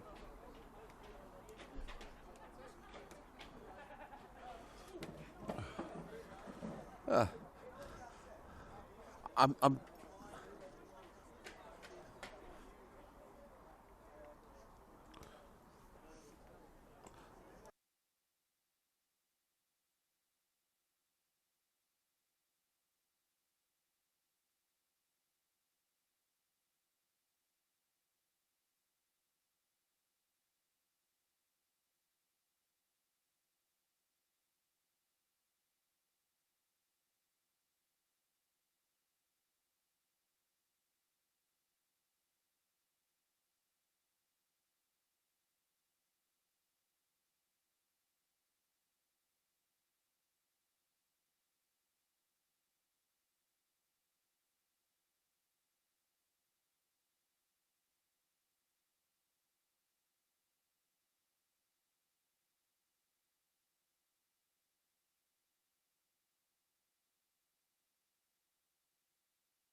Yep. It's time for the mystery spin.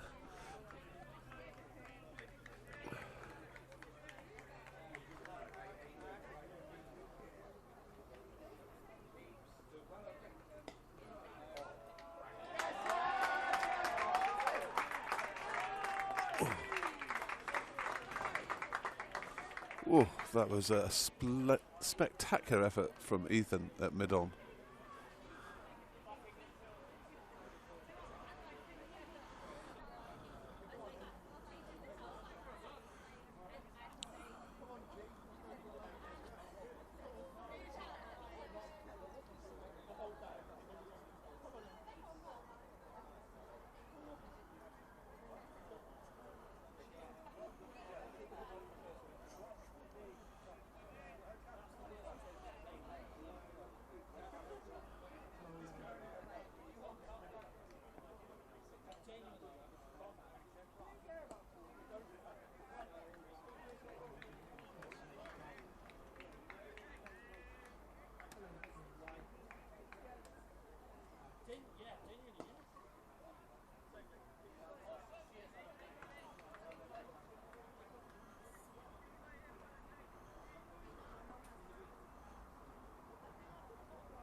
Beautiful piece of fielding by Will. Still omnipresent all around the field.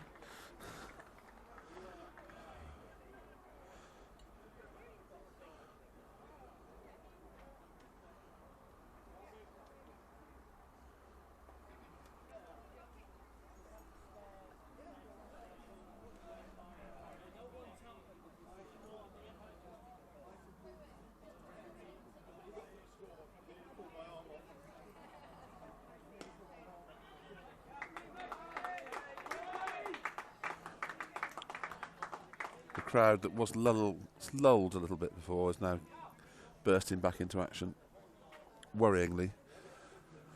And I think wickets are now definitely the order, Kieran.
Well, we said we can keep them down to around about this after 20, but we did say we'd like 2 wickets at the same time. So we haven't quite achieved that. You still get the impression that they have another couple of gears unless we do get some wickets.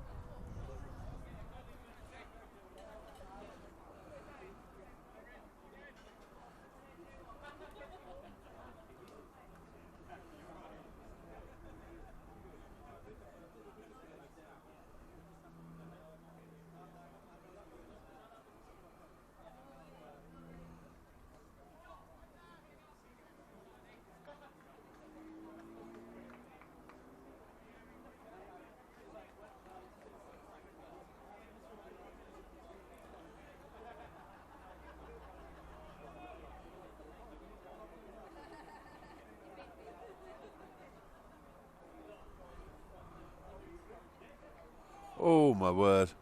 And that shot came from absolutely nowhere. It's the first time he's taken any risk at all. Interesting. Perhaps little signs that there may be a little bit of pressure building. How many runs has Nick Rivet gone for in his overs so far? 16 runs off his six overs. 16 runs or 6 overs. Sensational performance, really.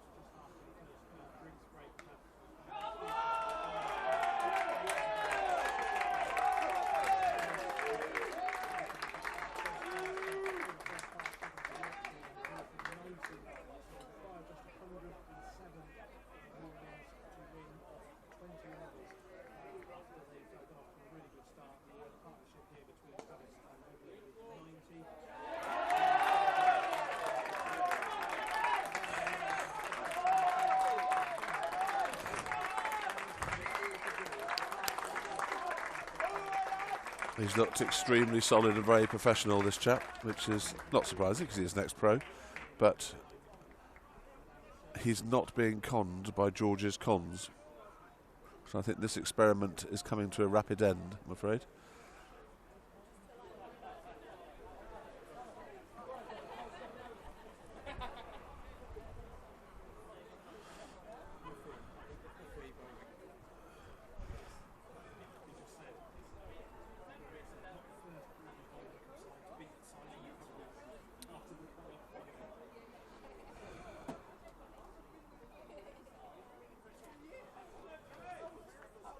Good comeback from George. The High Wycombe Ladies Hockey Club are starting to drink bottles of wine, which is worrying for all concerned. The noise levels are certainly picking up now with the home fans as well, Simon, as they approach 100.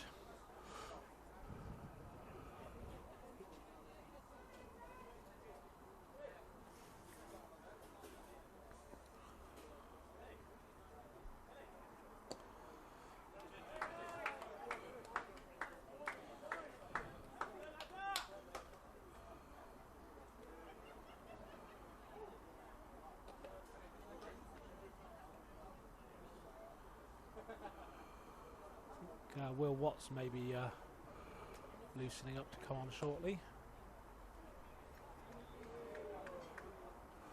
George showing signs of irritation there, which probably not a good idea. Question is, Simon, could it be Will Watts' day? You know, 96 Will Watts comes for on, takes 6 for making a late push for man of the match, you mean? Could it happen? Could it happen? He's definitely loosening up, and it needs a bit of magic, doesn't it? I don't think that we can afford for the George experiment to have another over, and we've only got 2 more overs of Nick. No one can meet off the square rivet, so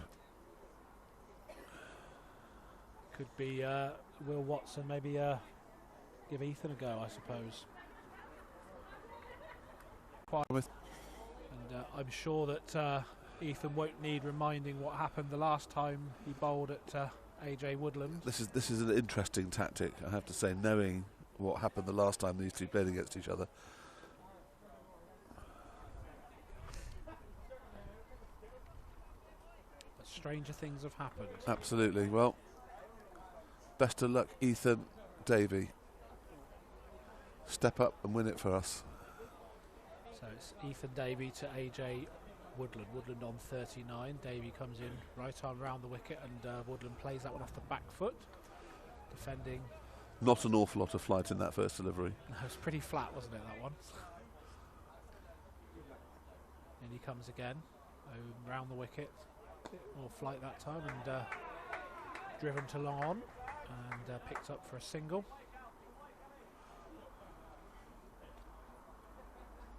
A little bit of untidy fielding in the last 3 or 4 overs as well. I don't know whether heads are dropping a little bit, but a few balls going through legs and a little bit of misfielding. Yeah, it's just a sign of the pressure of the situation, isn't it? I think so. So they need exactly 101 to win.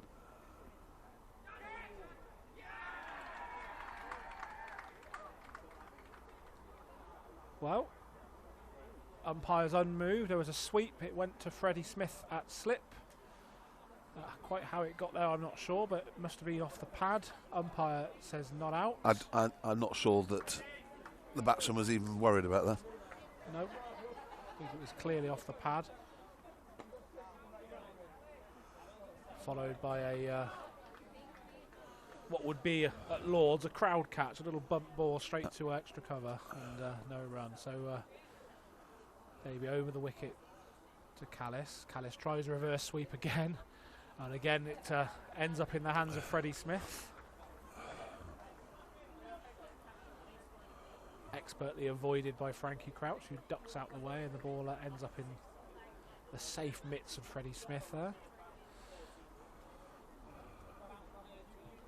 And Davey comes in again, over the wicket to Callis. Callis is forward and drives through the leg side, sort of. And I'd say that was a pretty good first over from Ethan. That wasn't bad. That was okay. It had the batsman thinking, trying something different, reverse sweeping, not successfully. And I think the reason his first ball was so flat was he didn't want to give AJ Woodland any flight after what happened last time. I wonder if AJ Woodland actually knows it's the guy he hit for 4 consecutive sixes. He might not, because about 5 weeks ago, or was it 4 weeks ago? How many weeks ago was it? 3, I think. 3 weeks ago. Yeah.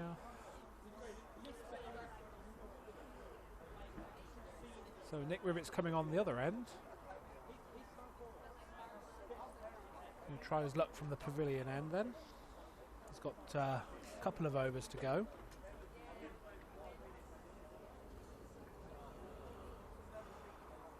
It really is the old adage that... Rivets coming on from this end. Yeah. We've seen strange things happen in international cricket this year, haven't we? Australia snatching defeats from the jaws of victory. That was an extraordinary game, I have to say. So you never know. The beauty of cricket, you never know what can happen. You would have to say that if there was a win-vis available, you'd say that probably Wycombe were probably 90% at the moment, but a couple of wickets, bit of pressure, you never know. As Geoffrey Boycott once said, always add 2 wickets to the score. Absolutely. So Rivet's got 2 overs left. None for 16 off 6 so far. Very tidy, as is his wont. And he's coming in from the pavilion end now to bowl to Callis. And Callis is forward, defending back up the pitch to Rivet, and there's no run. But Elliot Callis certainly has shown his class. So he's shown. He's been very composed. Very composed indeed. And in comes Rivet again. Well, yeah, I mean...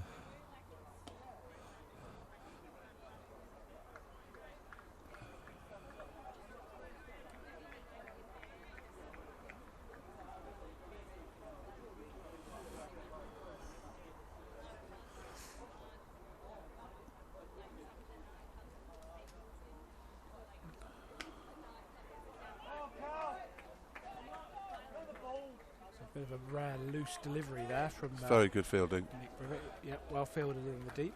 Bit of a short delivery, but got away with it. Just 2. Thanks to some good fielding there, wide-ish, long on. 100 is up on the board. 97 required. Rivet comes in, bowls to Callis. Callis drives. And again, it's a single, and they just appear at the moment, Simon, to be going through the motions, don't they? And I know they are very batting supremely confidently. And as you said about half an hour ago, they don't seem to be out of second gear yet. They seem to have more in the tank if they need it.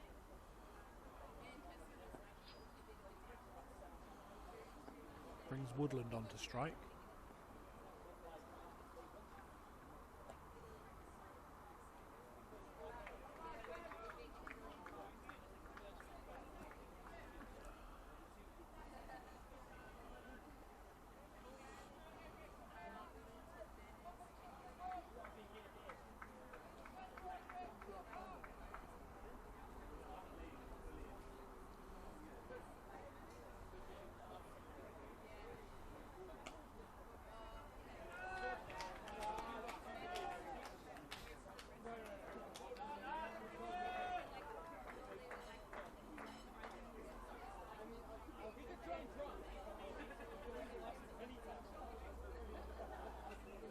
Dare I say, a little bit of, which I could guess is understandable, the body language is a little bit sort of downbeat at the moment, but nothing that a couple of quick wickets won't turn around, so they're still in the game. They don't need to be too downbeat.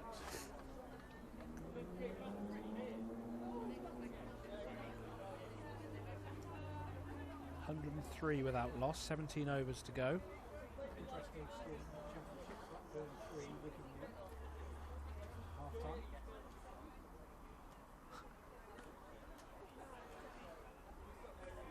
Wycombe Wanderers struggling in the Championship today. Just don't forget there's a big London derby on today as well. Is there? Arsenal against West Ham at the Emirates. No. In comes Davey, bowls to Callis. Callis is forward. Defends into the offside, there's no run.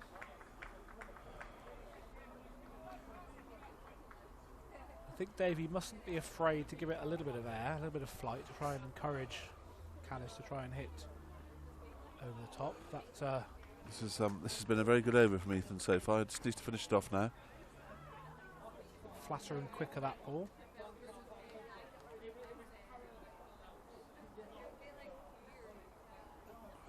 And he comes again to Callis over the wicket, bowls to Callis. Bit more air there. Well bowled. Yeah, very well bowled. Very Callis. well bowled by Ethan Davey. One ball to go. Two more. Come on then, finish it off. Finish it off, young man. Somewhere Simon, his father, will be wandering around with his extremely long lens. I think Matt Watts and Simon Davey are trying to have a lens off today, see who's got the biggest one.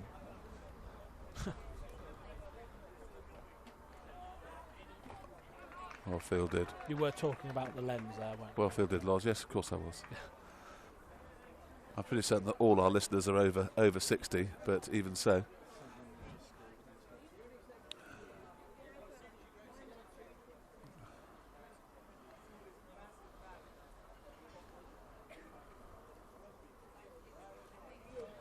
So Davey into Woodland, round the wicket.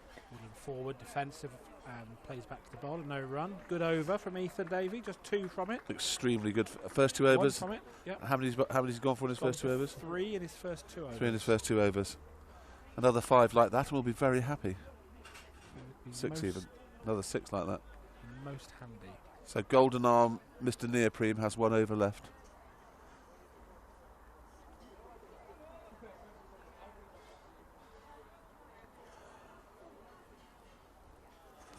We've not had any Lee correspondence from Australia. I haven't seen any.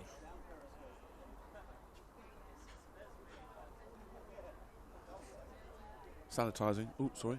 We really are getting very slack in the box. I think it's because the amount of food that Kieran and I have watched Matt eat, and the fact that he's 1.5 stone wet through, that's annoying both of us intensely. I'm pretty sure if there's a way of weighing one of my legs, my leg would equal what Matt weighs in total, I suspect. I have to be very kind to Matt today because he was my chauffeur today and tomorrow.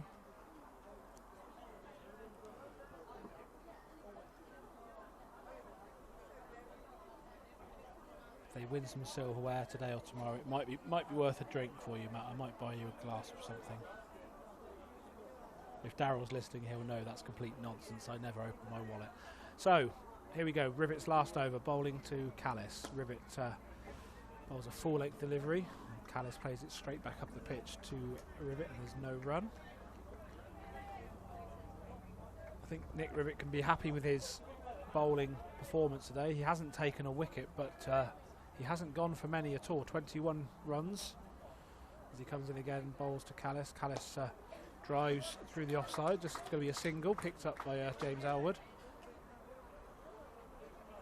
104 without loss.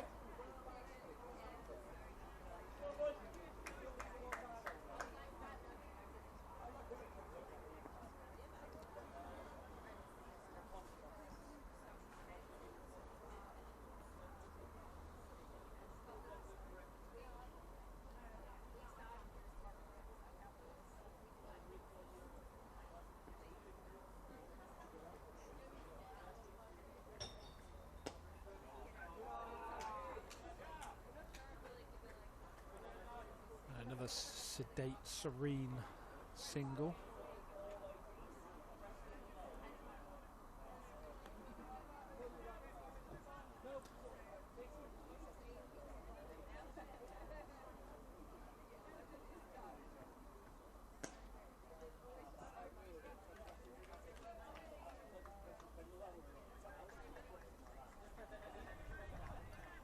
I think Mr. Rivet certainly feeling his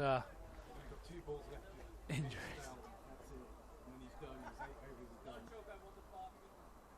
Is he in the T20 squad tomorrow? Oh, top piece of fielding there from James Great Elwood. fielding by Eric. Great fielding. Downs are still putting it in.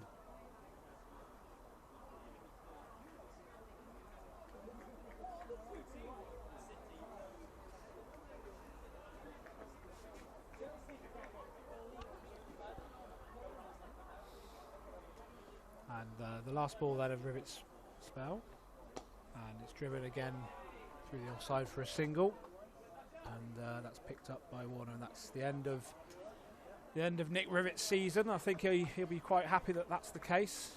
He certainly blowing a little bit. The final analysis for Nick was? He finished with no wicket for 25 off his 8 overs. So brilliant performance. Tidy figures. Absolutely brilliant performance from Nick Rivet. He already looks as though he needs a wheelchair to get him off the pitch. Now that the adrenaline has left his body, he now realises that the whole thing hurts, and if he takes his neoprene suit off, he will fall to bits. But he's had one of the seasons of his life, I suspect. Yeah, in this strange, truncated, COVID-ridden season, I think that if you'd have told anybody at the start of May or June that we would be sitting in mid-September in a grand final, Simon, I think anybody would have taken that, wouldn't they? Yeah, and beautiful evening, test match special like company, cheesy chips passing backwards and forwards. Lots of food flying around. K-Dog. At least 300 people in the ground now, I'd have thought. I would say so. So what can Ethan do? The first 2 overs, 3 runs conceded, 108 without loss. So there is a kite over to our right, but not the bird variety. Ethan bowls to Woodland, and that's played with soft hands down to third man for a single. So they're keeping the slip in for the left-handed batsman, which I think is quite right, because we do need a wicket. And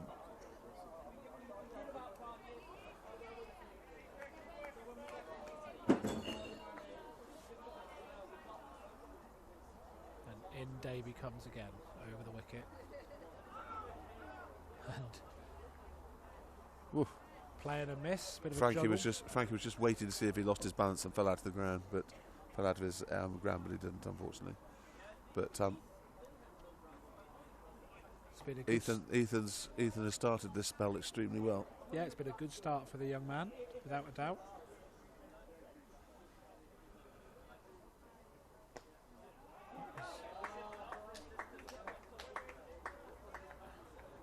He unleashes a cry of anguish. Eric finds himself at long on. I've got a feeling that Eric Elwood, let's keep an eye on this, Kieran, is doing long on to long on. Yes. He may be another person that needs to be carried off the pitch afterwards.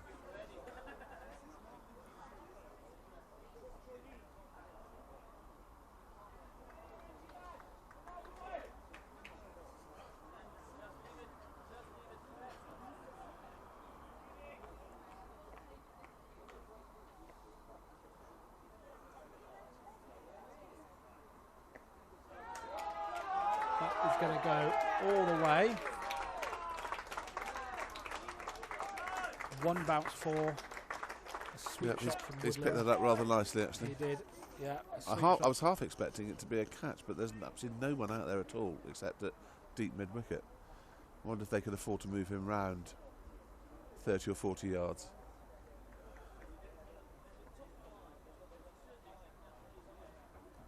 Davey comes in again, bowls to Woodland. Woodland sweeps. There's another one. Fine. And that will be 4. And you have to say, with another half century there for AJ Woodland, you have to say that... well batted, AJW. Hope to get him in this Nebula School Old Boys side before long, doing the same thing. But in the meantime, I'd like him to get out. Along with 7 or 8 others very quickly. That's a shame, because Ethan started so well, and then just two slightly wayward deliverers. Yeah.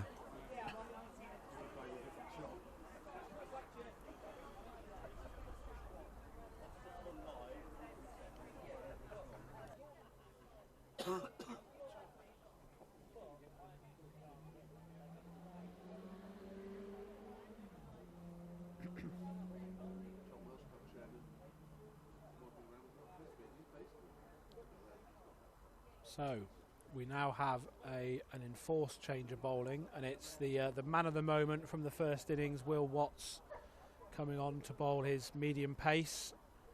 And if ever a hero was needed, 99 with the bat, can it be Will's day? It will be one heck of a job if he can rescue this one. 118 without loss now, Wycombe.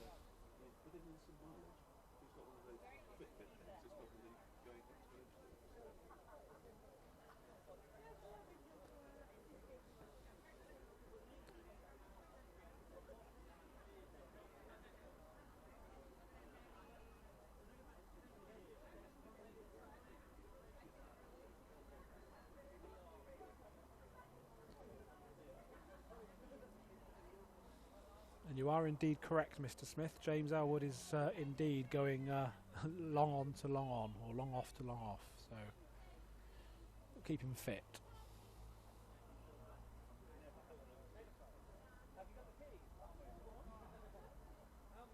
Problem with the ball, I think. Tom Costy's complained to the umpire, and the umpires are now meeting.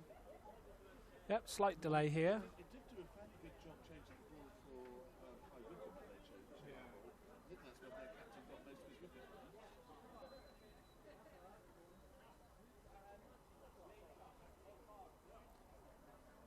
Slight delay while the umpires are looking at the ball. Tom Costy asked the umpire to look at the ball. We'll see what's going to happen. They're not going to change it. I don't think Mr. Costy looks too enamoured with that decision, but that's the decision. So Will Watts has the ball in his hand, and let's see what the man of the moment in the first innings can do here. I think if he wins the game for Downs from here, he deserves a knighthood, I think. Sorry, I didn't realise I was muted. Very peaceful it was, Simon, just for a moment. Right, Will Watts, this is your day. Just a quick fifer, and I reckon he stand a fair chance of getting man of the match. I would say that's a good shout.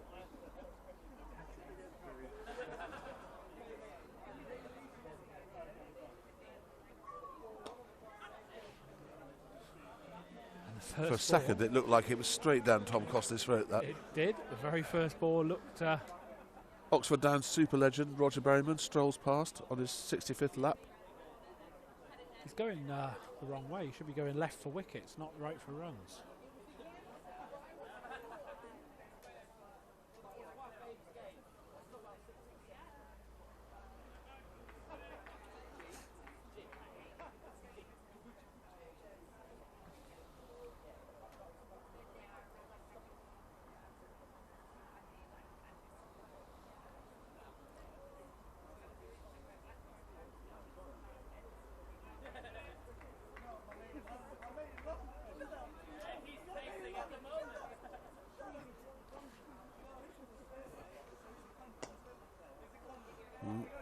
Misfield by Freddie Smith.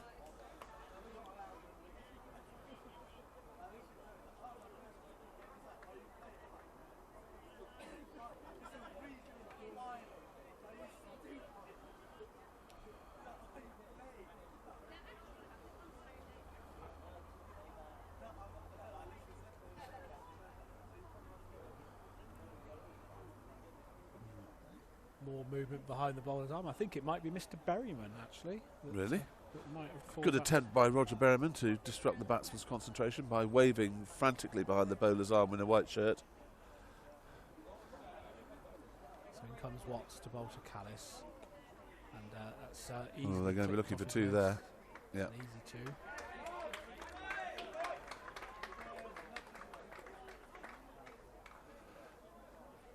Yes.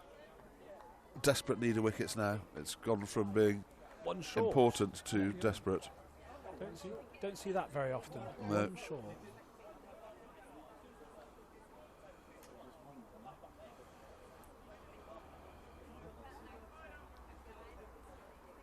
I do love a one short.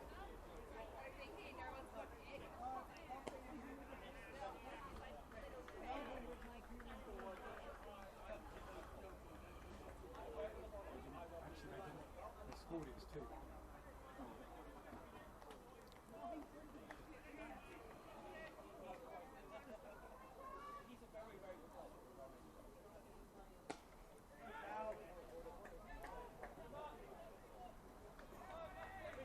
It's a superb piece of fielding. Is that Matt down there? Is that Matt Warner? Very good arm, I believe so, yeah. Looks like it. Yeah.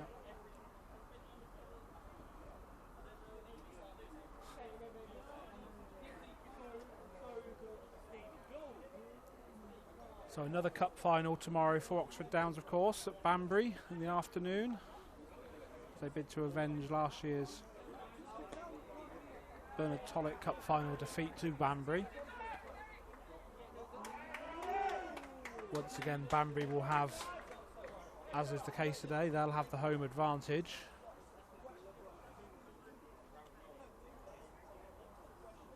But 2 finals in 2 days, you know, on a glorious weekend.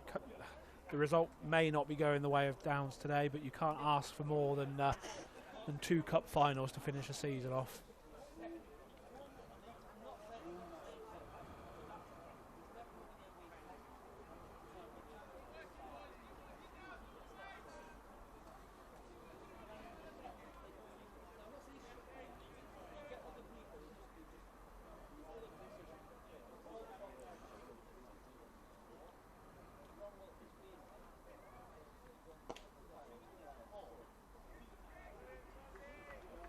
Great fielding by George Sandbach, mid-off.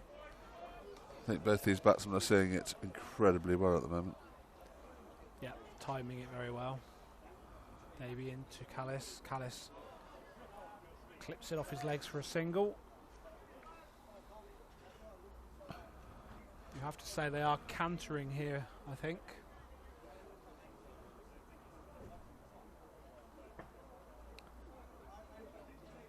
But from where Oxford Downs were as a club just a few years ago, and you know, Chowal League, I think Division 2, they won Division 2, got out of Division 1 into the Home Counties League.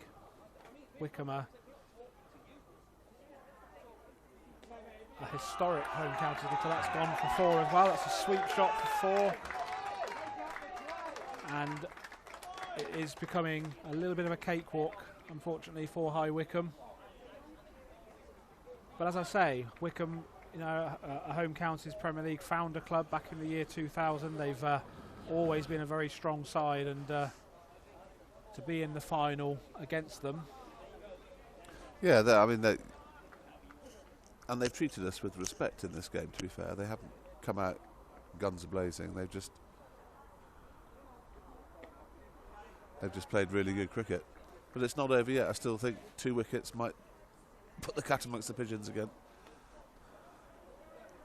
Yep, the only thing I'd say is a couple of wickets, you know, and you see it quite often, don't you? That, you know, the 3 and the 4 are sitting down there with their feet up, and all of a sudden they'd be in the battle.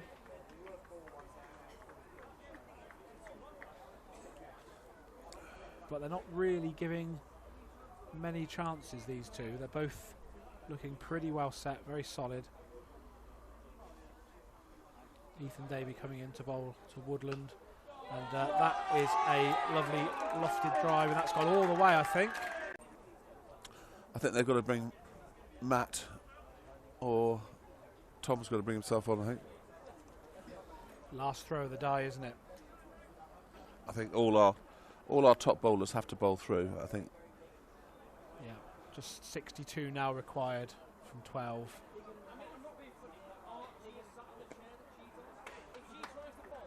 You know, if there were a few wickets down, 62 from 12, 5 and over, it's still a challenge, but no wickets down with what they've got to come.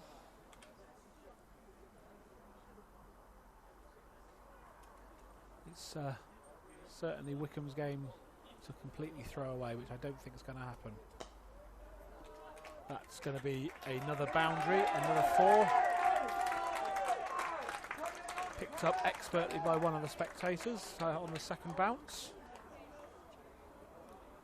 And they appear to be in a little bit of a hurry now to get this finished. Perhaps they've seen rain on the way, maybe. I have seen a cloud, just one wispy little cloud over there. So in comes Will Watts again, bowls to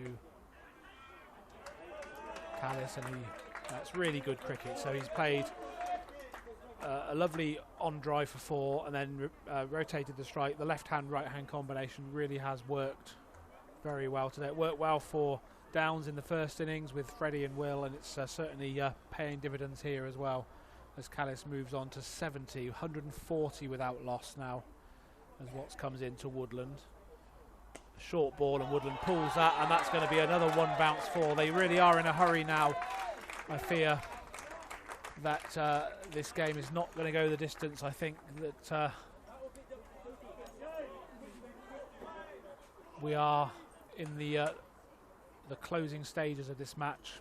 144 without loss. The one positive that I can see is just 4 extras so far, which is a lot different to the opposition. So we'll grab that one. Yes, I think what has to happen now is they have to bring Matt Waller back on at the top far end and bring Tom himself back on at this end and try and just get a couple out and see if you can put a bit of a panic on them. And take a couple of wickets with you.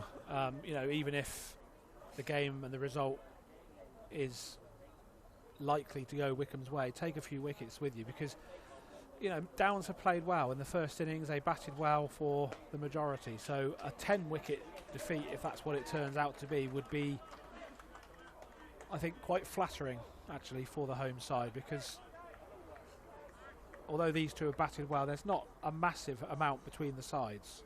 I think that's fair to say. Yeah, I think we were guilty of not finishing off our innings properly.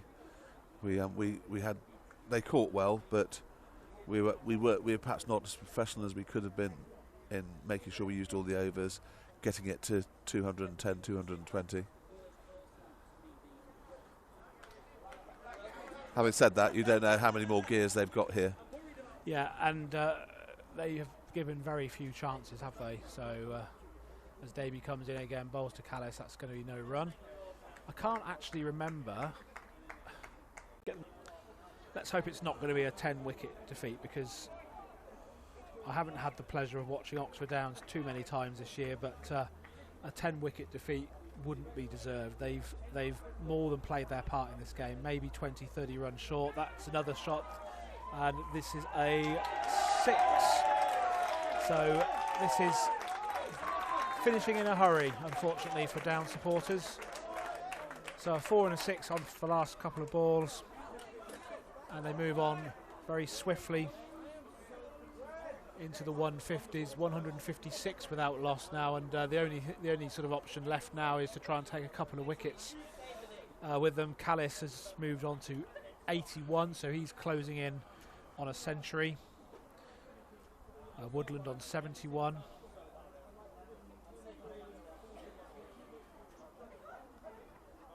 And the reverse sweep comes out again, and that was missed, and a leg bye will be the result. A bye will be the result. It didn't hit anything at all, so they move on to 157. Just 40 now required. So I think this over has broken the back of any outside hope at all that Downs may have had, because even a quick cluster of wickets now, it's going to be too little too late as Davey comes in to bowl to AJ Woodland, and Woodland drives through the offside, and it's going to be picked up at long off by James Elwood. And that I think this was 1 over too many for Ethan. I think that he's bowled really well. He has, but Matt needed to come back on and try and get a wicket. And what I'm going to say about Ethan is he mustn't let a performance like this get him down, because he's playing at a top level. He's going to be a very good cricketer. The first 2 3/4 overs he bowled were absolutely spot on. Absolutely. And these guys are good players. It's a learning curve for Articum side. We said right at the start that they were clearly going to go into this game as favourites. They've won the home counties Premier League several times, and they are, sadly for Oxford Downs, cruising to victory in the inaugural John Goodman Cup. But they have some silverware to play for tomorrow, and what will they have to do is put this out of their minds and look ahead to the Bernard Tollett final tomorrow with all the razzmatazz and the fireworks and the music, and I'm sure it'll be another cracking day, and hopefully Oxford Downs can pick up some silverware at the end of this bizarre season.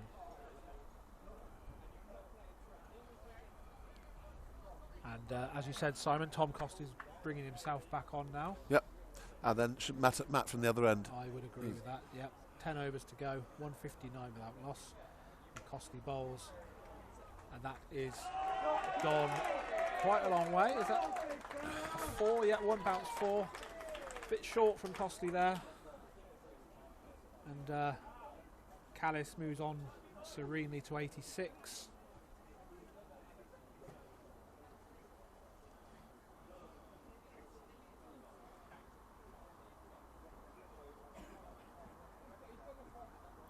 And as I say, for somebody that doesn't watch Oxford Downs regularly, I don't watch them every week, they haven't disgraced themselves.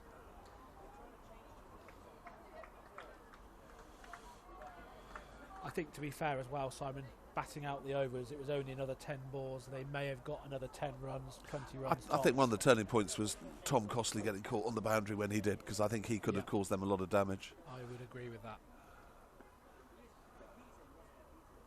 33 needed then to win. Costley comes in to bowl to AJ Woodland.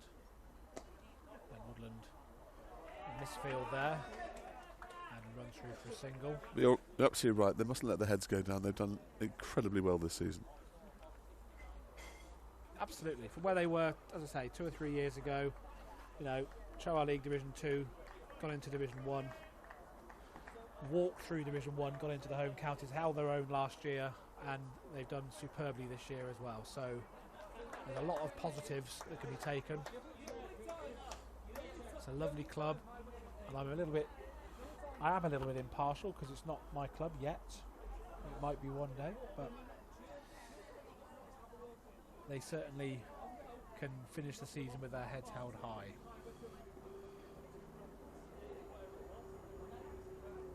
Costley comes into Woodland. Woodland is forward, defends, and pushes through for a single.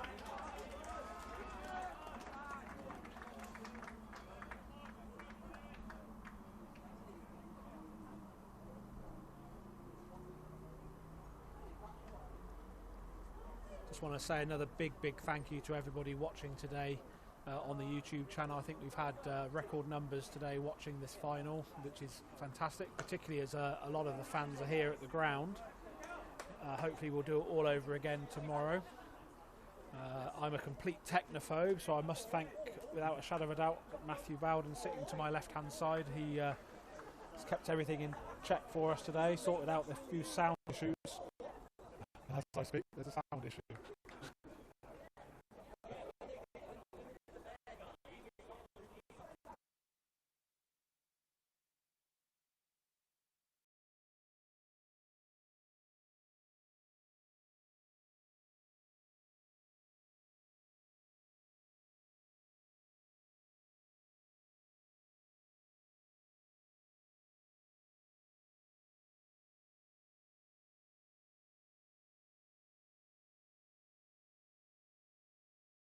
Ethan finished with no wicket for 36 off his 6 overs. It was just that last over, wasn't it, Simon? You know, the first 2 or 3 overs were very good, but they just decided to go after him. Yes, I think it's difficult for a young man when you're playing against 2 guys both in their 70s with runs on the board, and they're both good players, and it's a nice pitch, and they've kind of got the game won in their head. It's a very difficult time to be bowling. Absolutely. So Matthew Warner then comes on for his second spell, bowls to Callis, and he pushes through for a single. He moves to 90. He's certainly going to be eyeing up 3 figures, and he really has shown his class today, the former Yorkshire player. A couple of first class matches for Yorkshire. You don't get selected to play first class cricket for Yorkshire without being a half decent cricketer, so certainly no disgrace.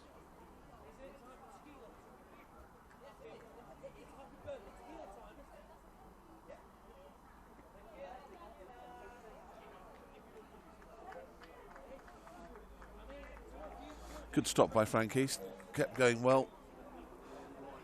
They're obviously quiet and disappointed, but they should be immensely proud from what they've achieved this season. And they're still tomorrow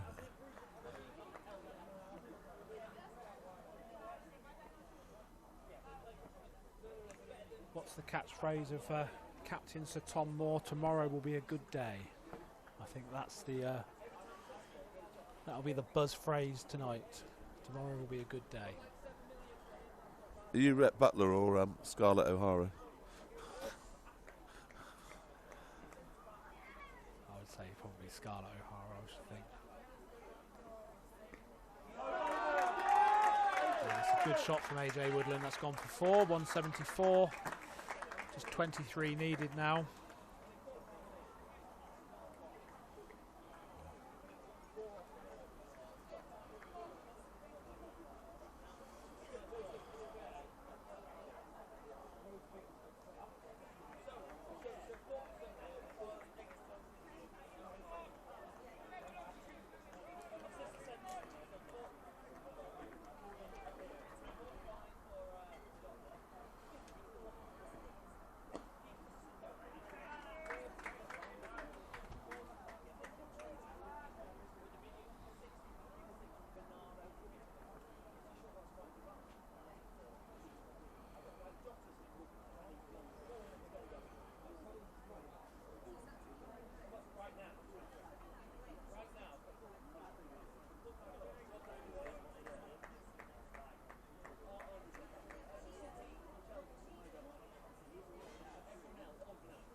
I think it's fair to say, Simon, for the first time today, and it's not surprising, for the first time today, it has gone quite quiet in the field now, but they've given their all, haven't they?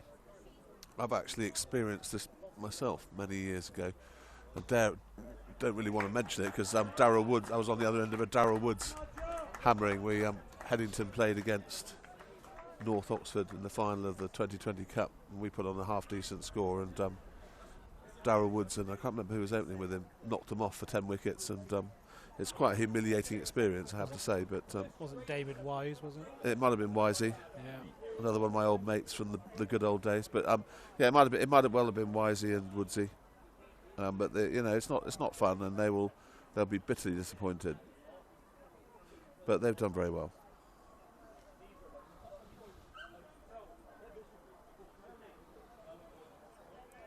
$20 needed then. 20 needed. Last power play. I don't think we need to worry too much about the power plays. Costley comes in to bowl to Woodland. Woodland's forward, and a rare dot ball.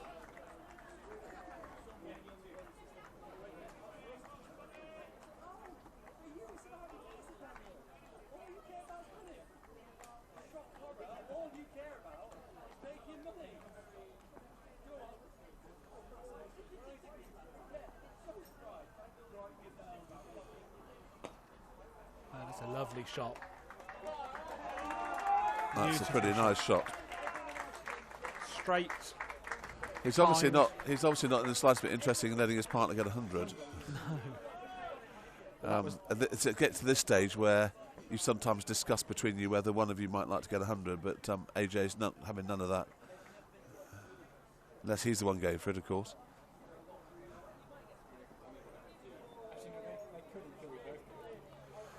They'd be very tight.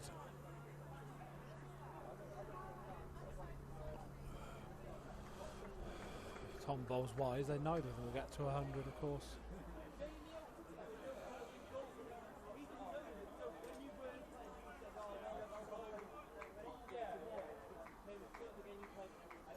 So just 16 to win then for High Wycombe to be crowned inaugural John Goodman Cup winners. A slightly shorter run here from Tom Costley, and Woodland drives into the offside, no run. Ooh, well backed up, Oz. Slight irritable throw from Eric. One thing they mustn't do is look at each other and blame each other, because they've done well. They've just been beaten by a much better side. And there is a wicket at last, and That Tom could be and the ground rise in appreciation for what was a fantastic innings there from AJ Woodard, a class act, a lovely lad as well, and yep, he didn't get to 100, but fair play to him. Now, it's pretty awful, isn't it, coming into bat when there's like 10 to win and you're the number 3 and you've got nothing to lose, have you, really?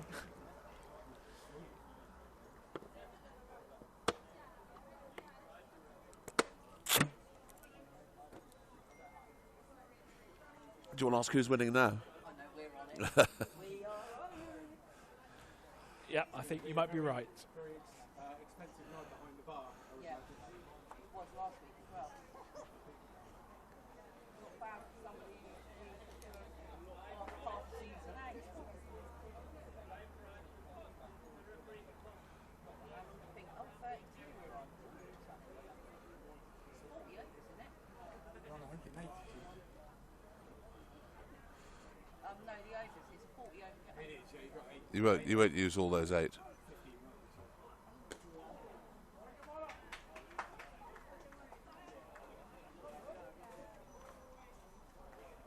And, very respectful forward defensive shot there from the High Wycombe captain, Dan Miles, who surely will try and get Elliot Callis through to his 100, surely.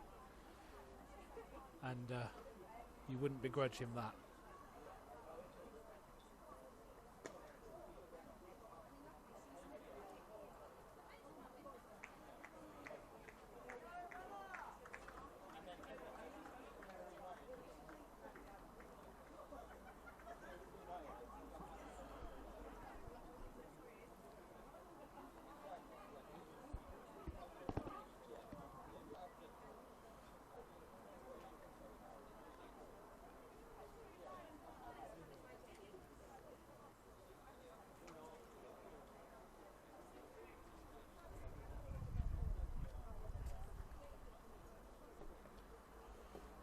United are losing 2-0. Oxford.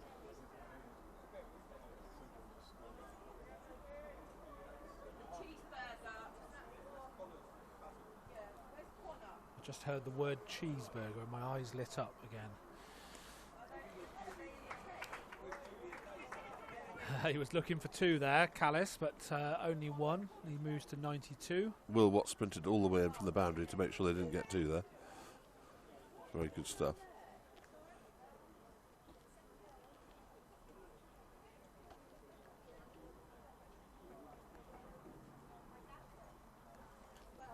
Hello.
So 188 for 1 now. Callis moves to 96, 1 hit away from 100, and it will be a deserved 100, to be fair. Yeah, this looks very good. Yeah, hello.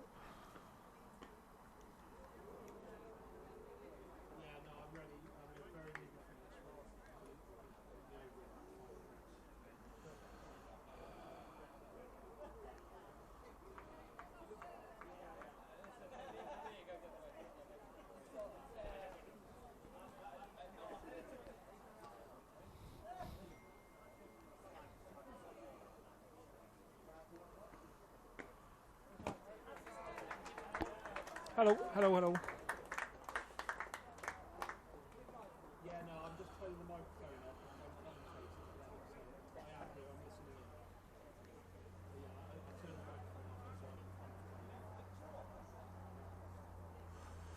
So the sun is still out. We're only halfway through our weekend of finals, but this one is drifting away. He bowls. It's given out, caught behind. Superb take by Frankie Crouch. Caught behind.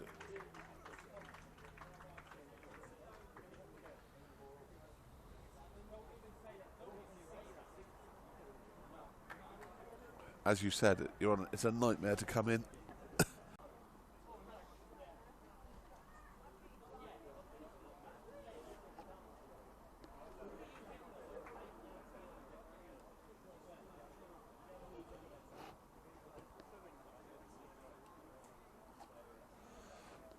Right.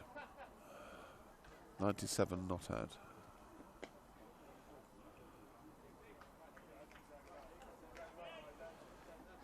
What would be the prizes for getting 2 99s in one game?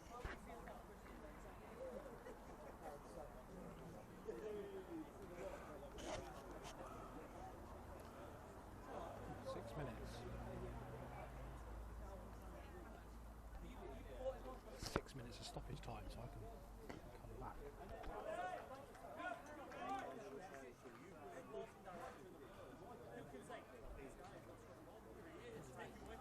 So,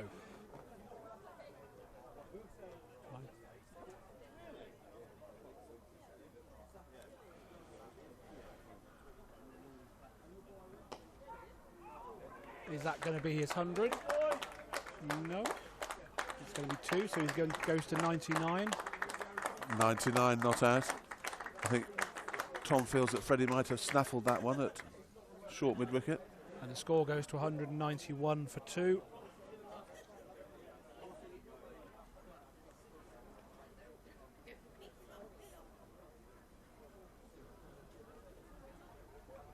And in comes Costley to bowl to Callis on 99. And Callis is forward defensive and there's no run, pushes it. 99 not out. Nothing coming through. 7 runs to win. 8 wickets to lose.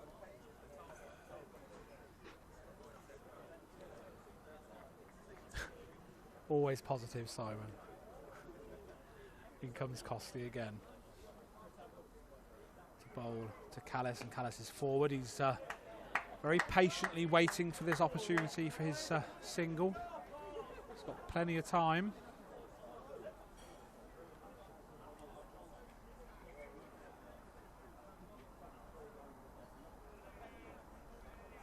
Still a beautiful sight looking around the ground. The Eric Hollis stand filled by Oxford Downs supporters.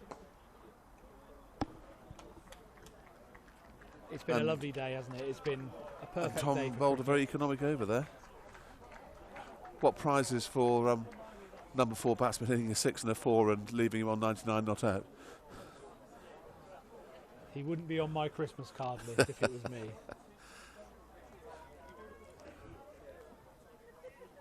He did. Connor Louth on strike. I think he knows the form. It'll be either a maiden or a quick single. Drop and run. Get Callis on strike. Get the 100. A reminder again, we're live again tomorrow. All day from 10:30. Whitney Mills versus Tame in the Wilf Bennett.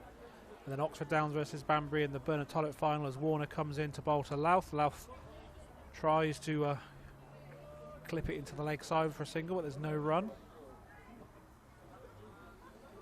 2 big games tomorrow. Whitney Mills in their first county final. Oxford Downs, of course, seeking to avenge their defeat from last year's Bernard Tollett final in the afternoon as Warner comes into Louth, and Louth again tries to find a gap, and there's no run. It could well be a maiden over.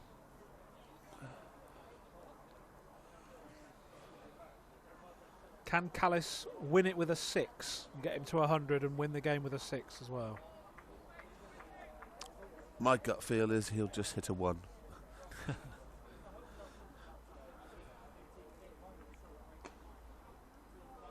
That will be the single. So Callis has 3 balls left in this over. to get his single. I rather fancy that this could be going. 5 runs required. 1 run for Callis' 100. Warner comes in to Callis, and he tries to run it down to third man, but there's no run. Freddie alert to that.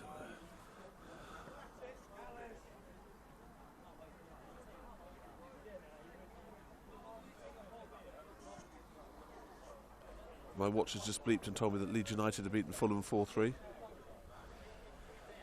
In comes Warner to bowl to Callis. On 99, Callis is forward very patiently, getting a bit of a barracking from the home fans. He's going to take a single this ball, Simon, I think you'll find. And then he won't risk running himself out on 99. It'll need to be a terrible spectator at the far end. Appears to be Mrs. Bear sitting on a sight screen. Her effort to try and distract him. In comes Warner. I'm back in the single here, and that's the 100, and a fantastic 100, and it's gone for 4 as well. A fantastic 100 there for Elliot Callis. What a terrific knock, and as you can hear from the crowd, absolutely delighted for him. 103 not out. The scores are level,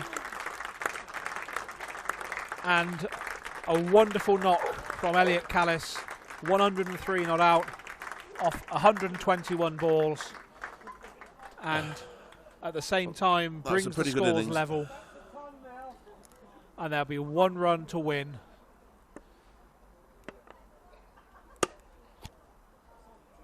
Simon, what a knock that was. It was the fact that he could paste it to perfection, and didn't at any stage look as though he was panicking at all. I don't think he's played a single panicky shot at all. He's not played a shot that's indicated he's under any pressure at all. Eric Elwood to win the match. A quick 8-for. And the good news is, Kieran, for the rest of us, that you don't have to take your shirt off and give it to anybody. Absolutely not. So James Elwood, the bowler for this then. And that's going to be a wide to win the game. And that, ladies and gentlemen, that concludes the game. A wide finishes it, and reminiscent of David Gower losing a test match with a no ball. I do. So High Wycombe win this game by 8 wickets. A brilliant innings from Thank Elliot you for allowing Callis. me to enter your commentary box, gentlemen.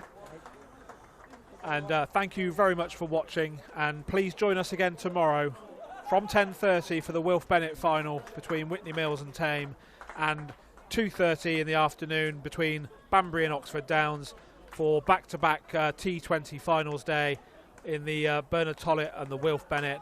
In the meantime, to everybody watching and listening today, thank you so much for joining us. We're sorry we couldn't bring you the news of a Downs victory, but they've done the club proud, they've done Oxfordshire proud. But High Wycombe win the John Goodman Cup, winning the game by 8 wickets. Thank you, everybody. Good night.